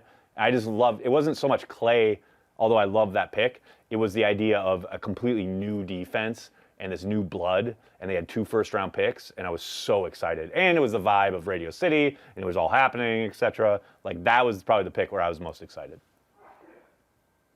Bless you. I got to say it's definitely Aaron Rodgers for me, because I just remember I remember being on the pack. I mean, we were not live streaming, but we were live blogging, and then we were doing videos after each pick. I can't remember. I was in South Carolina on vacation with my family for that pick. That sounds about right. It was like me and Caribou. You and Caribou were nerding out on the But track. I feel like we were on the air, though. Like we were actually, what we would call the air, which is basically an embed on the website that 20 people knew about. I mean, more people knew about it, but not where the embed lived. And I just remember just being so excited that, in our lifetime, the Green Bay Packers we might actually have it might not just be this one-hit wonder of the 90s team, It might not just be I don't know, it's so easy to go back to that time. I think that's the thing that a lot of older fans really understand, is that you are only a couple, much like we're one moment away from not being on this earth. You're only one moment away from having a shitty football team. You really are. Yep. And the beating hearts of 8 to 10 human beings really are, those hearts literally beating, are why, a whole freaking economy exists in Northeast Wisconsin. It's insane when you think about the impact when you think about that impact. So those things, and I didn't think Aaron Rodgers was going to be, I just was it was those moments. It's like everyone is against this, so it must be really, really, really important. And Ted being that Ron Wolf guy, that really solidified it to be wait, I didn't anticipate this. Instead of being in my rigidity, I'm going to actually think about this and make a decision for the future of a franchise. And only a few human beings have the balls to make those kind of decisions, in my opinion. That I've seen Ted was one of them in life. Definitely. And Ted was one of them. Absolutely. All right. Well, what else we got? I'm sorry, I got to turn. We got what's next? Sorry, I got to upload a video, but I'm listening. EJ, no, I've got more super chats. That's what I'm saying. Cool. Jin Gooder or Mary Aaron? I have no idea what any of that means. Is that a don't foreign even- language? Is that somebody who? I almost come feel on this like earth? someone was duping me into saying something Yep. funny. Yep. So that would have been better, though. Exactly. Okay. What we got next? You can keep going, Riley. Don't. Josh Butler. Known agenda is 6-1 odds in the Derby today. I bet Nowhere 12 is placing his bet. Hey-o. I bet I know where 12 is placing his bet. Known agenda. Yeah, I think that's what Andy picked, right? Known agenda. Mm-hmm. Wausau Aaron. James Jones was right about 13-3. He was right about MVP. Anyone curious to what he might say? Hey-o. Well, anything he might say is going to be colored by what he's heard from Aaron. We all know that. I mean, that's been his boy, right? That's been Rodgers' outlet. I mean, to that point, like if you look at the two camps, right? If you look at the Green Bay Packers camp and you look at Aaron Rodgers' camp right now, who is that, middle person? You've seen in the past where there's kind of like, an ally to both sides, kind of in that middle ground that doesn't really have an agenda. I mean, everybody has an agenda, but not an agenda that's either Packers or Aaron that's trying to find that middle place. Uncultured Barbarian. Maybe it's because I'm drinking, but this whole thing is resembling an episode of Arliss. Oh wow, that's old school. That's a pulling a shot. That is an old school HBO show. Well done. Is that all this? Javier Alejandro Uscanaga. Slayton, in a way, feels a bit like Gary to me. Not a lot of production in college, but great potential based on his physicality. I'm down with that. Cool. I like it. Why wouldn't you? Erom 442, 12 to the Brooklyn Nets. Ring chasing. Yes, that joke's been made many times. That's all we got. All right. Thank you for the super chats. Thank Appreciate you it. for the super Lambeau chats. to be renamed Aaron Rodgers Stadium. That's going to be the deal that they make. That'll get it done. That'll be I would actually the naming make that. rights. There you go. I wouldn't be averse to that deal, by the way. If Aaron Rodgers said, okay, so that's a good question. If we said to Aaron Rodgers, look, we're going to change the name of Lambeau Field to Aaron Rodgers Stadium. Here's the deal I would make, though. Mm-hmm. You have to win a Super Bowl in order to get the naming rights, and the naming rights would be for a decade. But I think that's a fair Super deal. Bowl. I know, but he has to win it. So it's another like, one? okay, Aaron. Yeah, so it's like, okay, Aaron, we will name the stadium after you for a decade, but you have to win a Super Bowl. If you win a Super Bowl, it'll be called Aaron Rodgers Stadium for 10 years. I feel like I'm on acid. Like, what are you talking about right now? Like, what? Would you make that deal? Would you make that deal? Would you think that would be a good deal? Like, Sure. just give him something. Just Sure, give why the not? man something. Why not? Sure. Go ahead. Since we're living in La La Land, of course. You see Don't that building don't across give from him you? guaranteed money. Now call it I Aaron know, Rodgers I'm looking Stadium. at it. I could live with that for a decade. Sure. Why not? Yeah. And I'm just saying, could you live with it if that was the? And they were like, much like I okay, can live with that's all. MVS, I can live with that deal. I'm all in. Let's do it. Call Aaron. Get him on the horn. We got Bakhtiari's number. MVS Stadium. MVS Stadium. I could live with it. Hey, Joseph, are you out there? Is there anybody out I'm still here. Hey, is Puka Williams still available? Run back. He is. He is. That would he be is a great. available. That would be a great steal right here. I just don't know if Rodgers, if they're gonna go that route anymore.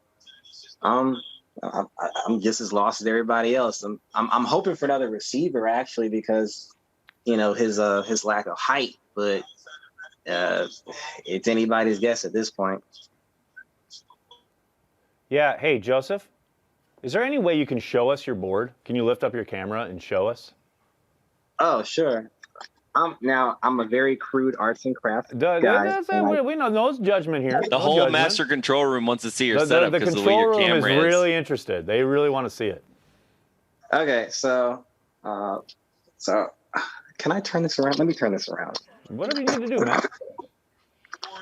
Can I turn it around? Yes, I can. Okay, so I just took a cork board, and this is my defensive board. positions basically off a base defense, and I'm like a doctor, so my horrible handwriting here. So like you can see like Trill Williams is here. That's Tariq Thompson, and then we scoot over here to the offensive side of the board, and then so I had a column just for guys. So I wanted primarily in the slot, and then as you can see, like receivers on the outside.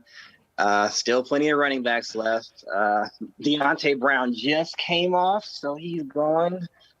And yeah, that's what I got so far. So guys, like Dude, I start off with I like it, Joseph. I fucking love that. 142 guys, and slowly but surely they're all going away. So wait, what do you do? What do you do? You're jumping up on when they're taken off the board. Where do you? Are they just thrown away? Like what happens to the piece of paper? They're in a hat. They're in a Green Bay Packers hat. Where's the hat? Of course, Let's see it. Of course they are. Yeah, they're in a. Nice. I like that it still has a sticker on it. That's amazing. That is amazing. I actually haven't worn it.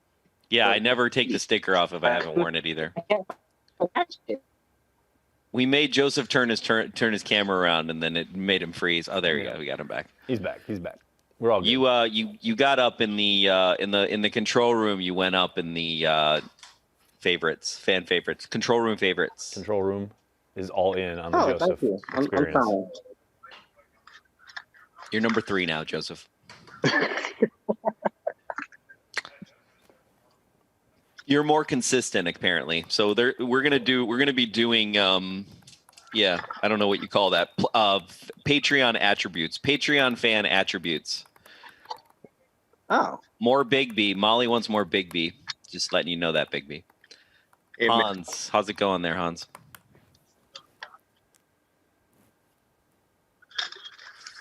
It's going great. Hey, I'm in the middle of an office move right now, and I'm going to go and I'm going to try to pilfer a whiteboard for Joseph. We're going to bring him in to the 21st century. I was looking for a whiteboard, but I did not realize how expensive whiteboards were. Yeah, they are. I was like, all this for a board with a marker? Well, we have the big ones I like the whiteboards where you can actually have the magnet as well. So that then you can like whiteboard, but then you can still like magnet paper so that you can kind of get the best of both worlds. Because how the cork boards, it's nice.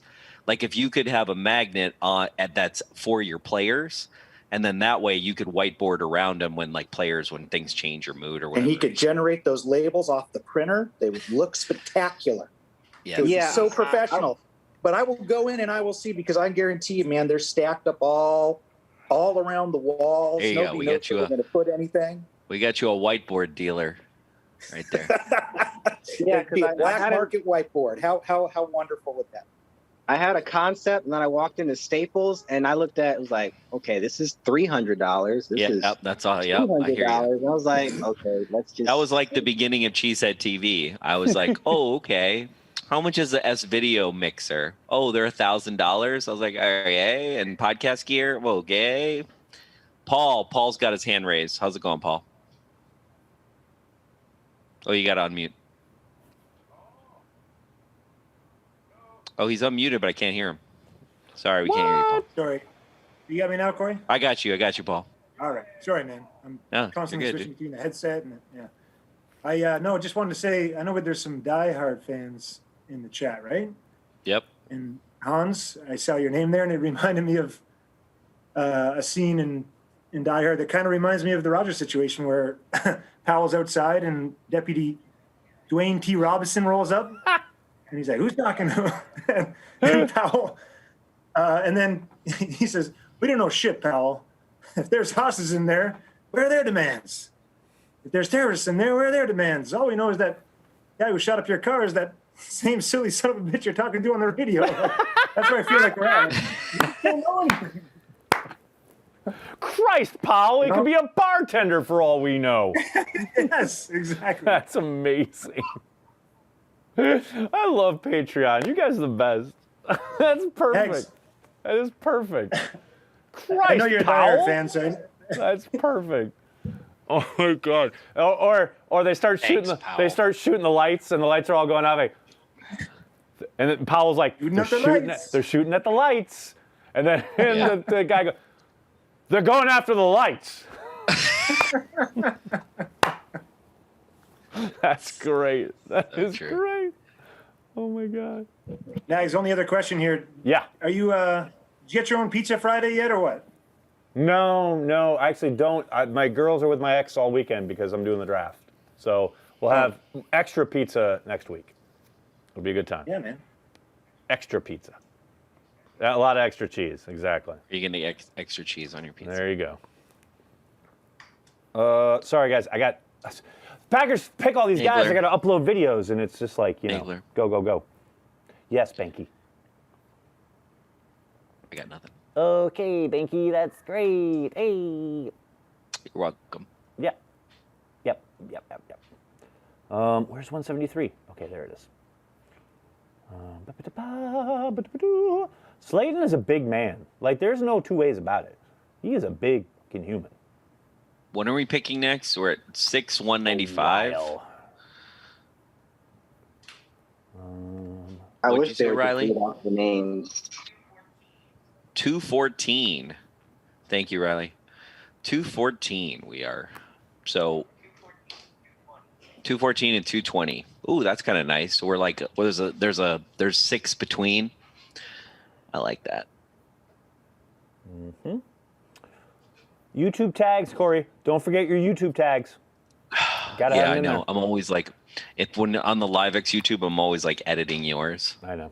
Because it'll be like a video about bonding or cellular bonding, and then you'll have like encoding, and I'm like, bro, why are you putting encoding on the bonding tag? Bro. God. Well, because we You're have not the a agreed nerd. upon. See, you're a like, nerd things about we gotta draft do. stuff. Yeah. You're a nerd about like meat lottery, and I'm a nerd about like cellular bonding. SMPTE Yeah. and cellular bonding and IP transmission and Hey, I will just say I've had several people compliment me for my ability to make it sound like I know what the fuck I'm talking about when I'm blogging for LiveX. So it's true. I think I'm doing it. You are. okay You're pretty good at it. You're pretty good at. I really don't know, and we all know this. You really don't. You really don't. There's a lot of times where I've you'll tried write an to do a better article job. and I'll come to the article and I'll be very impressed. And then because I'll realize that like this is the guy that has no clue. No, I mean it's so crazy. Like when I go back to Packer transplants, when we first did Packer transplants, and I remember like my stress level, and then I just remember being like, at some point, I think it was by the second show where I was like, okay, I can rely on Aaron Nagler carrying the show, helping me with the composition of his shot, and knowing what he needs to do to talk about the Packers, and then that's it. Like everything else, you're on your own, buddy. Yep, pretty much. But it's good as long as I bring the tech piece. You got the content piece. So there you go. And sometimes I'll say something smart, like once every like 6 months. Well, you've upped your quotient. No, you've narrowed it down, man. You're ruining your rep actually because you're months. Like you're like saying smart shit like all the time. So you got to stop doing that. Nobody believes that. Yeah, that's true. I think the Patreon Zooms have made me smarter, actually. I think we're ready for some super chats. Let's do some. Let's do it. Let's go ahead and do some. Let's go for it. Do it. Yeah, hell yeah. It's kind of nice. No, I'm talking to the control room. Sorry. Yeah. I was muting myself, but I need to figure out how to do it. All right. Blaze Terminator. I'm sick of 12 BS. So is everyone. You know who's not sick of 12's BS, you guys? Brett. Brett Favre. Brett's He's liking orchestrating it all. Brett is the mastermind behind this entire thing. Also, in this Mountain Dew advertorial, Brett's hands are abnormally large and out of proportion. Sorry, that was for the. It's just like it just kills me. Like if you guys knew how much I got that for, I got that for like $5 and don't. It's a stand-up. What, Al? I didn't hear what you said. What'd you say, Al?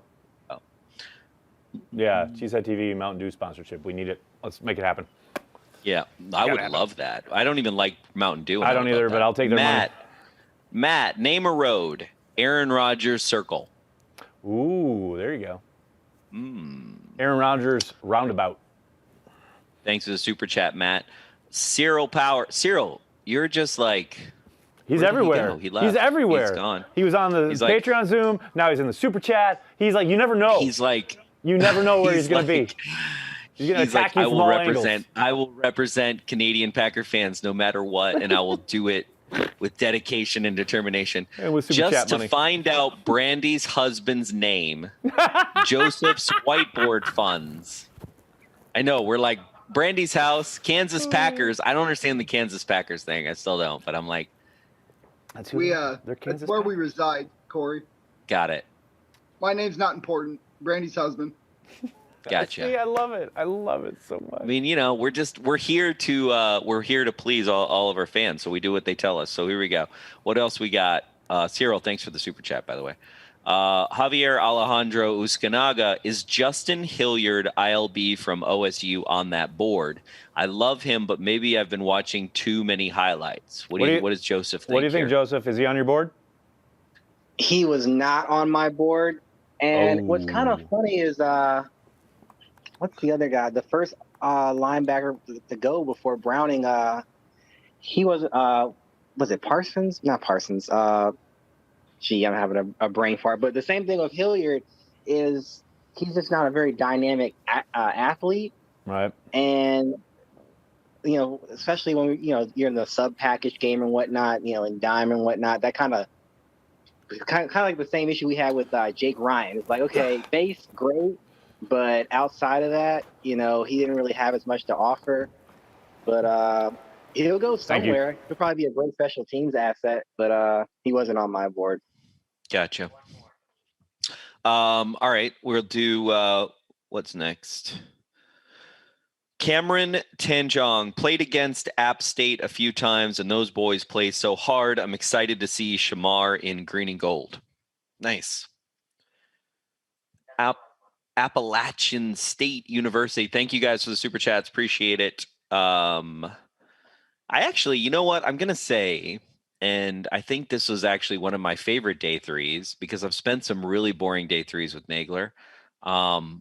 But this is one of my favorite ones. And maybe it's the therapy. I think it's more the Patreon Zooms because it's like, it's so much less stressful when you pretty much know everyone and like what they're going to bring and like who everybody kind of is over time, even though we don't physically know each other. So it's like, it's kind of nice that way. Cause it's like, I'm not freaking out to be like, oh, is this person going to say something really stupid? And like, also not that I probably say the stupidest things of all the Patreon Zoom, to be quite honest with you. I did want to say New Jersey Packer, thank you for the super chat. Bill Brasky, I just woke up from a 3-day coma. What did I miss? That's hilarious. Nothing. You missed absolutely nothing. We're winning the Super Bowl this year. Also, Corey, we know you as well. So we know what will set you off to get a rant. So sometimes we pull straws to see who's going to take the bullet to get that out of you. Yeah, you see what's funny though? I think you guys calm me down because Nagler is definitely the more easily triggerable right now lately. I don't know what it is, but I think it's because he has to spend, COVID made him all sheltered. So I can't wait till he can socialize again and hang out with people. Matt, super chat, how classic Favre is it that he was so hungover he overslept for the Falcons team photo and is missing from said year's photo?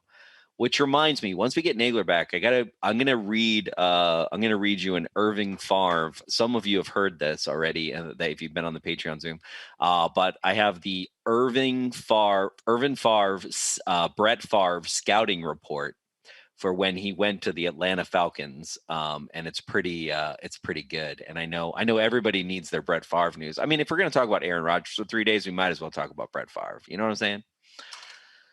All right, that's the super chats. Thank you for those. Nagler just left, didn't tell anybody. I see Live X8 is completely. Did he even tell the control room why he left? No.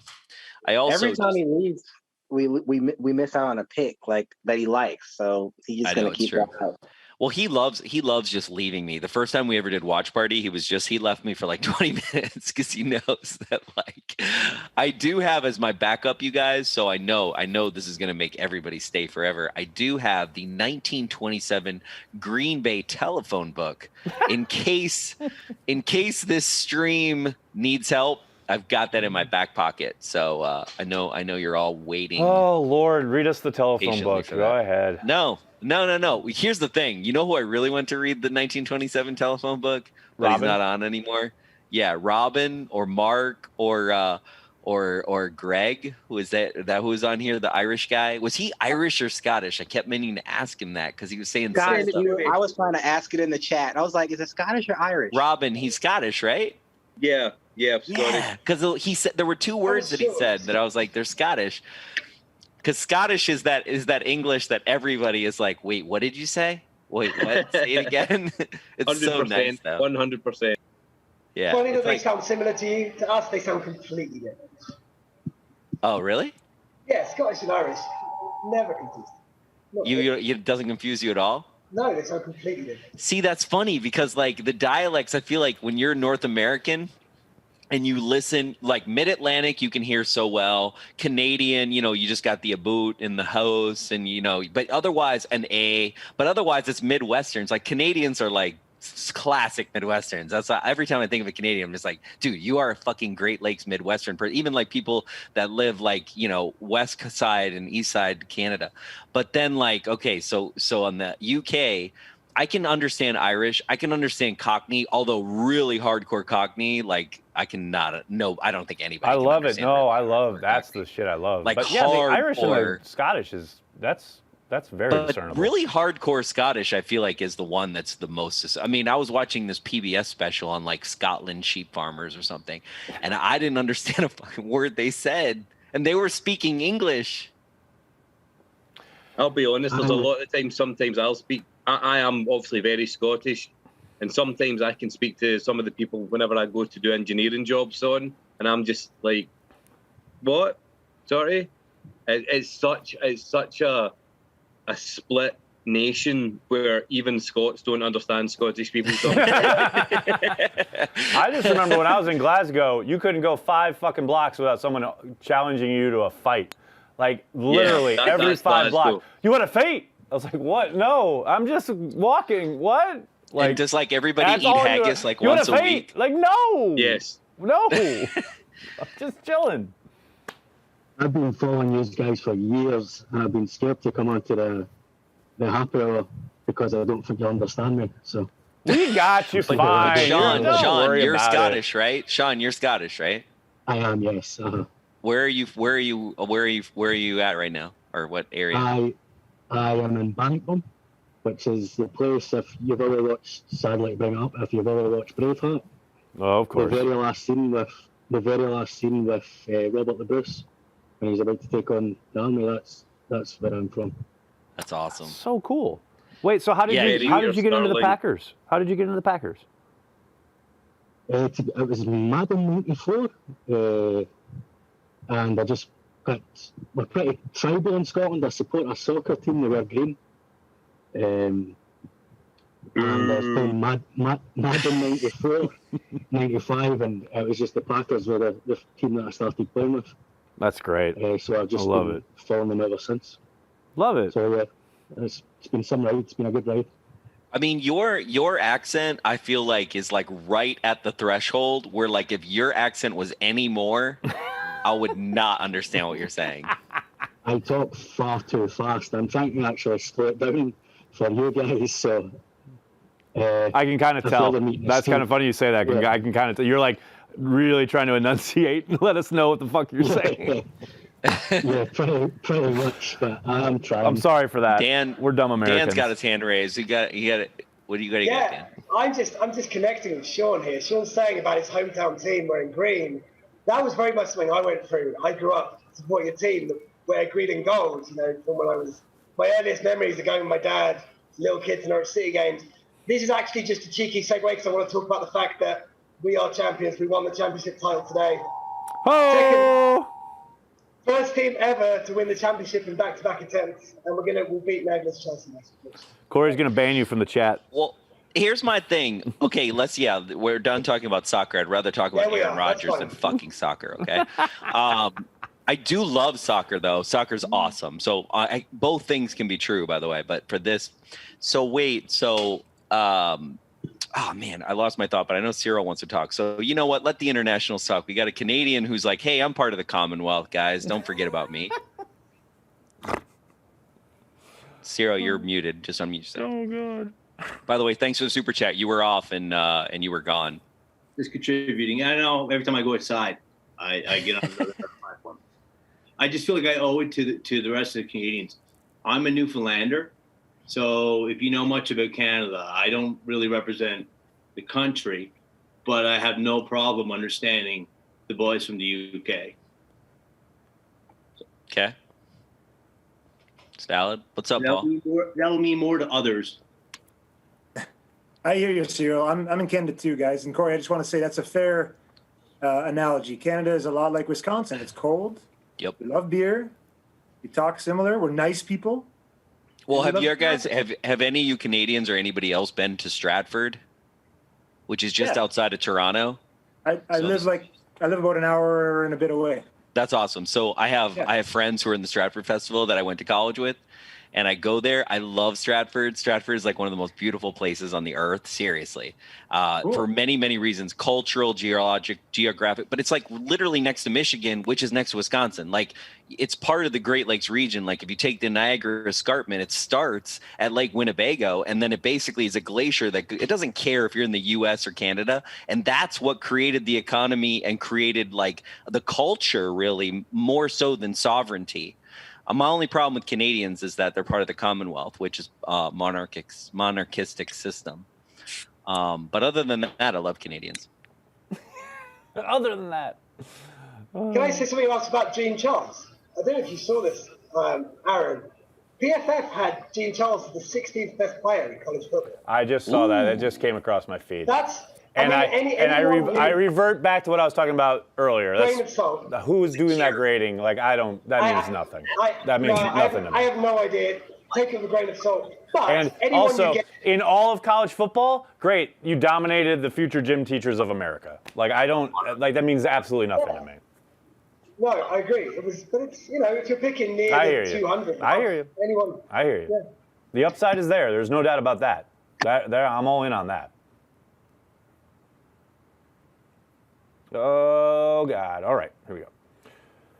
You have auto captions on, so I'm just letting the chat know that if they do want to get captions and you click on the captions, Nagler's got auto captions turned on. I don't know how good they are, but I've had them on. So somebody was asking in the chat, just letting you know. Yeah.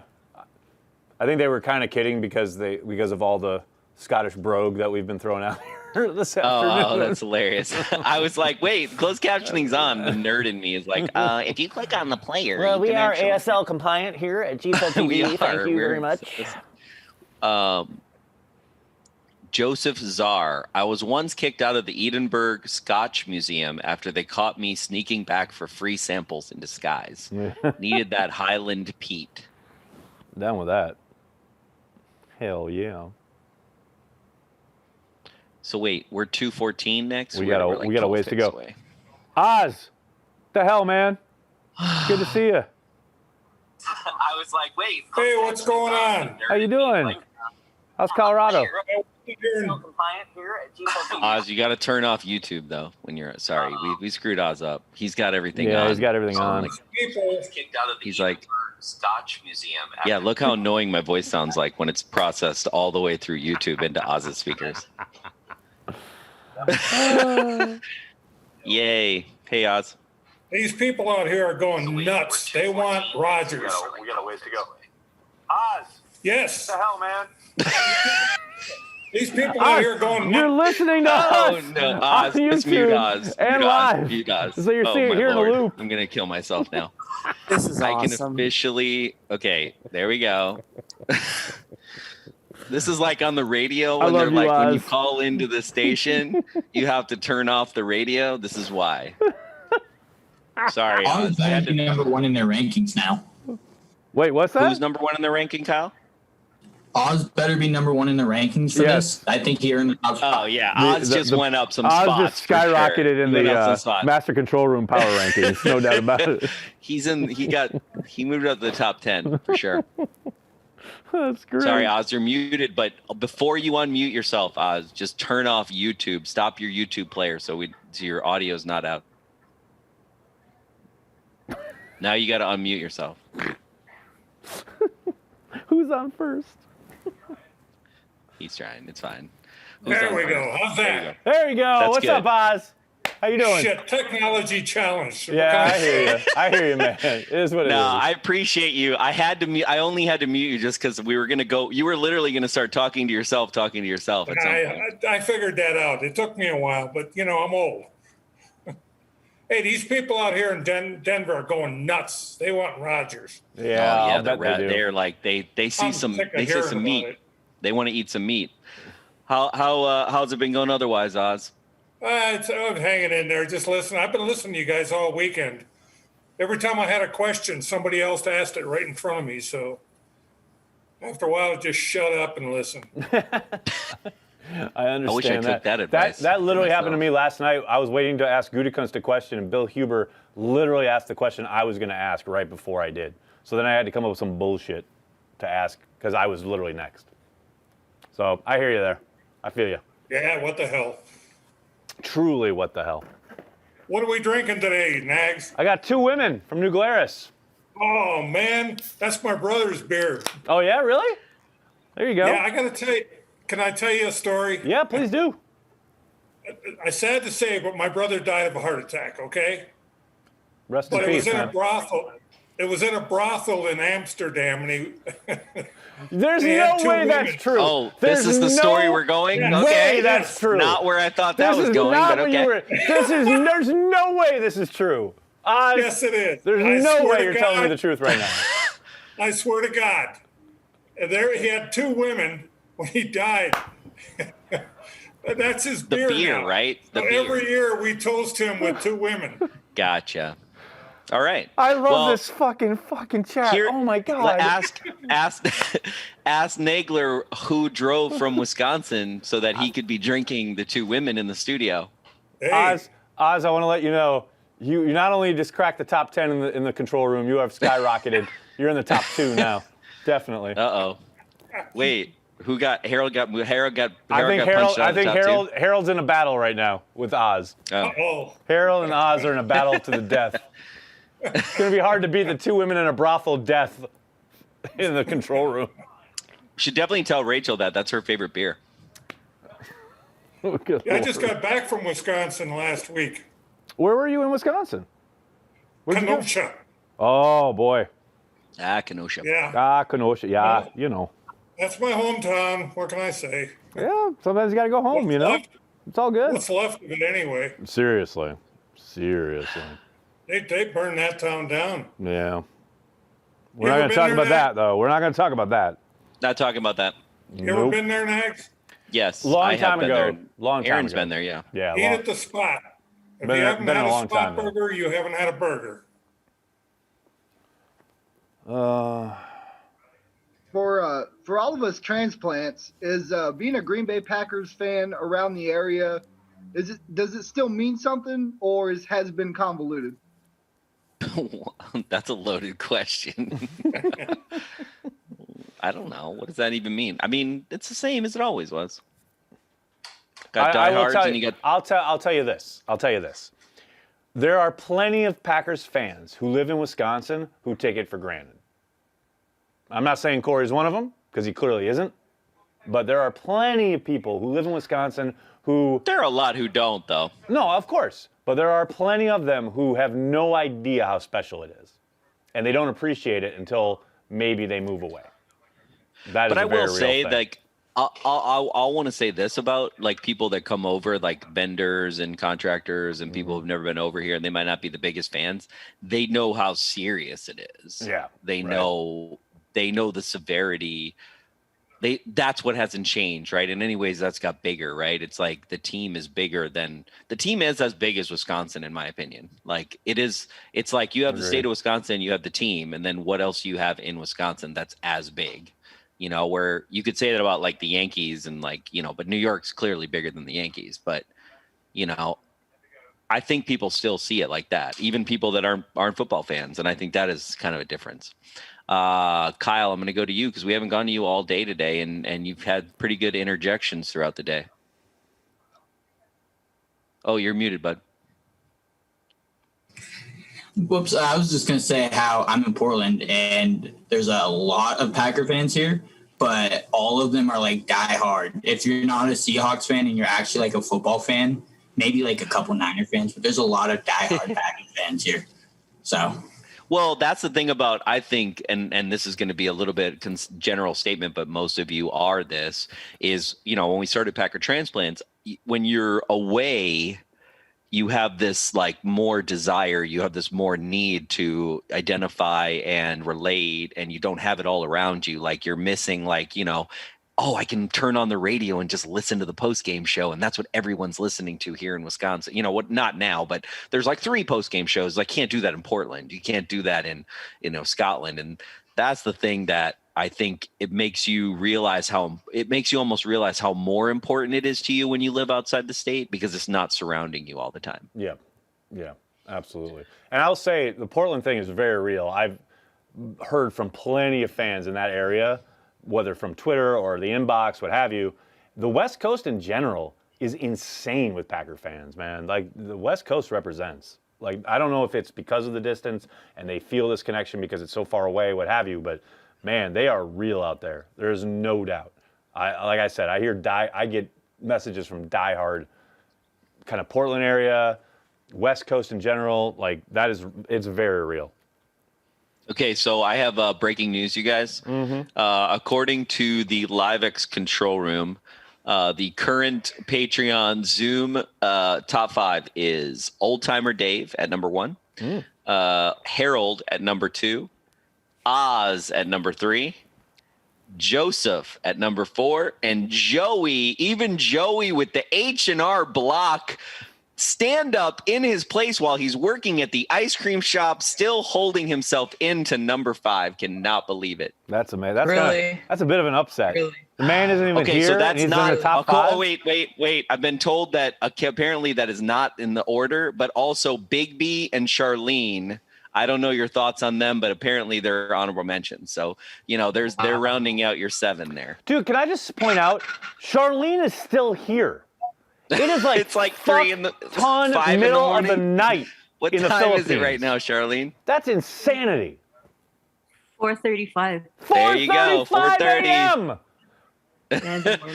Charlene waiting for that round 6. Charlene carries the fucking G. And she also just upped her pledge to our Patreon membership to a full year. Charlene, you're amazing. You are absolutely thanks, amazing. Charlene. You are.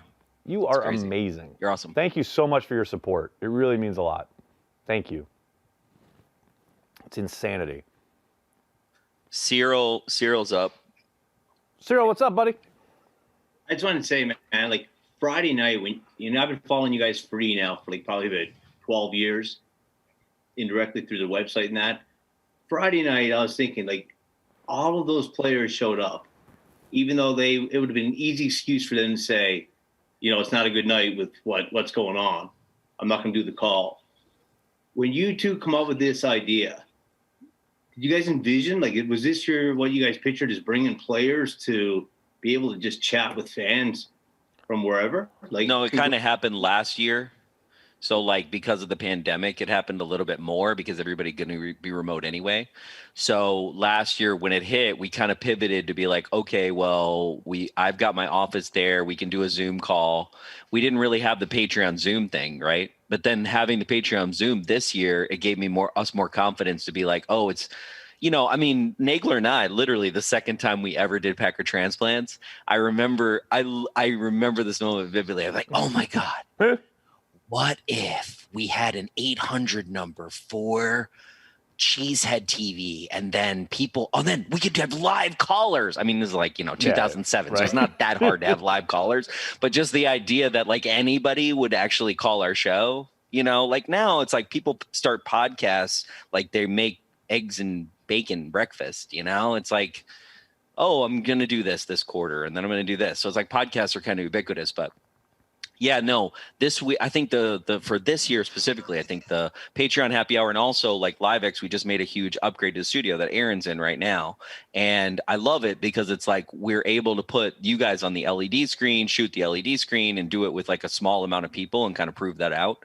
And it looks really cool. I love it. It's so it all kind of came together like that, But you got us here just straight up using facts, not looking for clicks, not trying to generate anything. And Thanks. Cheers. Well, thank you. I mean, thank you, but we are looking for clicks. I was going to say, like, let's not get it twisted. We'd love to have I way like the more clicks. Clicks are fine. For Clicks the are right good. reasons, though. But you're right. In the sense that, like, Corey and I, like, we're kind of a victim of ourselves, and this has kind of been my issue pretty much the entire time I've covered the NFL. Is like a Bleacher Report. Corey talked about Bleacher Report earlier. One of my problems at Bleacher Report was always they wanted people on camera who would say outlandish shit for clicks and for streams and for headlines. And I always said, no, I'm not comfortable doing that. Like, it's 90% of it is bullshit. So they found people who would, you know? And with our Packers coverage, you'll notice the entirety of the kind of 48-hour period after the Aaron Rodgers quote-unquote news broke, we didn't have an article up about it. And that's stupid in the idea of SEO, generating traffic, getting the numbers up. It is incredibly fucking stupid. Negligent almost, right? But God, I don't believe in it. Like, I know why that's there. That is Aaron Rodgers planting a bomb on draft day weekend to serve a purpose. I'm not part of that agenda. Like, I understand that I'm leaving kind of clicks on the floor, so to speak. But, you know, we'll talk about it. We'll talk about it here live with you guys, and we'll talk about it. I fucking hell talked about it almost the entirety of Friday morning on Packers Daily. But I don't need to fucking work myself up about it to get SEO clicks and all that shit. But that's to our detriment. So I thank you for that. I think we need to do a better job of going after clicks.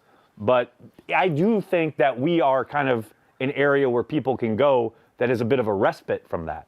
You know, our whole lead up to the draft, we produce the draft guide, but we don't release it until that's 3 what's weeks funny. before the draft. That's what's hilarious. We are part of the DIC because of the stupid draft guide. But really, the draft guide was a labor of love from Brian Caribou and then on to Jersey Al. Like the draft guide, almost when Nagler left, I was like, I don't want to fucking do a draft guide, but like.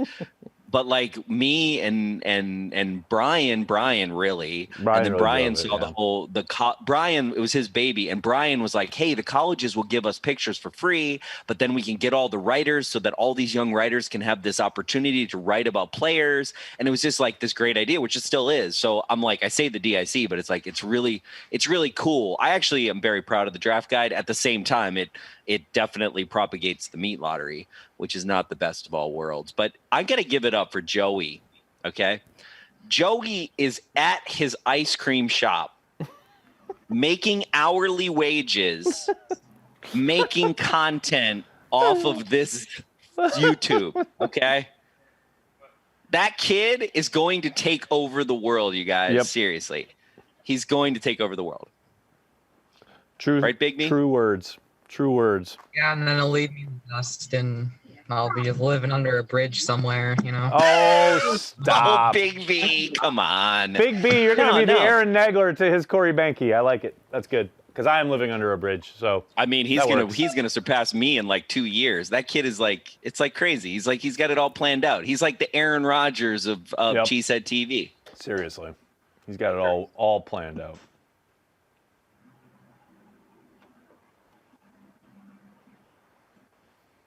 What? Brett's got a question? Well, you're muted. Got to hear you. All right, hey guys, what's up? Hey man, how are Nagler. you? Yeah. All right. What do you think about? I know Russell Wilson was disgruntled in Seattle. I don't know if he still is or not. Could we pull off a trade for Wilson for Rodgers? Possibly still. I mean, no chance that happens. I kind of joked about it on Twitter, but. Look, I think Seattle has now mended those fences, much like I think the Packers will mend their fences. I love that idea, though. I love the idea of Brian Gutekunst and John Schneider, former colleagues in Green Bay, getting on the phone going, hey, I'll give you your pain in the neck for my pain in the neck. But, I mean, I can't see any way that the Seahawks would entertain that. Simply because Rodgers is at the end of his career. Russell's still a little bit younger and has some ways to go. Not to mention, like, those are their guys. Like Schneider picked Wilson. Like he doesn't want to give him away. Yeah, exactly. It's a fun idea, but it's not one based I would ever think in reality. That's kind of like fantasy football, maybe. A little bit. All right, thanks, man. Oh, thank you, man. Thanks for hanging out. Yeah. Jersey Al's saying, huh? I just want to clarify. Jersey Al's the reason we have a Cheesehead TV draft guide. Oh, hell yeah. 1,000,000%. I was just giving Brian a little love from the OG beginnings, but Jersey Al carried that water completely on his own. Well, especially after when I went on the beat and couldn't do Cheesehead TV. It was It would have definitely going died to without die. Al, that's for damn sure. 1,000,000%. I think we had the most sales of it ever too, by the way. Oh, easily. This year? Easily. It's pretty popular. It is. It gets bigger every year. It's crazy. Okay, we're close now. We're close. Let's see. 2, 3, 4, 5, 6 picks away? 5 picks away? Jets just took Jonathan Marshall. There we go. The hyper-athletic tackle, which is kind of the opposite Slayton that we went for. We went for that. Yeah. A huge guy. The big one. The big, large man. I love this, too, because now we've got 2 picks back-to-back again. Like 214 and 220. I'm down with it. Yep. I'm loving it. Future Packers coming at you. Time for a punter. Come on. Living in a van down by the river.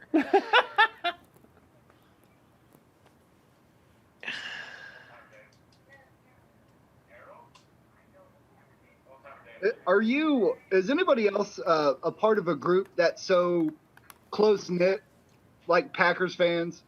I haven't met one yet, except for maybe the military. You know, it's interesting you say that because if you were judging by Twitter, there are major factions. But it is so funny when you meet people in life because, man, I've got some haters. I know that's surprising, but I have some people who fucking hate my guts on Twitter, who I've then met in life. We've had beers and things have been great. And we've talked to, whatever about whatever I believe, whatever I've talked about, and what these people may disagree with, and things are cool, And I do think that's a big part because we all love the Packers. We all want them to win. We all want them to be good.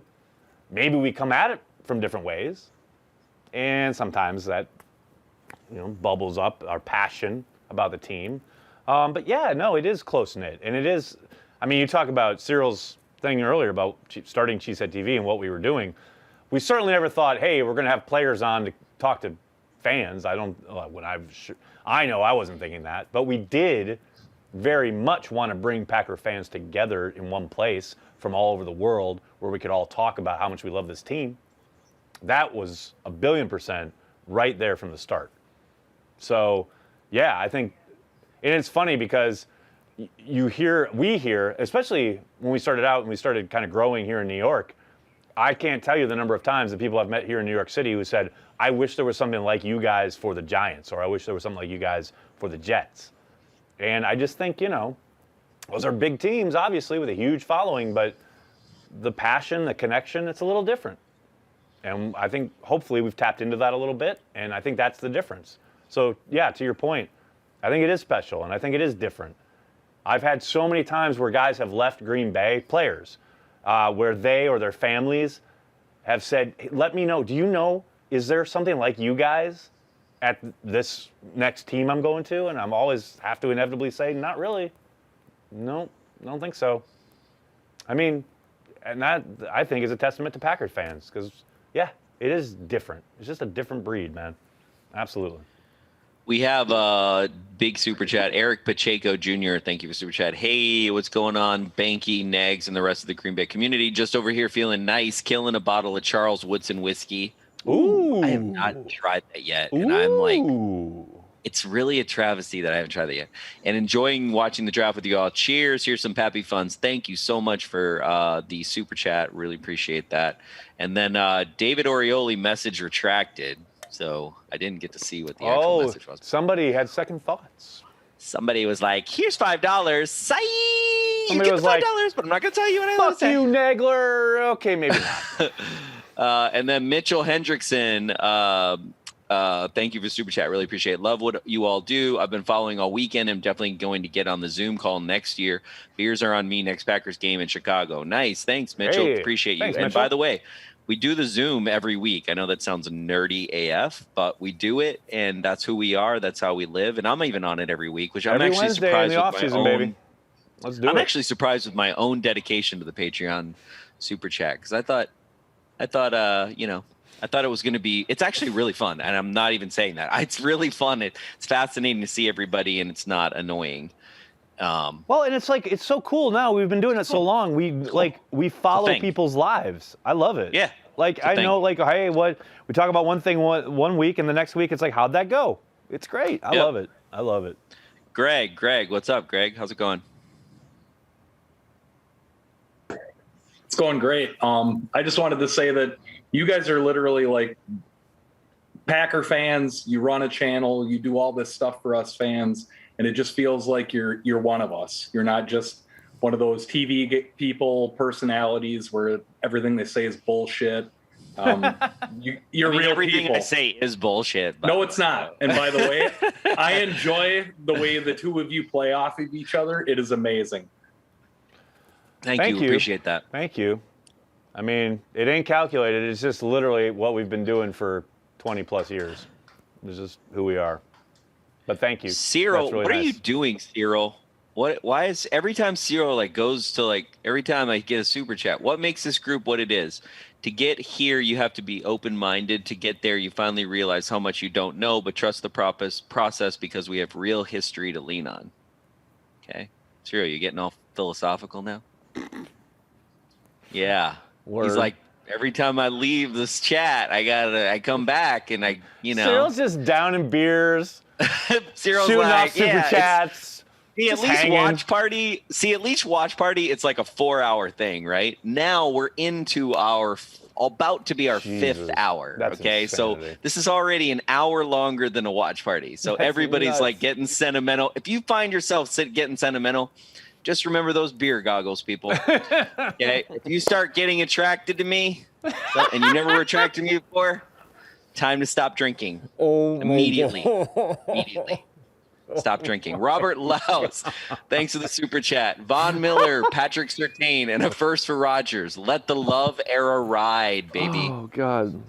Von Miller, Patrick Surtain, and a first for Aaron Rodgers. Is that worth an Aaron Rodgers trade, Aaron Nagler? No. No. To quote You got to Ted, get 2 firsts at least, this right? ain't fantasy football. Stop. 2 firsts. But Robert, we 2 firsts. appreciate the support. Thank you, sir. What do you think? 2 firsts and a couple Pro Bowlers? They tried. San Francisco was like throwing the kitchen sink at him. 3 firsts. Greg says 3 firsts. Okay. No. Brett Favre was traded for like a 2nd round pick. No. Ain't going to happen. Yeah, but that was a forced trade. Well, so is this, if it were to happen. But it's not going to So happen. you can't even get a number 1 for Aaron Rodgers? I doubt it. Maybe. We'll see. Nagler. Yeah.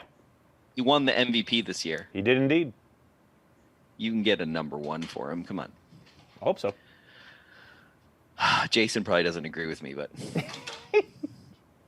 Sorry, I was trying to summon a beer out of my teenager. oh, That's I heard that's not true power. that's why I hear that's why so many people have kids, but I hear that it's not as successful as it sounds. One of my favorite photos ever is my oldest, who is now 20, when she was 3, emerging from the kitchen with a Miller Lite for Daddy. Well, She knew now what they was up. She request knew the that way to I- my heart. They request that I text or call them instead of yelling across the house. That's He's like, I don't know, 10 feet from me. He's This like, "Dude, modern listen." age we live in. Civilized. Very civilized. The control room needs to. There's a question for the control room from Carol in the chat. Just FYI of what it takes to crack the top 10 for the control room top 10. So, just letting my control Wait, room it's top know 10 that. now? I thought it was top 5. We're going top 10? Wait. Riley's answering me. Okay. Gotta What? be really weird. Participation and charm. Those are the 2 criteria. Okay. Well, then Big B Molly's is saying screwed. Carroll was great though. Big B so, is you dead. know. Big B is going to be last in those rankings. Yeah, I got no charm. I don't know what you guys are talking about. I think that's one thing I've never been accused of is having charm. Old Timer Dave, you're number one in the rankings. Oh. I had to come back in. I Okay. wanted to put something about Benke said about the tightness of Packer fans. I grew up just north of Green Bay. I used to work concession stands at Lambeau Field. I started driving truck, and then I started training drivers. And I got a load back to Green Bay one time. And the student I was training was a avid Cowboys fan. Oh, boy. And Nicola County. we took this load to Green Bay, got it delivered, and we went to get something to eat.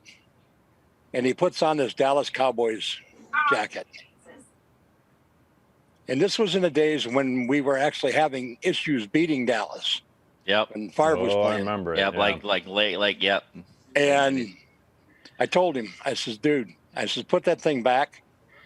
They will kick you out of this restaurant if we go in there like this. Oh, they wouldn't do such a thing. Okay, I'm telling you, they'll kick you out.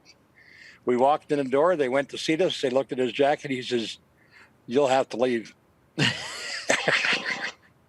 I will never forget that. I will never forget the look on his face because it was so good that I still tease him about it to this day.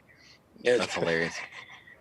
I will say though, I'm gonna give Dallas a little bit of love. So I have a little bit. So the divisional playoff where we won, where what's his name, who we should have kept on our team, was tight end who caught it at the end. Aaron Rodgers threw it to him, and we basically won the game.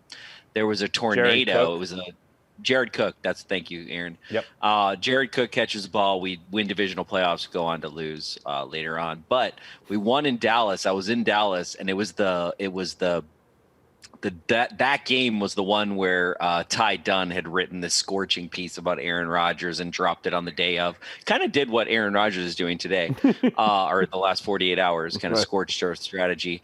And there was a tornado after the game. So I had to literally pull off the road, and I get into this bar that's in and those of you that know Dallas, there's Dallas, and then you have the surrounding areas, Arlington and all the other one. I don't even know all of them, but there's all the little cities that are 20 minutes away from each other, where the stadium is. So I'm kind of in Boondocks, Dallas, and I come in and I got all my Packer gear on. We just beat them in the playoffs, and I'm like, I needed to stop in this place just to save my life, basically, because there was a tornado warning.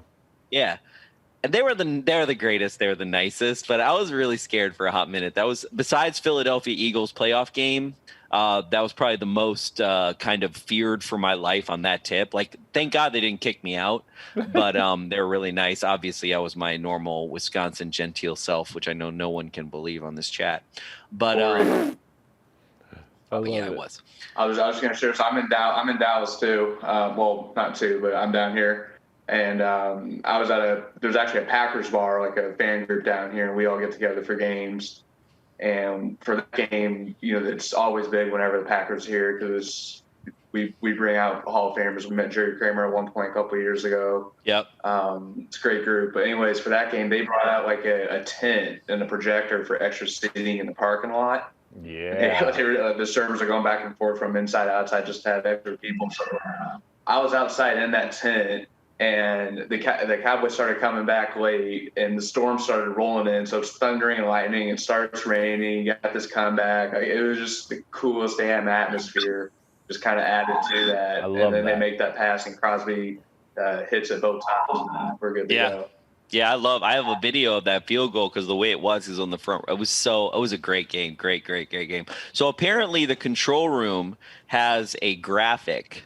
I'm told. Is this true? Control room?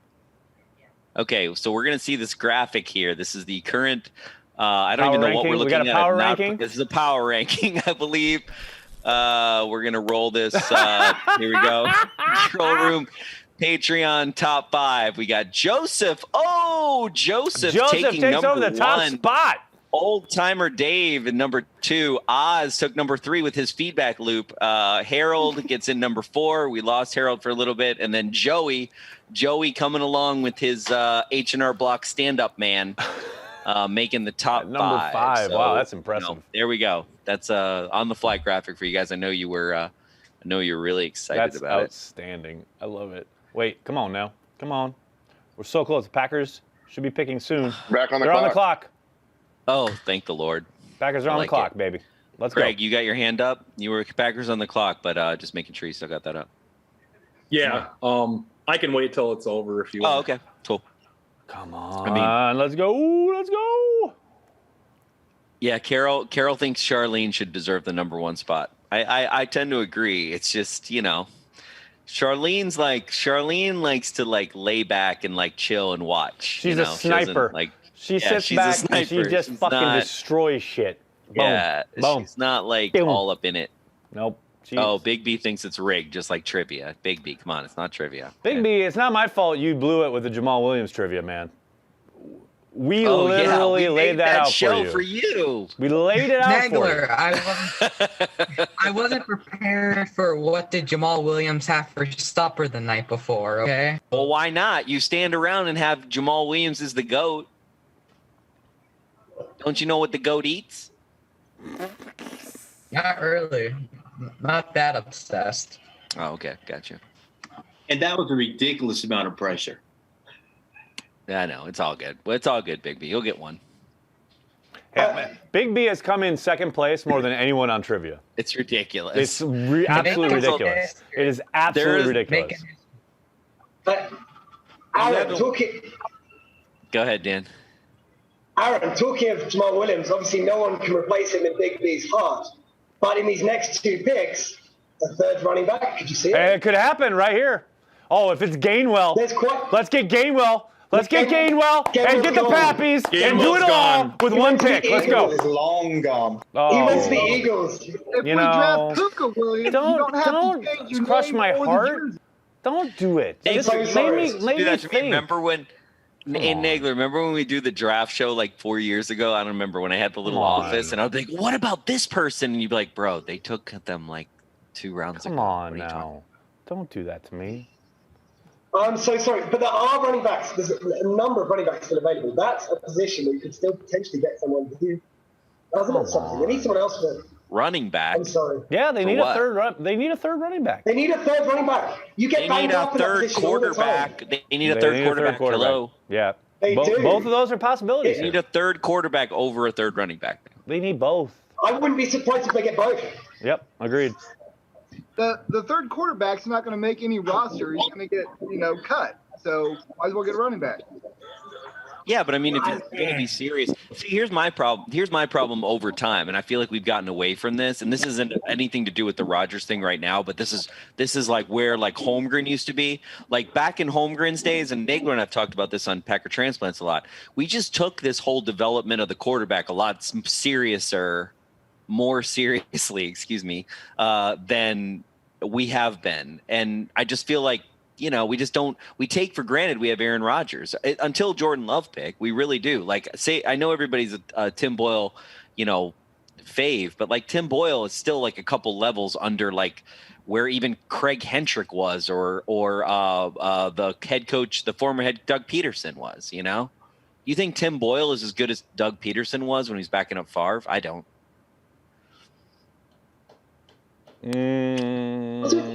It's the 6th round as well. If you're gambling, a lot of these guys aren't going to end up playing in the NFL for very long. They might not even make the team. You're going to gamble on a position. May as well be the most important position in sports, right? Agreed.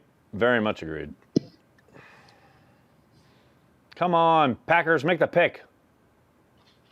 That would be funny if we picked a Taysom Hill type. Is there one available? Packers are on the clock. One pick before the Packers they took Felton, the Bills, for the pick before. That's a nice running back. UCLA kid. Yep. Buffalo cornerback Rashad Wild Goose. out of Wild Goose. His Wisconsin. name is literally Wild Goose from Wisconsin. That's great. That's perfect. My last name is Wild Goose from Wisconsin. Yeah. I prefer wild turkey. Sage Sarant out of Wake Forest has some Jordy Nelson comparisons too. Okay. All right. That'd be a good I'm pick. listening. Twitter saying it's the guard from Wisconsin. Pick is in. Yep. Pick is in. Pick is in. Let's see the graphic. Here we go. Cole Van Lannen. Green Bay kid. All right. Bayport. A Green Bay kid. Yeah. Wait, what? Big B loves that pick. Yep. That's a great pick, actually. Wow. Bayport's Wait, he's Cole Van actually Lannen. from Green Bay? Get the fuck out of here. Yeah, he's from Swamico. Whoa. I dated a that's girl great. from Swamico. That's awesome. Is this a Postler Nagler love child? Possible. Oh, Very possible.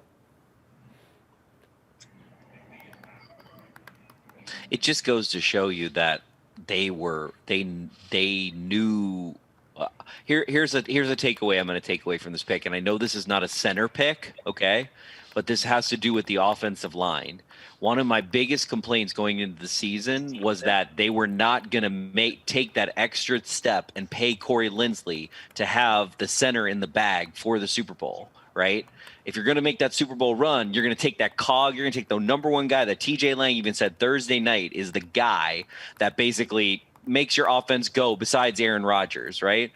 They take the center. They take the center in the draft.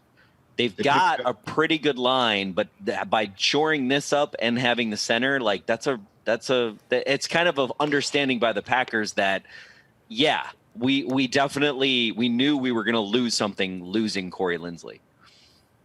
Truly. 2 years in a row, they've took 3 offensive linemen. Yep. That is rebuilding the line. It's interesting because Brian talked about this last night. That's 5 in 2 drafts.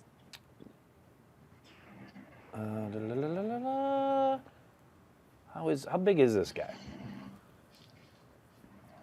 6'4", 300 pounds. That's yeah. Brian's been pretty clear. He wants to make this a bigger line, but he's not a mountain of a man. No. Jumbo. What's up, Greg? What do you think of the pick?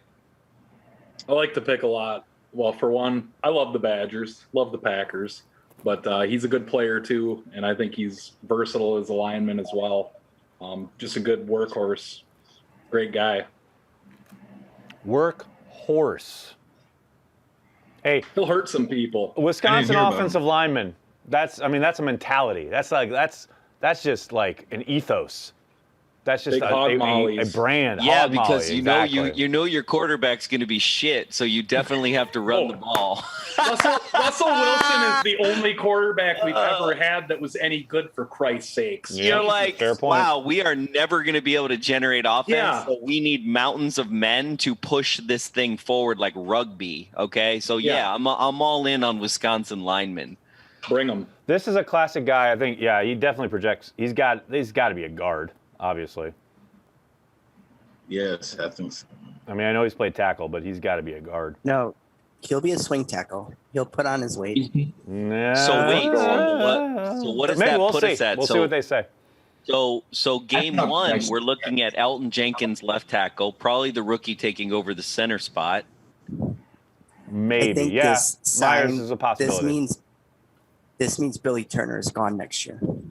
Next year, but not this year. Not this So year. Billy Yeah. Turner goes back to his spot. To right guard, you mean? Does Runyon make the line then? Runyon? Possibly at left guard. At left guard, yeah. Yeah. Wouldn't cutting Billy Turner next year be hard with his void years they added? I don't think Doesn't he so. have to stay through 2021? I think, like I said, next year they're gonna the way that kind of the cap puzzle, so to speak, lines up right now.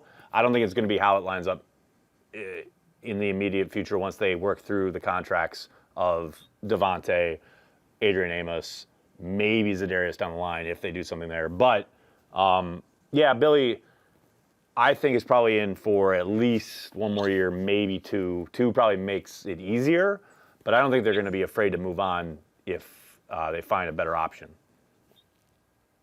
I have a prediction. Week 4, our line left right is Bach, then Turner, then the rookie Myers, then Billy Turner at right guard. Then Elton Jenkins on the right as right Yeah, tackle. correct. Right now, the Packers list for their depth chart. I know this is bullshit. Josh Neiman left tackle. Oh, sorry. First, Billy Turner, Elton Jenkins, blank for center, right guard Lucas Patrick, and blank for right tackle. In the second spot, Josh Neiman is left tackle and right tackle. So today, as it stands before the rookies, you're looking at according to the Packers, Billy Turner at left tackle. Elton Jenkins. That's what was going on in the NFC Championship game. So that doesn't. It's got to be, yeah. So it's Billy Turner. Runyon takes guard. Elton Jenkins takes the center spot. Lucas Patrick takes the right guard, and then Josh Neiman goes the right tackle. So they definitely needed help on that line when you think about what that 5 spot is. I mean, holy moly, Batman. No doubt. I mean, look, we've talked for the last 3 months about the Packers and the offensive line situation. Andy Herman and I literally did a whole Let's Talk Football about it. And there was zero doubt they needed to address the depth and basically the versatility, put more bodies who can do different things, and they have clearly done that over this weekend, and I'm thrilled about it. Because look, yes, they did a great job mixing and matching body types, matchups week to week, where guys fit. But man, there was no doubt, especially after Corey left, that there were a lot of question marks. I'm not going to sit here and tell you they've answered every question because who knows? We got to see if these guys show up on the field and how they play, etc. But man, they are trying to give themselves options, and I, for one, am all here for it. That's the things where the game is won. I mean, it's where the game is won. At least the thing is, like, that's why I'm like, I don't know about the whole Billy Turner thing leaving, because it's like, at least like Billy Turner, Elton Jenkins is a stud. This year, he performed at a very high level at multiple positions. Correct. And so Elton Jenkins is lock. You're solid there. Yeah, yep. You got Billy Turner's pretty solid. I mean, I agree. I don't have a problem with him. But then D-back. And then after that, like Lucas Patrick, John Yunyan, and I mean, Josh Neiman, we just haven't seen really a lot from. But Man, it's like, I tell you what, I feel bad because I feel like Yosh is a living legend, but this doesn't trend well for him. Yeah. Mark, what you got? It doesn't trend well. Mark. Yeah, I had to dip out of here for a few hours. What was how's everybody feeling about the Slayton and Gene Charles picks? What was the Gene Charles was I think so far it was I'm not gonna say underwhelming, but it was okay depth. But I've never heard of him. Slayton, I'm all in, dude. That's a mountain of a man. Bring him along. Let him kill people. Let him take up some fucking bodies. I'm very excited. As you know, I've been talking about this all offseason. But yeah, that's my take. I don't know about the peanut gallery here. They can chime in. Joseph, where are you sitting now? Where are you thinking after we're a number of picks in? We're halfway through the 5th round, 6th round. Where are you? To continue from what was it? Was it night 1 or night 2? My board is slowly getting decapitated. I was thinking wide receiver. I put in the chat Tamorrion Terry from Florida State. My favorite day 3 wide receiver, Jonathan Adams Jr. is still there. Okay, all right. And that's really all I got for right now. The running back starting this. Puka is still there, but I just don't know if they're going to go Puka's way. I know he got a visit or a virtual visit, right? But I don't know if they're going to go that way with already having Rodgers. And yeah, we don't really have much in the way of BL. What about, do you have any quarterbacks on your board? Yes, I do. I have Jamie Newman from Georgia, and I have Felipe Franks from Arkansas. And they should be there well into the 7th. Felipe, he started off in Florida, and he had like kind of like decision issues, and he's just kind of underwhelming. And then Newman, he just really couldn't get, with that stacked quarterback roster, he just never could get on the field for Georgia. But he's athletic. He could probably fit that Jordan Love mold a little bit, but I don't think he necessarily has the arms. Okay, wait, and what's his name? The Georgia kid? Jamie Newman. Jamie Newman. Okay, Charlene. Jamie Newman. That's my pick. Why is Charlene giving you more chances? Charlene, Jamie Newman is my pick. That's it. That's my guy. All right. There you go. Okay, you just stole that from Joseph, though, so you have to split the pappy with Joseph. Kyle, what's up? How's it going, Kyle? He's sending it here. He's welcome to come to the studio and drink it with me. Okay, back to Elgton. The one thing I'm curious about with his future is the fact that if he re-signs as a center or a guard, it would cost a lot less than if he was a tackle. So if they view him as a tackle in the future, they might wait still. I don't think that is a very good point. Cheap, though. It's a great point. That's a great point in the sense of like when it's time to negotiate. The Packers, especially the coaching staff, is not going to give a shit. Like they are going to play him where they feel it gives them the best chance to win, right? And there's no doubt that yes, his team, his representatives will say, well, you know, this guy literally plays all 5 positions. So if anything, he is a invaluable offensive line piece. Thereby, you should give him the tackle designation. They will use that in negotiations. I can't imagine that it will ever get to the point where they have to worry about, okay, we're going to put a tag on him. And like, because yes, if they tried to tag him at guard or even at center, like it doesn't matter because it is the top 5 of the entirety of the offensive line. You know, that tag designation isn't dependent on a position. It's not the top 5 guards or the top 5 centers. It's top 5 offensive line, which of course is always left tackles, usually like 90% of the time. So I can't imagine that the Packers are going to let it get to a point where they have to even think about using the tag. But you can bet his representatives are going to be sitting there going, if anytime there's conversation, it's going to be like, yeah, well, you know, you can literally play him anywhere, and that's pretty invaluable. So yeah, I just don't think it won't drive decision making about where he plays. It's just it's about winning football games, and wherever he is best suited that week, that's where they're going to play him. Alex Haight, how's it going? I've seen you on Twitter, right? I feel like I follow you on Twitter. No? Yeah, I'm on Twitter. Yeah, it's good to. I haven't been around for a little while. Nice to talk to you guys again.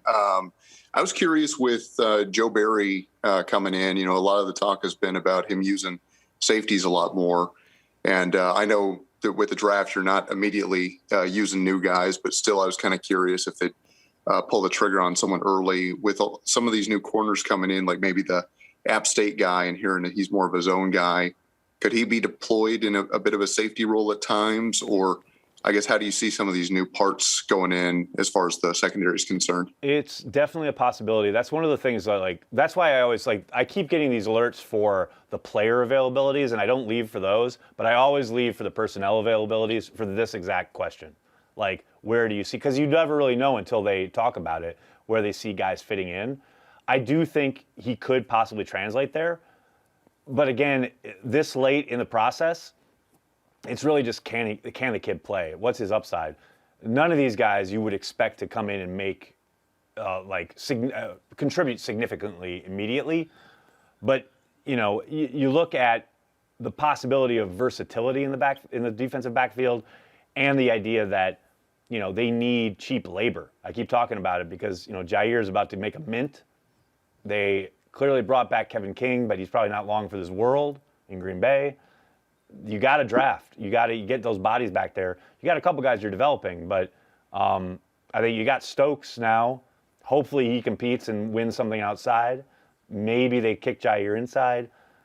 But, yeah, to me, this is all about getting cheap labor in the secondary.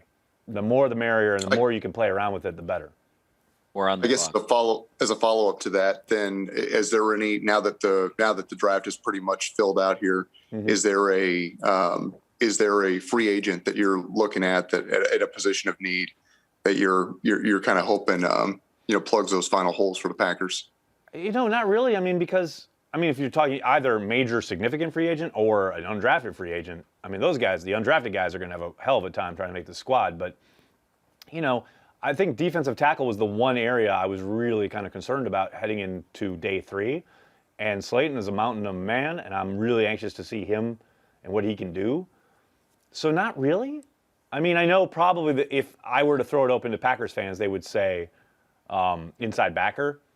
But, you know, the Rams literally were the number 1 defense last year with, you know, basically a Coca-Cola salesman in the middle of their defense. You know, it's not a position that needs to be that dynamic. And I think the Packers are really comfortable with what they have. That's an area where I think they could still tend to maybe augment, whether it is undrafted free agency, whether it is veteran free agency. Maybe that's an area they look at. But yeah, there's not a spot where I'm truly kind of looking at it going, oh gosh, what are they going to do here? I think they've done a pretty damn good job of fortifying the areas they needed to fortify, depth-wise, just competition-wise. Because that's the other thing. We don't know. Like, Stokes could go out there and lay a complete fucking egg, and the Appalachian State kid could come in and go turn everybody's heads and go, wait a second, what the hell? You know, the Packers pick is in. We've seen that before. Yep. Remember when Brian Braun was drafted? Matt Flynn was 7th round. Matt Flynn was a total afterthought. Matt Flynn won the job. And obviously that's a very obvious example, but it happens, man. It's an inexact science. So I just think they've done a really good job of providing the coaching staff with a lot of guys who can come in and compete right away. And that's what I love. Pick is in. Here we go, Packers. Let's one down, one to go. One down, one to go. Let's do it. I keep seeing people wanting Dylan Moses, but I guarantee Green Bay didn't sign off on his medical. I was just going to say, is he still available? Because holy shit, people won't shut up about it. He's available. Linebacker Isaiah McDuffie, Boston College, according to NFL Network. There it is. Linebacker Isaiah McDuffie. Overall, Another 50, special athleticism 71, production 56. He's not even on the list. 2020 list? second team What all list? ACC Whose collection list? selection. Packers list is all that matters. Ty Summers list. I don't see him nowhere on this list. My list. Ty Summers was on the list. How'd that work out?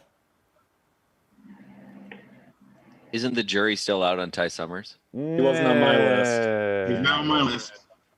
Last year proved enough. He's a special teams player. Wasn't that his first year though? It was his third year.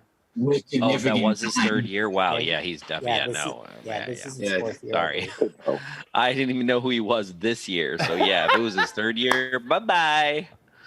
All right. Oh man, I love it. What? Okay, well this McDuffie kid's got some wheels. I'll tell you that. He's fast. He's got some. And I tell you what, ACC hey, awards. AJ Dillon is probably very happy. Yeah, he's got It's a BC guy. I wonder if this is one of his buddies. Remember, he was here with us night one saying he's talked to guys at BC about, the process and being really excited for him. Hopefully this is one of his dudes. That'd be great. Only 16 more picks, you guys. Oh, my Charlene's leaving. You better say goodbye. Charlene, we love you. Charlene. Over 5 a.m. Bye. I'm so sleepy. I can't imagine. I can't even imagine. Thank you for sticking with us. I mean, you're not going to stay Thanks around for a grand time, everyone. Thank you, round Charlene. 7. Come on. Bye, Charlene. So I've been playing around with the offensive lineup, the offensive line lineup. When I look, I pencil in the starters and I pencil in the backups. I think what we did is this year and last year we drafted our special teams line. They want to improve special teams. We have linemen that can block now on special teams that are backups. Word. Well, isn't that what the 6 and 7 are for, really? Special teams? Yep. You hope so. No, running looks better than that. Not always, but you hope so. Oh, my goodness. Oh, my goodness. Going to get a beer. Word.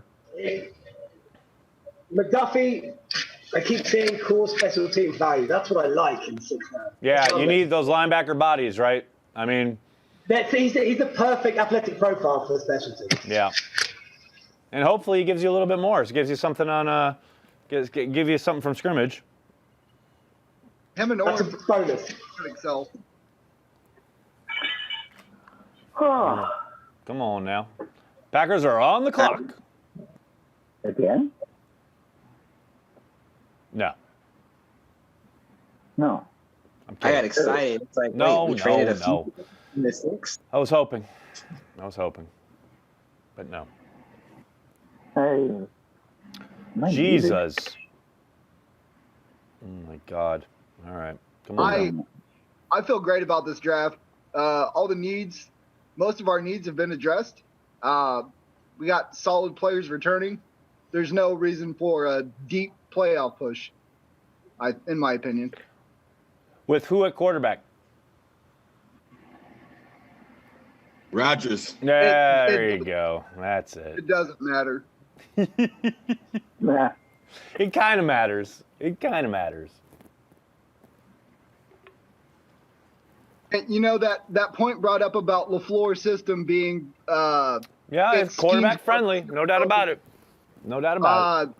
That's a good argument. Did the Packers actually do a good job drafting Jordan Love? I think so. We'll find out. I helped if he had like an off season 2 years ago and an off season this year. Did he actually work on stuff? Yeah, I mean, being able to be on a field, on an actual football field, and actually go through the fundamentals and the breakdowns of the, whatever nitty gritty about the footwork and all the kind of stuff you do in an off-season program that he wasn't able to do last year. Hopefully, he's able to get on a field this year. Timing, repetition, muscle memory. I mean, you got to have that. 100%. Very much so.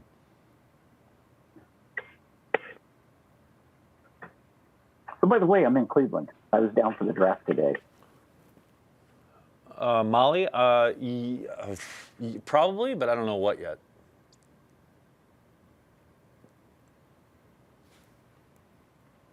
Oh, boy. We just had a long snapper drafted. There you go.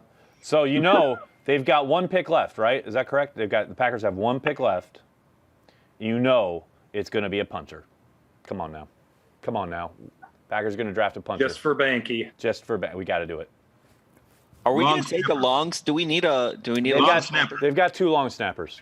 That's what I thought. The battle is coming on the long snapper. So I think we're ready for some super chats here. The control room's telling me. We have two punters right now on the roster too. Yes, they do. Well, we get safety. All right, let's do this. We're okay. Kenny Sills, by week 1, where do you think Amari Rodgers is in the lineup? Good question. I like it. In a Tyler Ervin type role. I think he's being used as not a gadget player, but I think he's being slot, jet motion, sparingly. I don't think they're going to force feed him early. Not week 1 for sure. Yeah, exactly. That's what I mean. He'll be brought along, but week 1 he'll be utilized kind of in a variety of different kind of packages, as Matt likes to say. Gotcha. Yeah, I mean, what's the next, Riley? You can move to the next one. Lucas Bedrosky.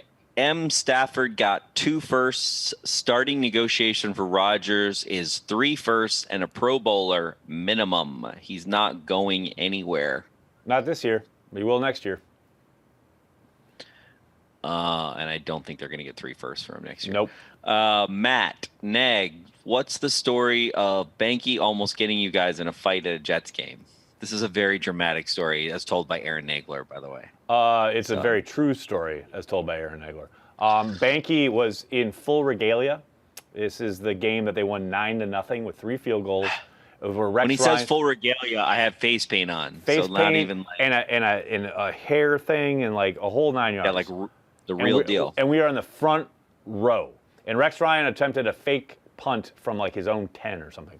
But yeah, no, Banky, every time, you go to MetLife when the Jets are playing and they do the Jets, the Jets, Jets chant.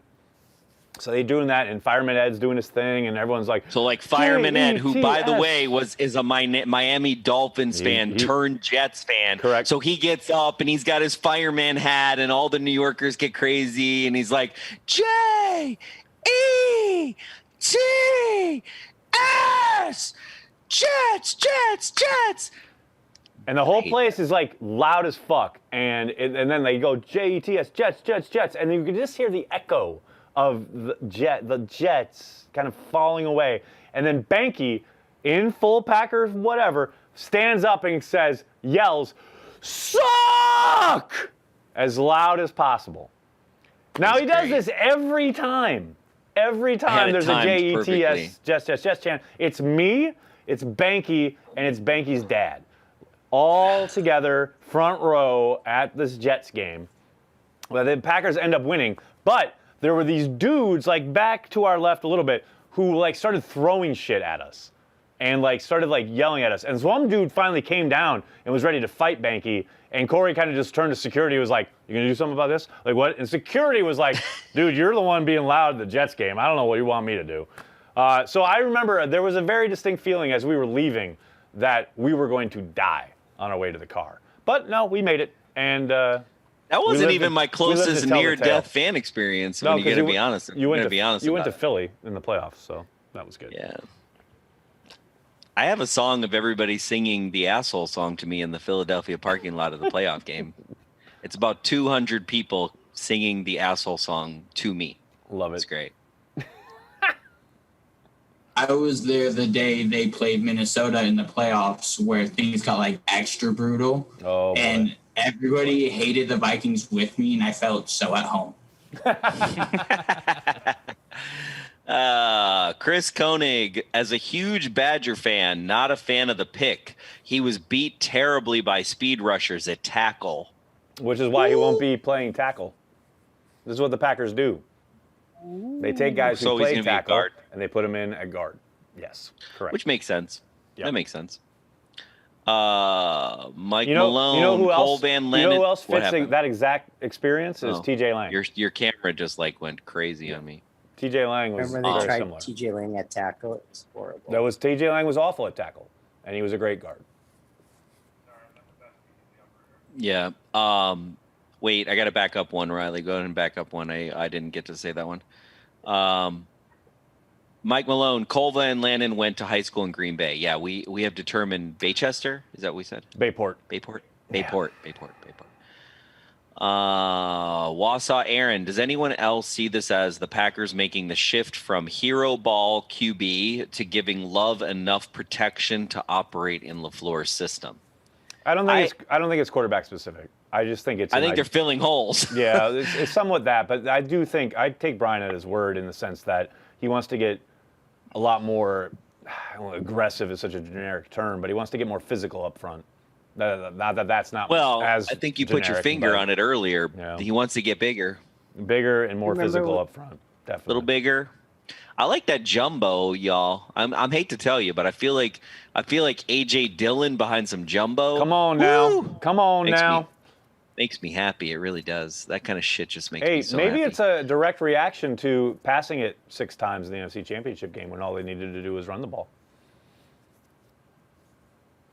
Devin Summers, can we get Mike Pettin at tackle via trade?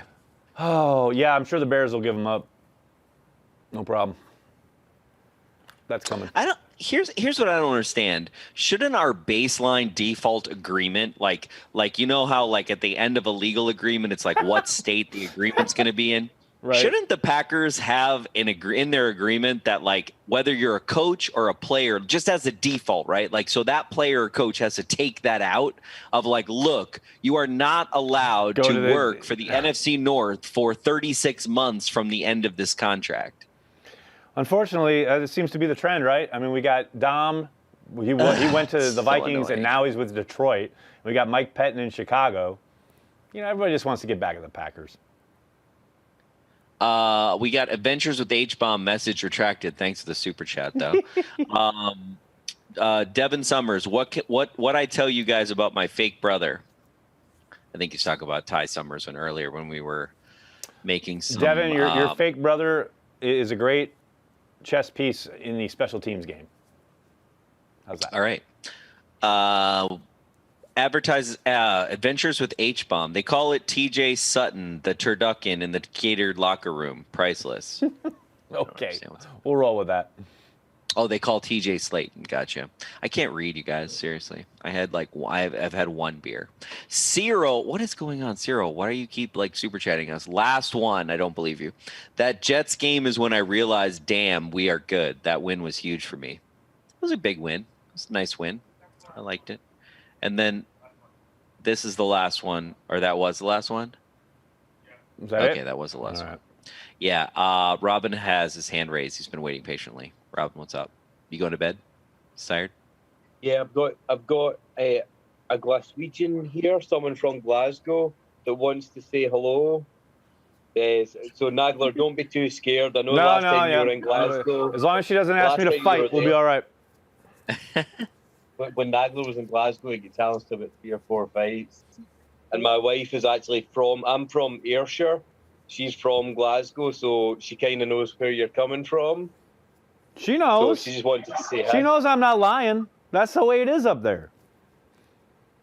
We're very friendly. Like, we'll see you, but we'll take you to the hospital afterwards.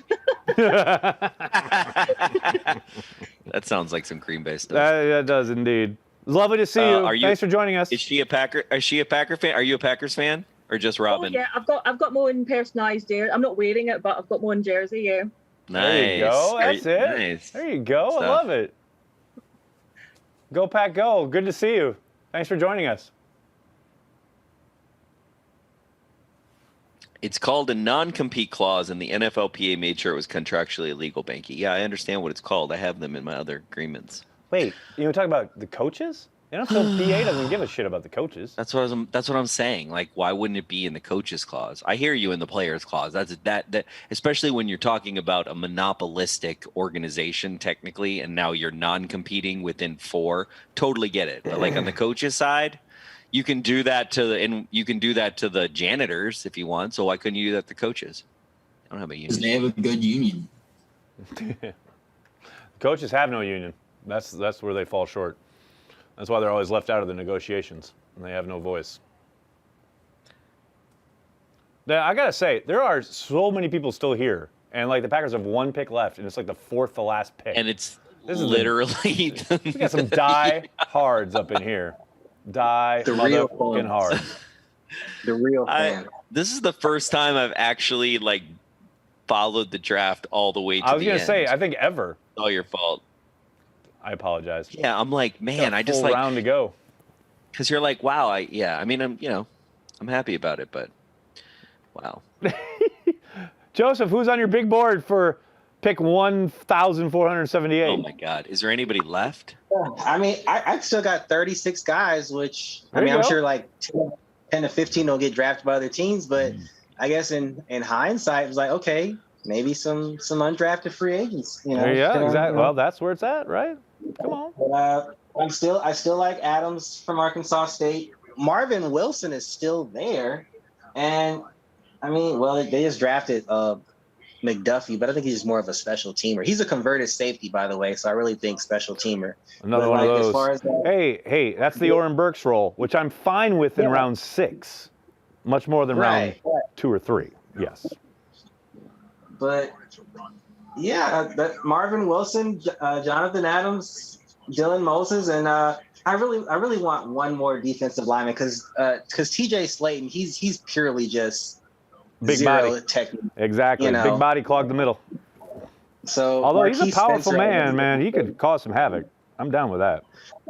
But I see and there might be that some- Marvin Wilson was actually, he filmed quite a few medicals with his knees. I've just seen a couple of tweets Well, about which would be why he would be available. That makes sense. Okay, that makes sense. But TJ struggles with his weight, so they're gonna have to. But I heard on a call he said he plans to play at 320. So as long as he plays at 320, that'll be great. But yeah, there were some times TJ was like, TJ could have been 400. Greg, what do you got, Greg? Gilbert Brown.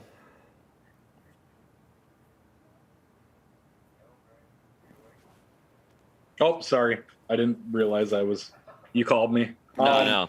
I was just going to say, I forgot his name for a second.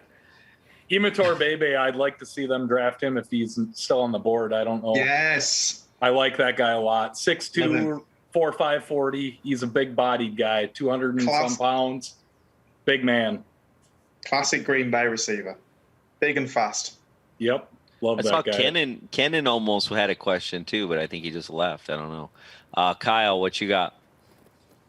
I know the 7th isn't necessarily win now, but the only 2 positions that like someone in the 7th could really make the team would be D-line or running back. So I feel like that would be the most likely.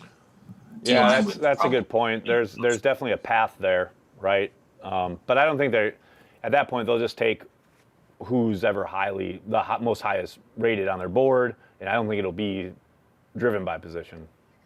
But yeah, I think running back is probably your one spot where you can say, all right, there's a path here for you to gain playing time, and you could probably contribute on teams. So, Ken in Hartford, I see you. How's it going? Hey, it's going great here in Hartford. Thanks. There was just a quick post that the kid from Wisconsin almost didn't answer his phone. I saw that. Gutenberg came in as spam, so it was funny. It came up as spam likely, but it turned out it was a 920 funny, though. area code, and it was coach. I always answer a 920 for right now, but like a 212, even 212, I'll be like, oh, that's probably spam. But No like chance 920 is on the only one. 212. I'll be like, Yeah. maybe it's the guy that's yeah. Yeah. Corey, you should go have a beer with him. Apparently, he's 10 minutes from Lambeau Field. He's at home. He's only 10 minutes from. Let's do it. Let's go soon. Oh my God, what? All right. Tulio, did you figure out your audio? I saw you in the chat. You good? Can you guys hear me? Yeah, I can hear you. Gotcha. Yeah. You know what? I really like this draft until this point. And you know what that means? That is terrible. Absolutely nothing. Yep, correct. No, it means absolutely nothing. 'Cause Someone we gets just it. don't- we just don't know what the fuck is gonna happen until those guys hit the field in like 2-3 years or something. Or even this year. I mean, the idea that they could contribute right away, they could. But more often than not, you're going to have to watch them develop, even if they do hit the field this year. And we have no idea which ones can end up playing, which ones are going to be good, which ones maybe disappoint us, etc. That's what's so fucking insane to me about the draft is like people are, oh, they filled this need. Well, maybe. We don't know. We'll find out. Mm-hmm. Yeah, exactly. NFL Network is so bored right now that they're showing the Rich Eisen run. Here it is. Well, they didn't have a combine this year, so they got to fit it in somewhere. Kansas Packers. What's going on, Kansas Packers? With the NFL messing around with the special teams rules about how many players can be lined up across from a kicker, does this dictate a different type of player that's needed now on special teams as far as speed or agility? No. That won't change the player acquisition model. It'll change maybe how the special teams coach deploys the guys they have, but they won't change anything regarding like how they draft or who they look at or blah blah blah. It'll be very much, who do we have on hand who we can utilize in those roles. It won't change how they pick players or acquire players in any way. Because, as you say, they're changing the rules this year because they want to make onside kicks a little bit more accessible, exciting, and or recoverable. That could change next year. So you don't want to change the base of your long-term planning, which is usually the draft when you're acquiring players, to fit a rule that could go away just as soon as it was implemented. You will always kind of, you'll take in the rules and you learn them and you try to make the best of, figure out the best guys to try and take advantage of those rules, but you certainly don't construct your roster around them in any way. All right. Sorry, I got to upload this video. What's up, Greg? Got to upload this motherfucking video. Greg, it's all you, buddy. Greg Somerville. How's it going? Oh, it's going good. I was just going to say, because of your guys' draft program here, you forced me to up my membership. So I can thank I can thank you for that. But no, I mean, Forced? You were like, why do I need to do this? Forced? I don't know if we forced you, sir. It's because I love the NFL draft. I love the Packers, and hearing you guys, which is my favorite outlet for Packers media, cover this like this, I had no choice. Well, we thank you. We thank you, sir. We thank you. Okay, Wisconsin, offensive lineman.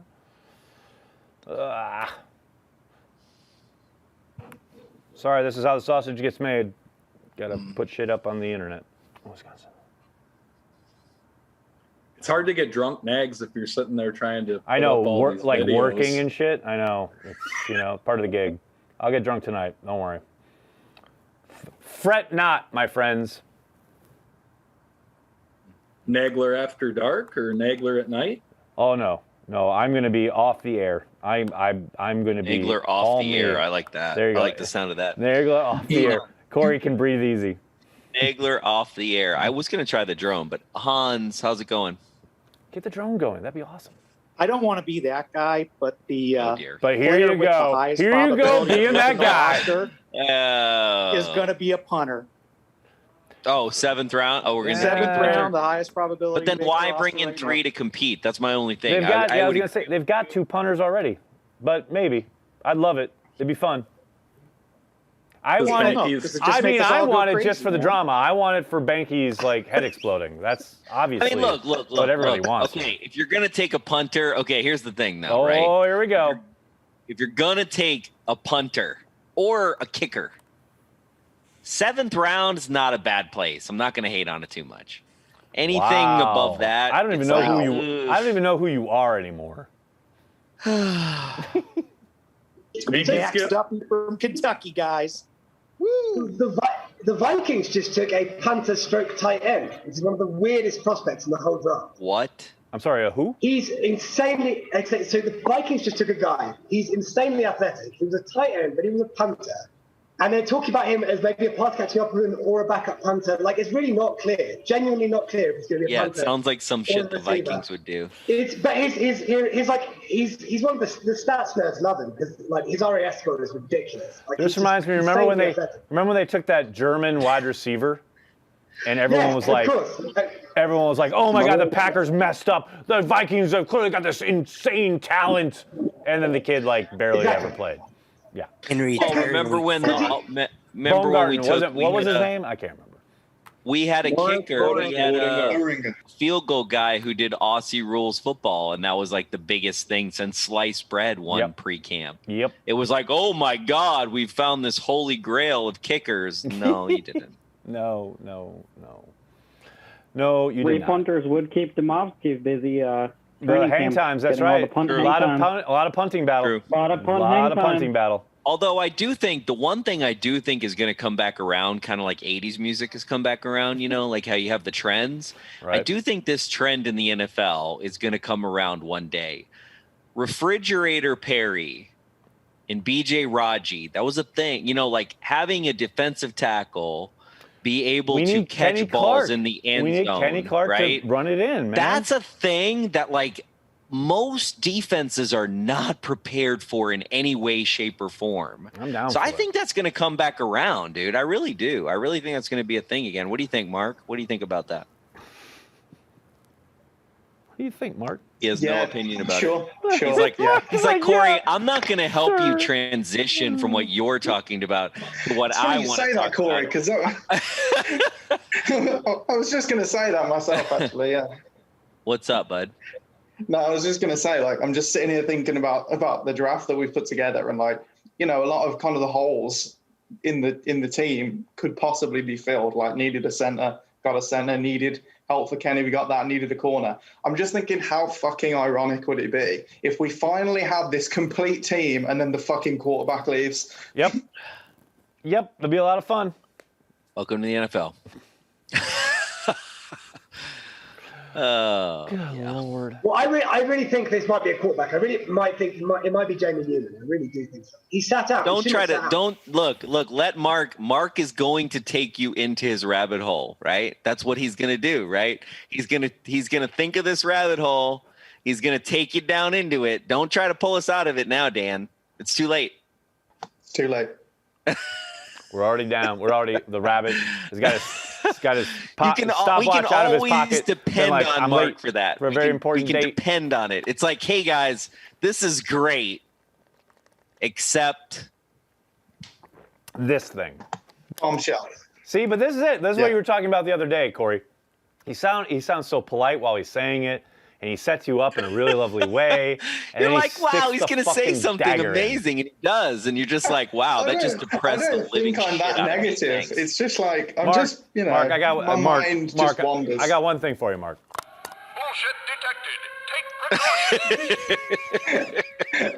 Hit the bullshit button for you, son. He's been waiting to bring that out. I thought he was going to bring that out on me, bro. I'm surprised he hasn't brought that out on me, honestly. because that was in my desk. They pulled that out of my box before they shipped it to Green Bay, and he's like, "Oh, I got this thing." I honestly think that's. I feel honored. Yeah. You got the bullshit pulled on you in the 7th round. Well done. I did see Oz pulling a flex move just now, where he pulled the spotted cow across the screen, trying to get up on those rankings. So, I don't think I didn't notice that, Oz. Hey, I'm just basking in the glory of being in the top 5. Yeah, that's it. I'm just happy to be nominated. That's what I'm talking about. Your humility will get you everywhere, Oz. Is John Hadel gone yet? Currying the favor. I like it. I don't want to talk to him. Corey, the defensive line fullback, I thought it was going to be Mike Daniels. I really thought they were going to lead into that. Mike Daniels seemed to be the perfect guy for that sort of defensive lineman who does the fullback dive at the goal line. My goats. Yeah. Kenny Clark is that guy too. I agree. Kenny's got I'm going to interrupt here for a minute. Big B's trying to figure out how to move up the ranking board. We need another BJ Rodgers. Well, they said what? Charm and engagement. And has Big B talked like once? You got to engage, son. Sweet engagement, Big B.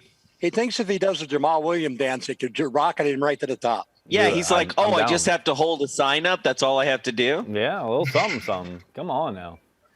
I mean, Joey rocketed into the top 5 with a fucking cardboard cutout. I mean, good Lord. Fair though. That's not fair though. Life isn't fair, son. Life isn't welcome fair. to it. I know. Nah, you're in our hearts, Big B. You know that. Come on.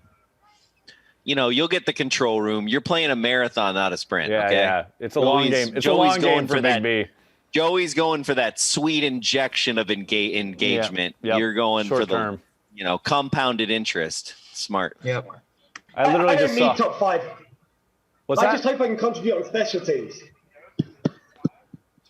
I literally just saw 2 people yawn. This is great. This is compelling content. The control room's laughing at We're least. 5 hours in. People are losing their fucking minds. I love it. I've been working this entire time too, so well done. Cut me a little slack here. Hey, me too. It's all good. Nice. You making money? Yeah. Nice. Congrats. Oh, ladies and gentlemen, we have an update to the control room top 5. Drum roll, please. Breaking news. We have no audio for Big this. B at number 1. Big B has guilted the control room into the number 1 position. Wow. That is how you play the board, ladies and gentlemen. It had to be because of that trivia. is how you play the board. Well done, Big B. Congratulations. Finally not in second place. There you Finally go. not in second. That's right. Joey, You know what? Joey knocked out of the top 5 completely. Joey got knocked out. Big B's is complete. I love it. Yeah, see, the problem is that the control room thought that Joey was going to be back in time. So then the narrative would have been like Joey replaced himself, then he came back. But now we found out Joey's not coming back, so. Big B, this is going to be just like trivia. The game's not over yet, buddy. Don't tell him that. Don't pull a mark on him, old timer. Come on. That's hilarious. It's true though. The leaderboard's not done, Big B. To old timer's point, he's Lot been of ball around game he's left. 64 years, Big B. Lot of ball 64 game years. left. Don't forget it. Whole lot of ball game left. I brought my Jamal Williams sign just in case. Just in case. That's your. Gotta do it. I got nothing else.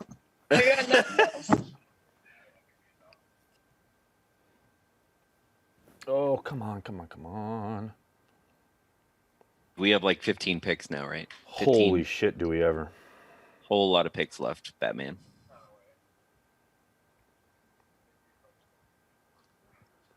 What's up, Well, Greg? they're on 233 and we picked 256. So. Woo!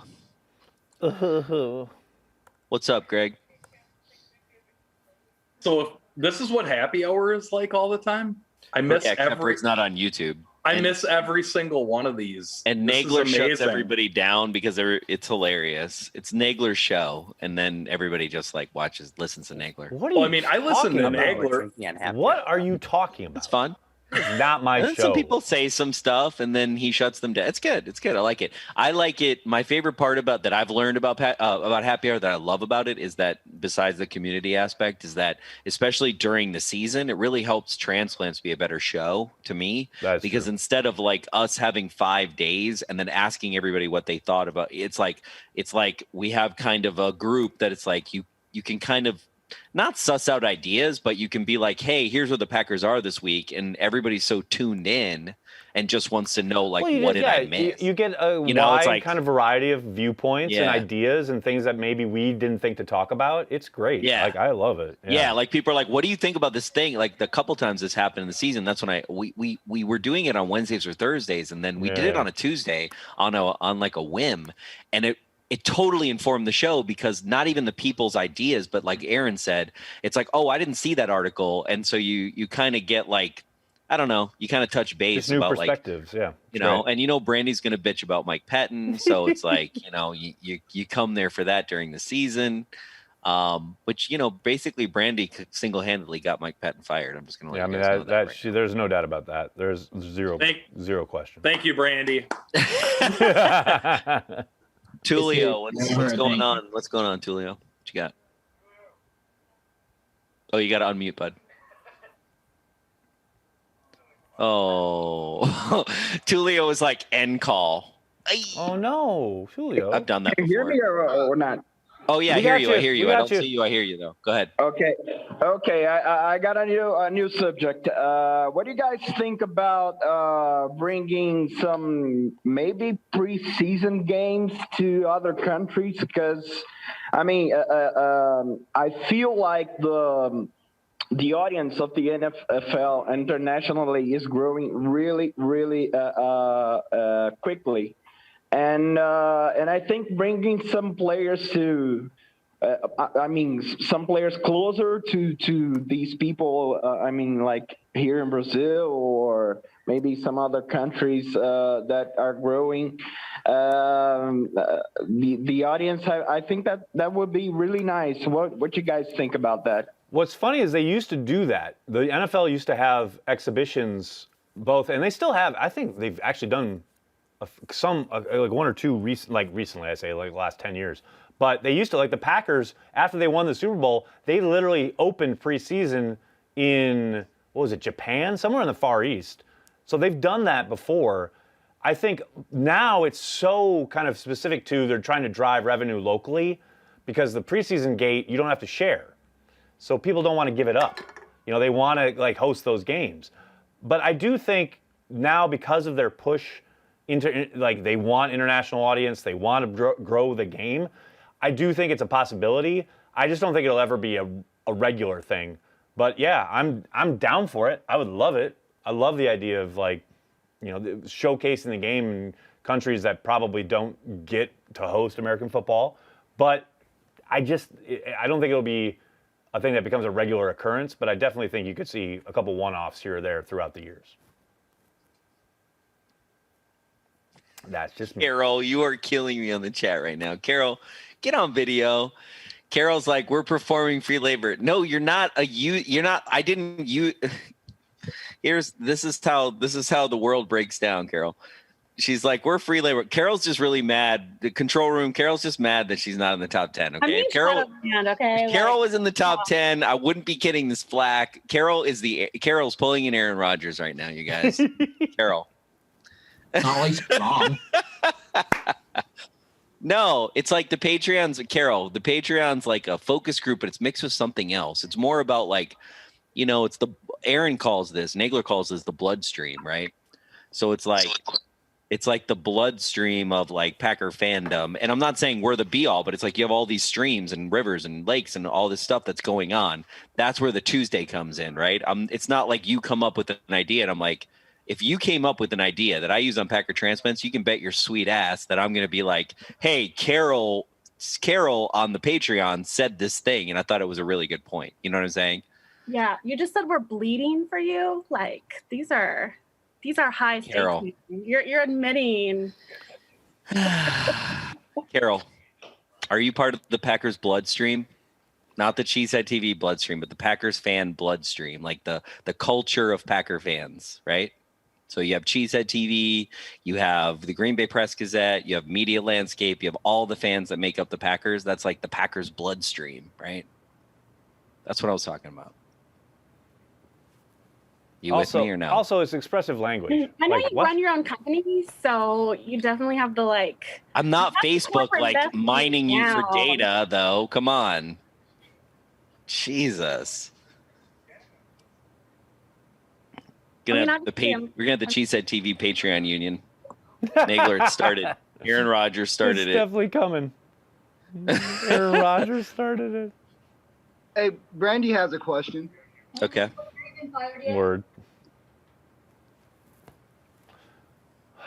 Corey, I think What's the question? I think we need a we don't negotiate with terrorists t-shirt. That needs to happen.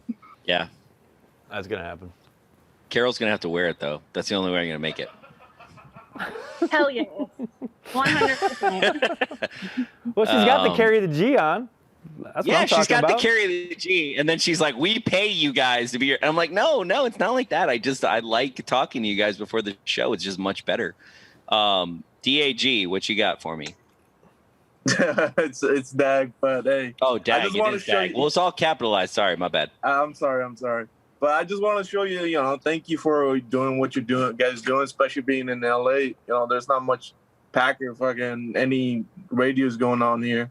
So, every single time I get on, Cheesehead, it fucking makes me happy. Appreciate you guys. Oh, thanks, man. Thank you. That means a lot. Thank you. This is what I was talking about earlier. West Coast Packer fans are the shit, man. You guys are diehards because you are kind of starved, You're way out there and you're like kind of everything's East Coast centric or even Central centric. You guys, you're diehard and you lap it all up. Thank you so much, man. Oh, dude.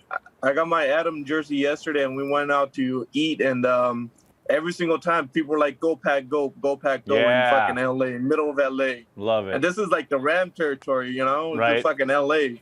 Oh, I know. So That's it's why I love fucking that crazy. that Rams game a few years ago. There were more Packers fans than Rams fans. Oh, yeah, dude. I love it. That's why Packers is just crazy in LA, man. That's awesome, Crazy. dude. Thank you so much, dude. That's really nice of you to say. Thank you.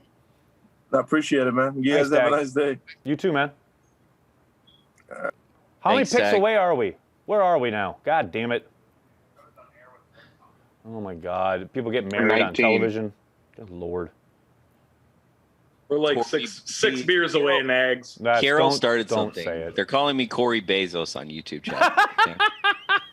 And then right before that, somebody's like, "Can Corey name more three Packers draft picks more than three Packers draft picks in the 2020 draft?" Okay, so Oh, my God. Jordan Love, AJ Dillon, I know that. Runyon, I think, was in there. Yeah, he was. Kamal Martin. There Who you go. Look at else? Corey Oh, Banky. Degara. He was like he DeGuara was was injured. third round. Yeah, there you go. Look at Banky throwing down his Packer draft knowledge. I love it. There was like somebody with an H. Hansen. Yep, that was the center. Yep, from Oregon. What happened to that guy? He wasn't very good, and then he got hurt. Yeah. Who I miss? That it? That's it. That was it. You did a pretty good job, Corey. What else I'm do the impressed. Packers need? Well, apparently they need a second. Stepaniak with Garvin. Stepaniak was the other lineman.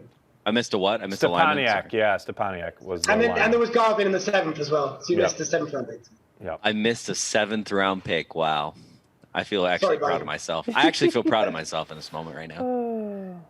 Wait, Brandy, you said a thing and I didn't hear what you said because you guys weren't on video. Oh, I asked if Joe Barry had been fired yet. Oh, I'm glad I came back to that, Brandy, That's because that was awesome. gold. We know. As soon as Joe Barry makes one mistake, we know where to go. Brandy's going to want him out. Brandy, how was the VR draft? It wasn't any better than watching it on TV. Yeah, I can't It say I'm didn't have surprised. views or anything good. Word. I'll say that VR tour of Lambeau was awesome. Yeah. Oh, that's For those of cool. us who can't go there. You know. Well, the thing about VR right now is that the stuff that's not live, where they like produce it and then they can edit it and like do stuff, is like games and stuff. And like Lambo, it's like so much better than live. Live's really hard to do. We're doing a 360 thing in a couple weeks, and it's funny. Like even 4K 360 live, it just kind of looks like fake. It doesn't look like you're there, which is what you want. You know, you want like 8K or 12K. Most people don't have the internet connection to support that type of thing. 100%. That's there's a reason for it. I'm just saying like the actual technology and why it's good is when it's like when you're in 360 and you're 8K, not 4K. Like 4K kind of feels like worse than HD in 360. We think the next technology that's going to come out is VR NFL games or sport events where you can put your goggles on, right? Do a 360. Yeah, that's what they want. They've been working on that forever. They just can't. They'll be selling the hell out of that. I'll buy that. ESPN did a 3D channel for a while, but that obviously never caught on. It was not very good. But yeah, they've been working on VR on the NFL game level for a while now. I still think it's a ways away from even being close to being ready for consumers, but they want that. I'm still wondering how are we struggling to determine if it was a first down or not. I know. You know what I'm saying? That's what I'm saying, man. They don't want to spend the money there. Well, that's where soccer, I hate to say it, is like way better than the NFL. 1,000%. It's just like, okay, it was there, okay, go.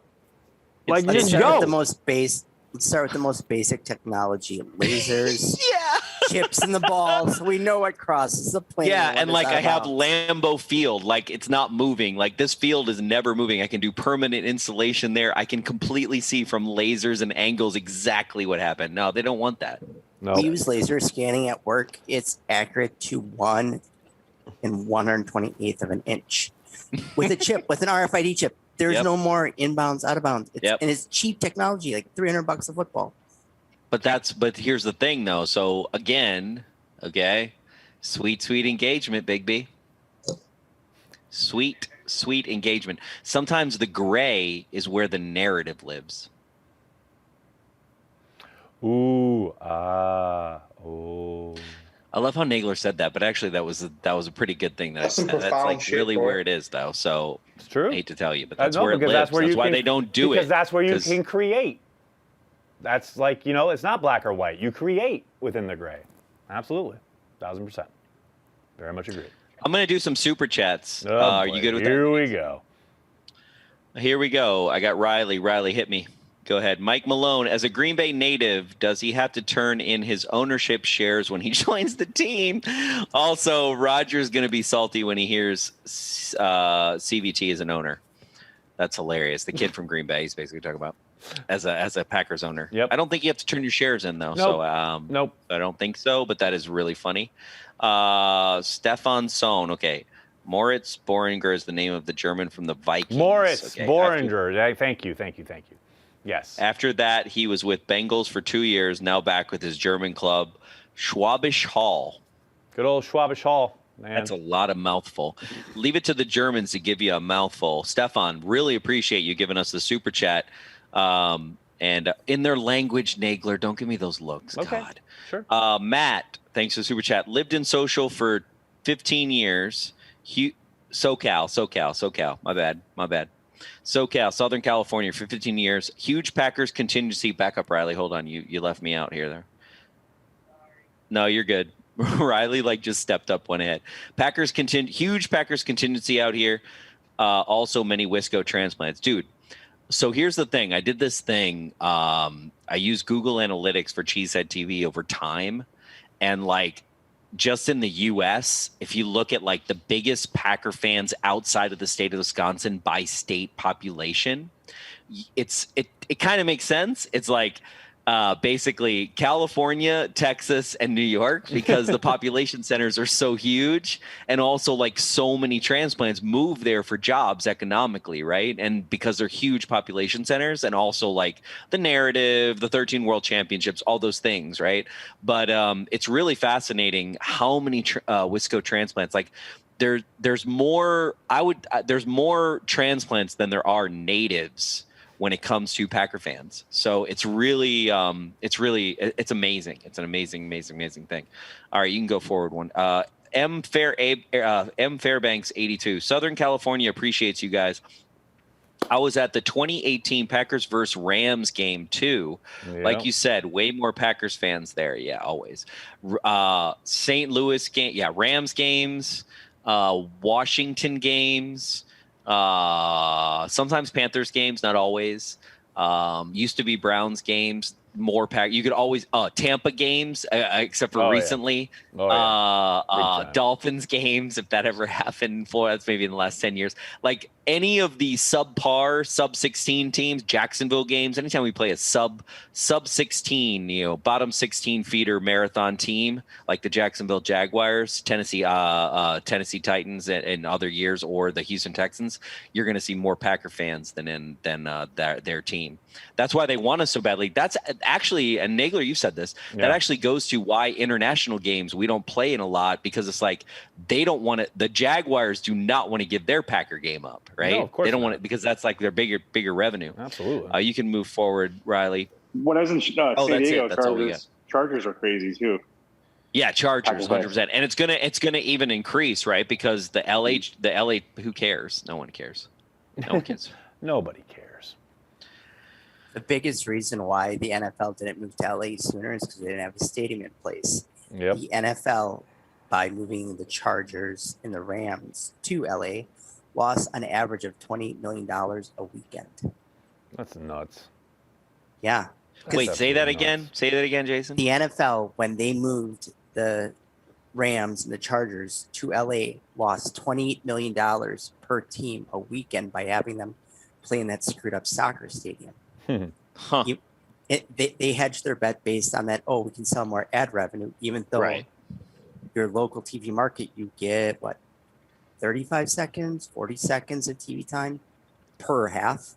Right. So they made their bet on $2.5 million a game. So yeah, they lost a lot of money. That's crazy. Yeah, but they lost. But here's the thing, though.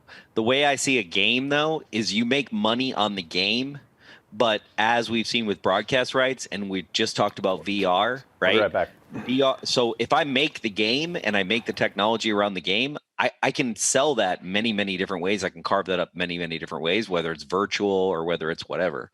So what your typical app charges $6 to $10. I think that's where the NFL is going to go. We're not going to have any more NFL Sunday Ticket or any of this stuff. They're going to just straight up charge an user like a ticket. Yep.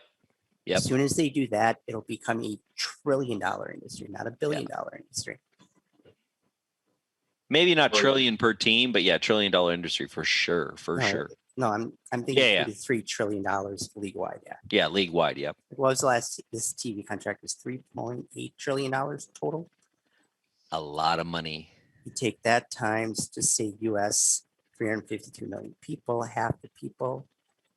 Yeah, you have to charge $8 a person per game, and they're making $2 bucks. Oh, Kansas Packers love somebody. What's that?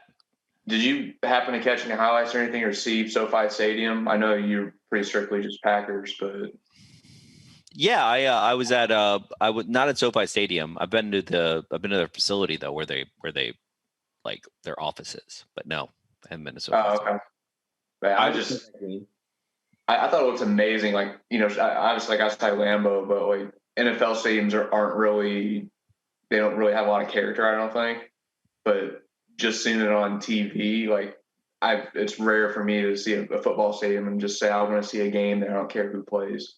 I mean, I kind of said that. I'll be honest with you. I know everybody was hating on when the Vikings opened their new stadium, but I kind of want to. I can't wait to see a game there. I can't wait to see us beat them there, but I haven't seen a game there. But yeah, the thing about the Chargers is that what I've noticed is that because they have the lowest fan base, that gives them a win where it's like, hey, we can do anything. So like their stadium can you can kind of make it whatever you want, which is kind of a blessing in some ways because you don't have all this tradition weighing you down. And I'm not saying that in a bad way, but it's like, hey, you're nothing right now.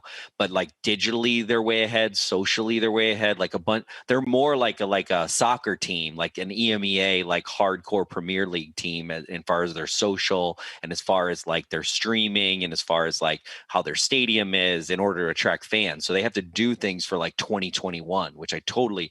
I mean, like the Packers do not have to live in 2021, y'all. Like the Packers live in 1967, and the longer they live in 1967 and 1996 and 2010, the better off their lives are, right? But yeah, Ken, what's going on, Ken? Yeah, have you heard about the gamification effect of streaming sports, where you can join a viewing experience with a group of friends and overlay analytics and data on top of the live event and get probabilities of outcomes real time and kind of act like a manager or a coach of the game and kind of make a game out of it with a group of friends while you're watching it live? I mean, fantasy is basically fantasy football, Top Golf, watch party. Yes. Yeah. I mean, no, but I mean, at the same time, like it's where it's going, like a low latency streaming, being able to bet on games, hanging out with your friends, eating food at an establishment, playing a game while you're streaming live definitely sounds like the place we're going. Yes, exactly. Or your whole garage would have to be a server. The what? Your whole garage would turn into a server. Well, I don't have to worry about that. Amazon's got that taken care of. So, Luke, what's going on, bud? You guys might know this. Do you think there's ever be a time when I get rid of DirecTV? So I live in San Diego and I hate paying for the ticket. Do you think eventually it'll be something that we can just purchase in the NFL? Or Yeah, just that's going out. It's the contract. It's when the superfan contract goes out. Which is, who knows how they divvy that up afterwards. I mean, they've loved sticking with ticket, even when it's been clear that it's way past time for them to move on. I mean, eventually, yeah, but they're going to milk as much as they can. If they can get another X $1 billion out of DirecTV or whoever, for some type of Sunday ticket deal, they will continue down that path. But I think eventually we'll get there. Yeah, but it's going to be a long time. I think they're also going to do like hockey and NBA and MLB. Like if you think about it, MLB took they were the revolutionaries when you really think about the digital space and how you see games. Yeah, exactly. They had to be because of their volume of games. Yeah. And so they did a breakoff company called ML BAM. And BAM streaming, actually, when I was at Livestream, we actually competed with them, or we did stuff with them. And Disney ended up buying them, like this whole technology company that spun out of MLB. And so you got to imagine the NFL has definitely seen that. But I think they're interested in a company like big tech, like a Google or an Amazon. Basically, hey, we're going to build your league, this system that makes you a shitload of money, and we're going to pay you to do it so that we can market it, that we did it for a bunch of other people. I would imagine that's the kind of deal they're trying to make, or a deal that's like, hey, Facebook, you can get this in everybody's phones exclusively to you, like the deal in India that Facebook has, where like literally like India, hey, you want to give everybody internet? We'll give you free internet, we'll pay for the internet, but you get the service on our phone. The NFL wants to strike that kind of fucking deal, because then they're like U2 when they gave away that album to all the Apple people, right? And then they just were like, hey, you're not an NFL fan? Fuck you, you're going to get the NFL anyway. And that's where they like expand their fan base, right? I mean, to me, that's the ultimate play of like how you get like the world in, right? Because now you're incentivized for every user is incentivized on a monetary piece that's really like incentivized for the NFL, where they don't have to do a lot of work. That's my gut. I think it'll be some kind of combination tech play / like direct to consumer. I don't know how it plays out, but there will be a point where we can get there individually game wise. I mean, I love how MLB does it, but like Corey says, they have a fucking boatload of content to give you. Whereas with the NFL, you got those 17 games. It's very sparse as far as the actual content that matters that people want to see. And they found a way to they're more of like a luxury brand. They're more of like, if you look at fashion, they're more of like a couture brand, where it's like their business is built on exclusivity, as opposed to volume. Exactly, very much so. Look at MLB TV. Who are their advertisers? Or ones? Amazon, Apple, Cisco. All billion-dollar companies. And that shit is great. And that shit Jason, works. Put your MLB mic closer TV to your is mouth, like though. so good. MLB TV is so good, man. That shit just works. Like the tech behind it is so good. Yeah. No. Yeah. MLB Bam. I mean, there's a reason Disney bought them. Yep. Like they bought them for a lots of money, and they're basically a streaming services company. Yep. Yeah, I remember when that went down. Carol, I'm loving you on the chat right now. Okay, I'm just gonna say you're hilarious. You should write for Cheesehead TV. Is the live latency any better than like YouTube TV and stuff, which I think I'm gonna hate this year during the football season? Well, yeah. So Amazon just came out with this actual new IVS that's based off their Twitch technology. That's about 4 seconds. So you got to imagine once that kind of gets deployed, you're even going to see YouTube be like 3 to 4 seconds, which, you know, your typical broadcaster is about 5 seconds because of FCC regulations and the way that over-the-air technology works to broadcasters and the way that it's delivered. So, you know, if you watch like our live streams, if I'll hear the you know, Aaron Jones scores a touchdown in the end zone, and about 4 to 5 seconds after that happens, I'll see that you'll see it on television, and it's really cool. I've got this one shot where you see the fireworks from it, and then I watch Aaron Jones like score the touchdown on TV. So it's about 4.5 seconds, and that has to do with the way that over the air is delivered to the local affiliates, and then but it's still faster than most internet technology. Most internet, like YouTube, if you're watching the show right now, when I say this, you're watching it approximately 10 to 15 seconds after. On Zoom, you're watching it on the Patreon, you're watching it 200 to 300 milliseconds, which is less than half a second. So you can see how that's really, yes, the answer to your question is yes. The technologies are already there to have low latency, but the NFL is going to find a way for people to pay for that. Man, you ask Corey Banky a question that includes the word latency, you better be ready. That's all I know. That was a great answer, Corey. YouTube TV right now watching the draft. 30 seconds live latency. This is definitely Corey's wheelhouse. 100%. Yeah, it's 30 seconds. Now, the reason that is there's very technical reasons for that based on how internet technology is deployed from ingest server to the end user, which is you watching on YouTube, to where you are.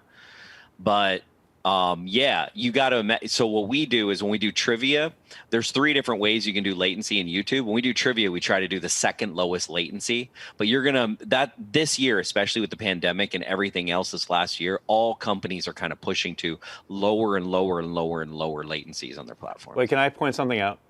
I think Oz has rocketed up to #1. He's got to be. Oh, he's awake. He just fell asleep. Yeah, he fell Oz asleep. is literally like taking Corey's a nap talking on camera about technology. I'm totally falling fucking asleep right now. Low latency for not Oz's nap. Yeah, he's got a low latency nap. Oz, you just need like a cat laying on your head, and then it would be. That's great. Latency is a great round 7 topic. Look, it's round 7. I know. I hear. No, I'm all in. I'm all in. I read something earlier that Bo Jackson was a 7th round pick.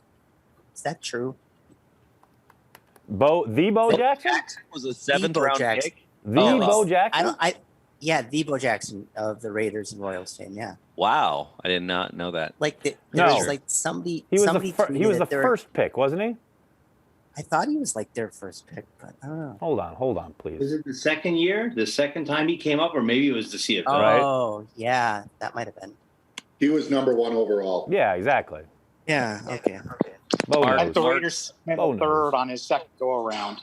Mark, what do you? Okay. After the CFL, okay. What do you got, Mark? Because you got something more interesting than Bo Jackson. Sorry, I love. Yeah, I was just going to say, going back to what we were talking about earlier about like when someone asked like what the Patreon happy hours are like.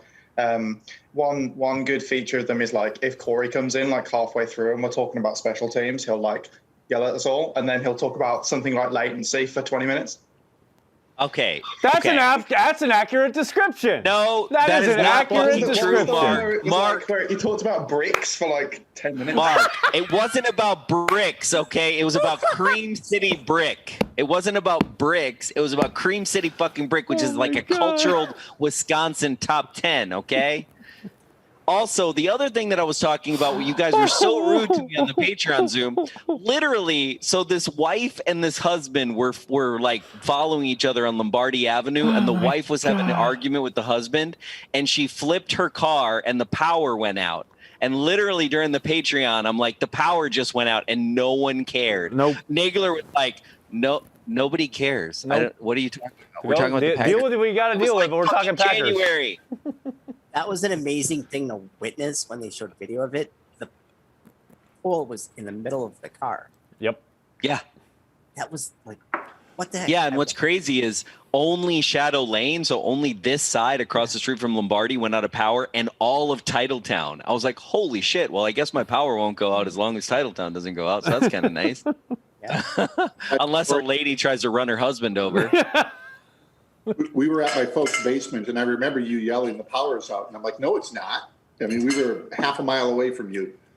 Yeah, I'm like, this is breaking news across from Lambeau, people. And Mark's like, no one cares. We're trying to talk about punters here. The one from Louisville, that's one we should get. He's 6'5", 44 and a half, 45 yard net. So yeah.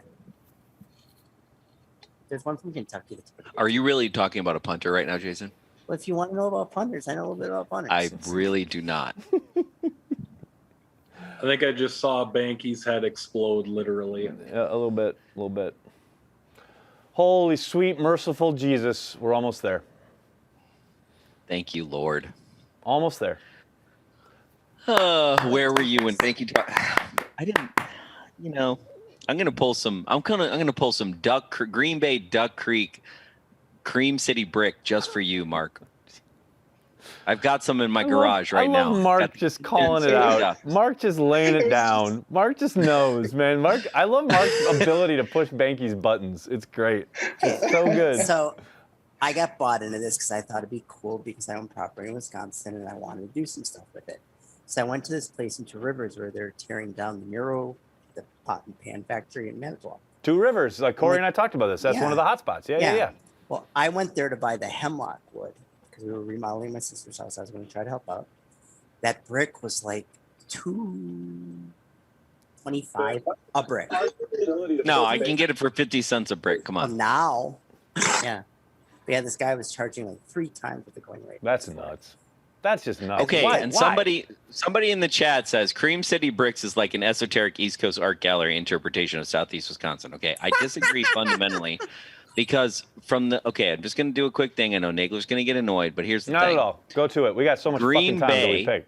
The town of Green Bay, the city, the village, as you were, has been making brick for a very long time for the United States of America. Hawkers and Duck Creek. Excuse me, Duck Creek. I meant Cream City, but Duck Creek is what I meant to say.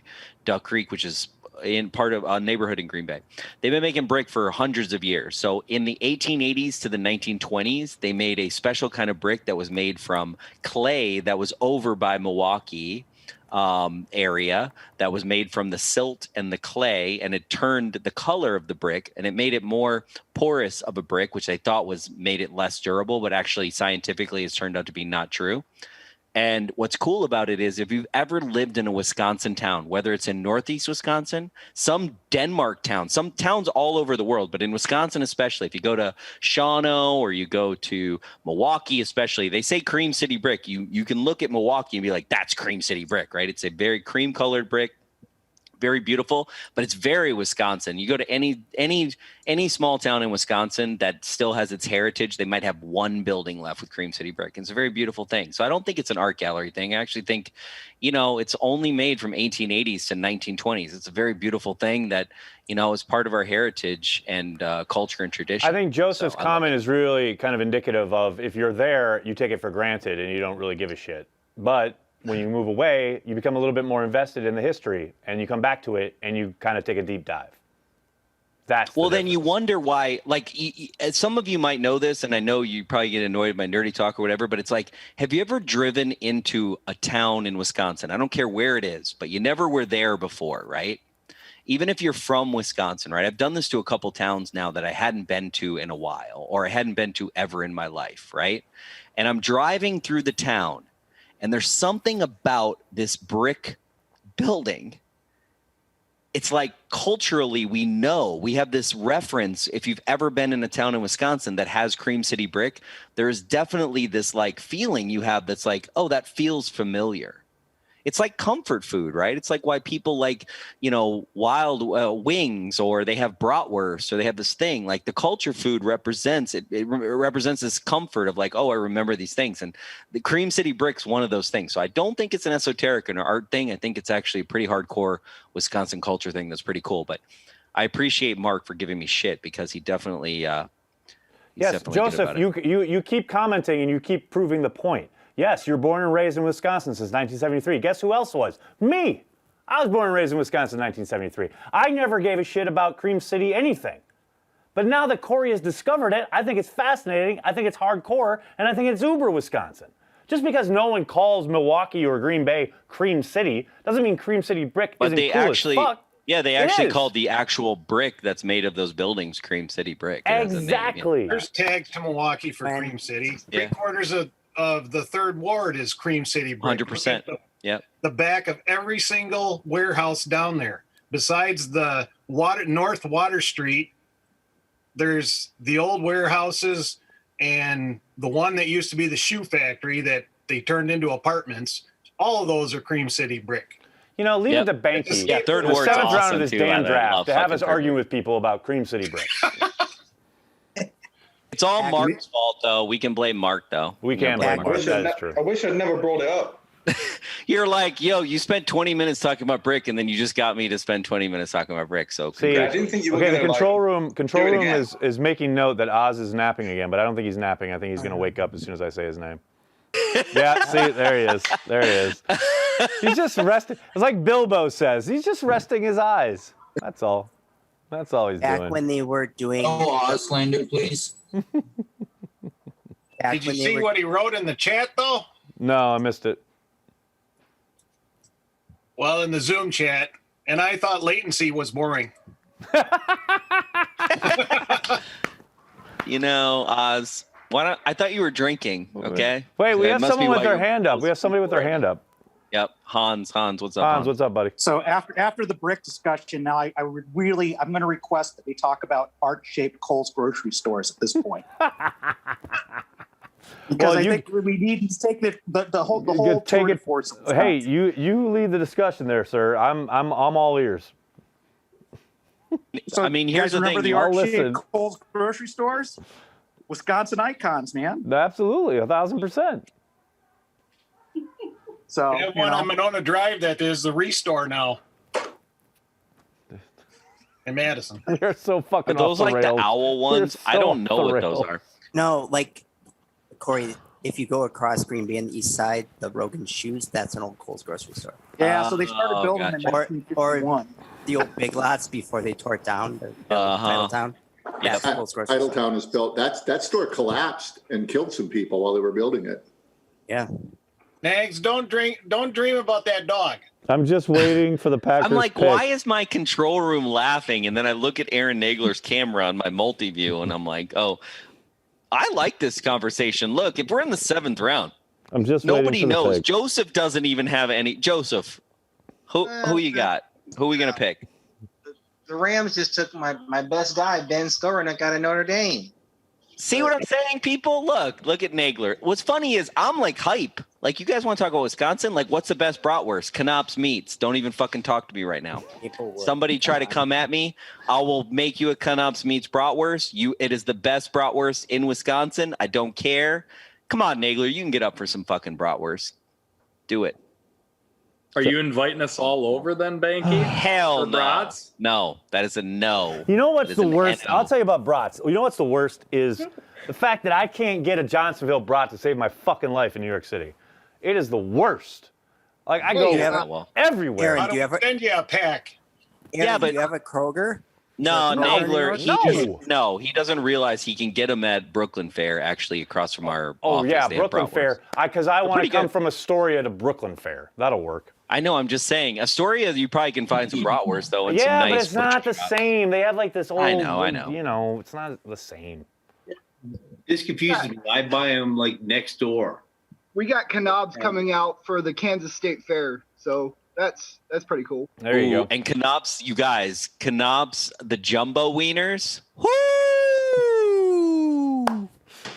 And the summer sausage. That's a Oh my clip. God. That's a clip right there. I know you guys were laughing at me with jumbo wieners, but I'm serious. Corey going, woo! Talking about jumbo wieners. They're good. I'm sorry. I know. That's fine. That's Make it a it. fucking meme. I don't care. They're fucking good. That's Eat baby. one and then tell me they're not good. Robin, you awake? Motherfuckers buddy? talking about NOLA checks up here. Yeah, Johnsonville sucks, but to Nagler just wants Johnsonville for the same reason that it's comfort food. What's up, Dan? Exactly. Johnsonville doesn't suck. Shut up. Good Lord. I just think it'd be hilarious if after all this, the Packers trade out for a 6. Yep, they'll trade this pick. I'm in. Let's do it. But what are they going to trade it for? For a future six-round pick. Yeah, future 6. Yeah, that would be very Packers. I love it. Let's do it. 5 picks. Oh, Tyler Herrick. Hey. I took a legit nap and came back to a Cream City Brick argument. Welcome to the late rounds of the draft. LOL. If Sage Rosenfels or whatever his name, Rosenfels, yep. From Wake Forest, falls to the Packers, he will be the next tunnel driver. It's a bold claim, sir.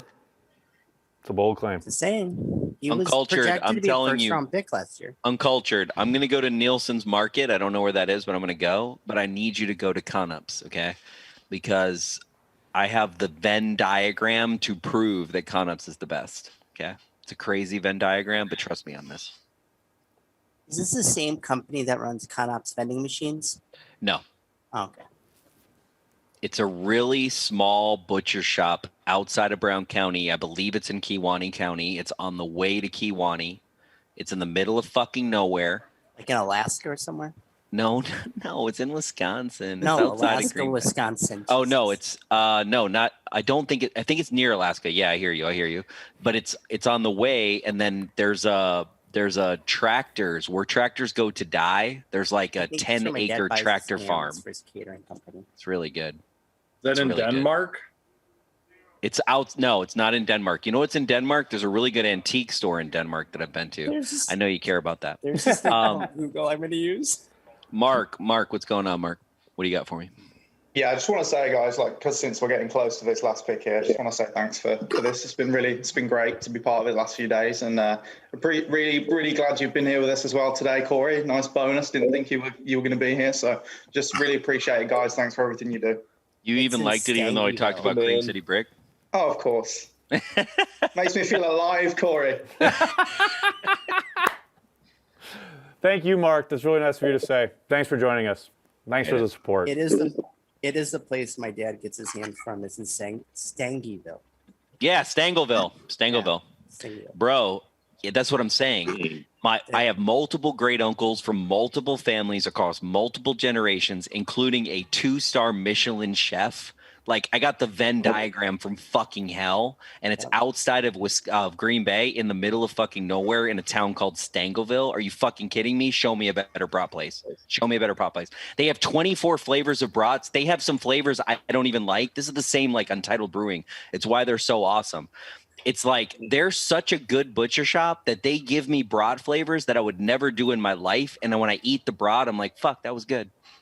Even if it's like a nasty flavor, bro. Even if it has pineapple in it, like it's still good. It's crazy. Can we have them be a Cheesehead TV sponsor? They're like a family butcher shop. That's what makes them awesome. Just do an overlay, and they might be happy with that. Oh yeah, I would do it for them more so than them do it for us.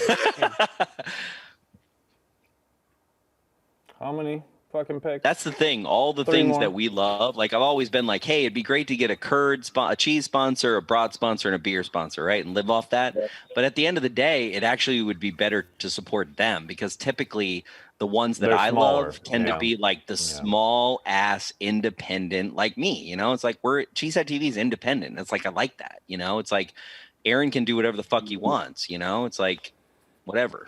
Not beholden to anybody. That's for damn sure. No, he's not even beholden to me. God. I know. That's why we love you guys. It's kind of crazy. Well, thank you. Conops, Konops, and as Jason said, it's in Stangleville. Actually, my grandfather was like the Stangleville butcher. I have their hat. I should have wore their hat today.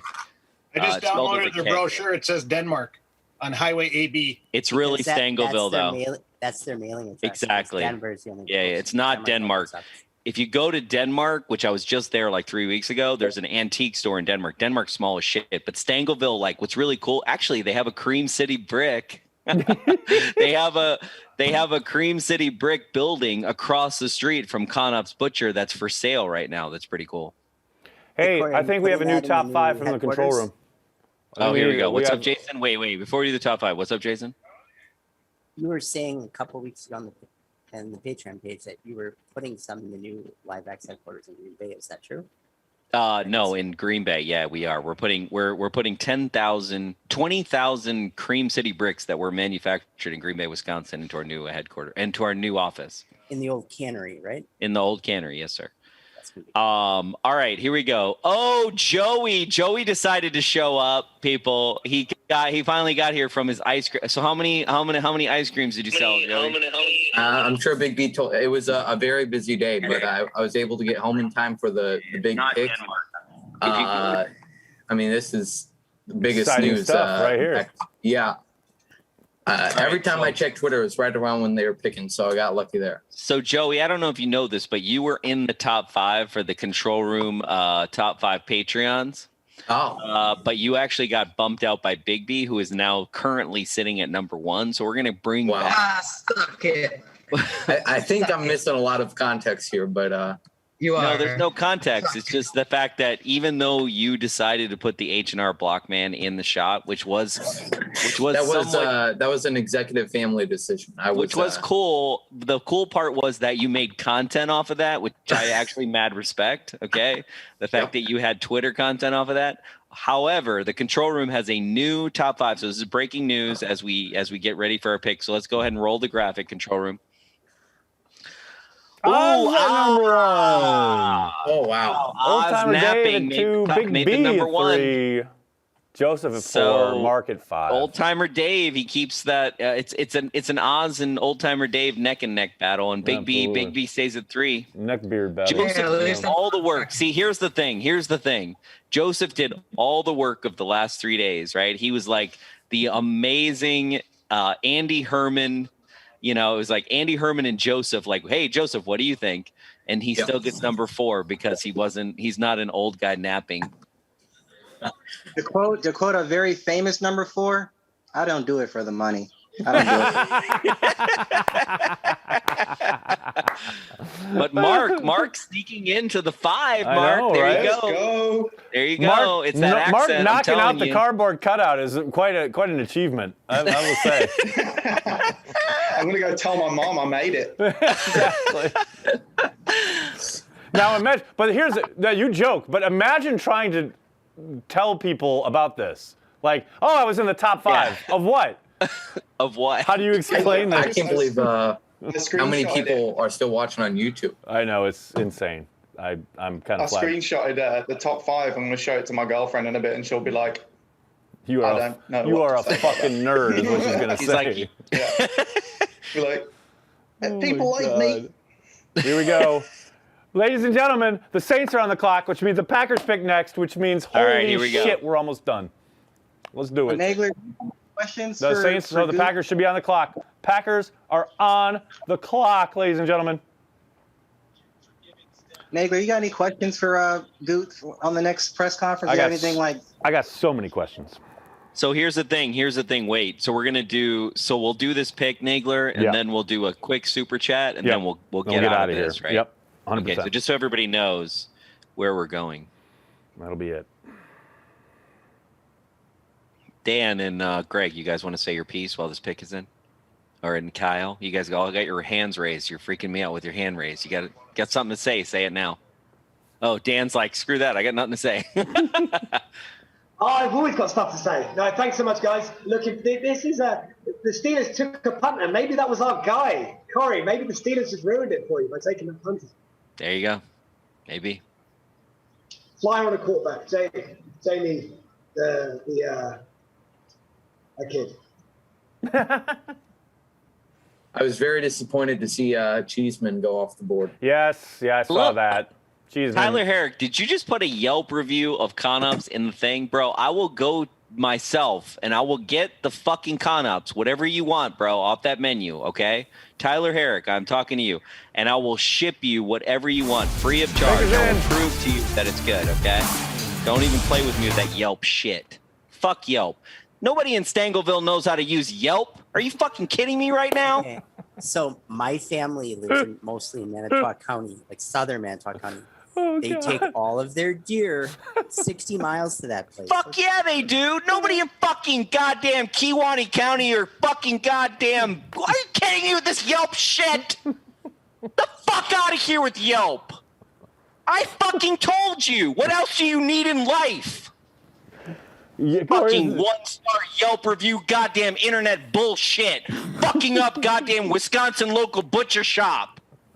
The fuck out of here.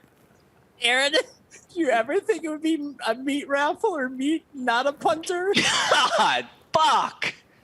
We almost made it without a Why does he know how to trigger me? What the fuck, Tyler Herrick? Hashtag Banky triggered. I can't. What a wonderful motherfucker. I'm going to find that person who gave them a 1-star Yelp review, too, by the way. You just ruined it for everyone. I will find you, and I will kill you. I recently bought 5 pounds of the famous wieners and found that they changed the casings to a much smaller round casing and also changed the grind to a much more of a smaller size. They always had the best wieners that I could find anywhere. These wieners taste different than the ones I used to get. They are hard to eat with that casing. As tough as it is, before I could eat some of the cold after leaving the store, they were that good. Why would they change the way they fix them now? The Packers took a running back. The Packers took a running back. The Packers took Kylan Hill from Mississippi State. Oh my God. Giving fucking Con-Ups a 1-star review. I'm going to find that person and I'm going to kill them. Is this on YouTube? Here we go. Pick his end, baby. Let's do it. It's Kylan Hill. Kylan Hill. Yeah. Mississippi State running back. You said the running back made sense. Makes a lot of sense. My wife's thinking. Running back. There we go. All right, Banky, let's do the super chats. All right, here we go. You guys ready? You guys ready for super chats? Let's do it. Kylan Hill, huh? That's the word. He opted out after 3 games. Oh, my goodness. Overshadow Sean, my country of Texas loves y'all. Yes, they do. They're the 4th. They're like 3rd or 4th for Packer fans overall. What do we got next, Riley? America's team data backs it up from Matt. Yes, sir. Yes, sir. Yes, sir. Wausau Aaron, hey, thanks for your super chats today, by the way. Seriously. Thank you, Above everyone, for doing this. Everyone deserves a Butterburger and a Rhinelander beer on me, but I'm broke, so hopefully $4.99 is okay. Dude, that sounds so good. Holy shit. A Butterburger is only like $2.99, I think. I think, right? Yeah, but you got to buy it for everybody. That adds up. I get you. That's true. Word. Jesse, figured I'd tune in for day 3 coverage, and here we are talking about Coles on Monona Drive. I love you guys so much. Hey, it's day 3. I was talking about Con-Ups in Stangleville, too, though, by the way. Yeah. That's all we got. That's it. We're out. Is that it? All right. Thank you, everybody. Right? Yep. Thank you so much for joining us for all 3 days, especially day 3. It is a marathon. Thank you for your support of Cheesehead TV. Make sure you're checking the website throughout today, tomorrow, into the next week. I'll be back. I'll probably do a Packers Daily tomorrow just to wrap shit up. Thank you so much. Thank you, everyone. Go Pack, go. Thanks, everybody. Talk to you soon. Go Pack, go. Go Pack. Love you guys. Go Pack, go. Go Pack, go again.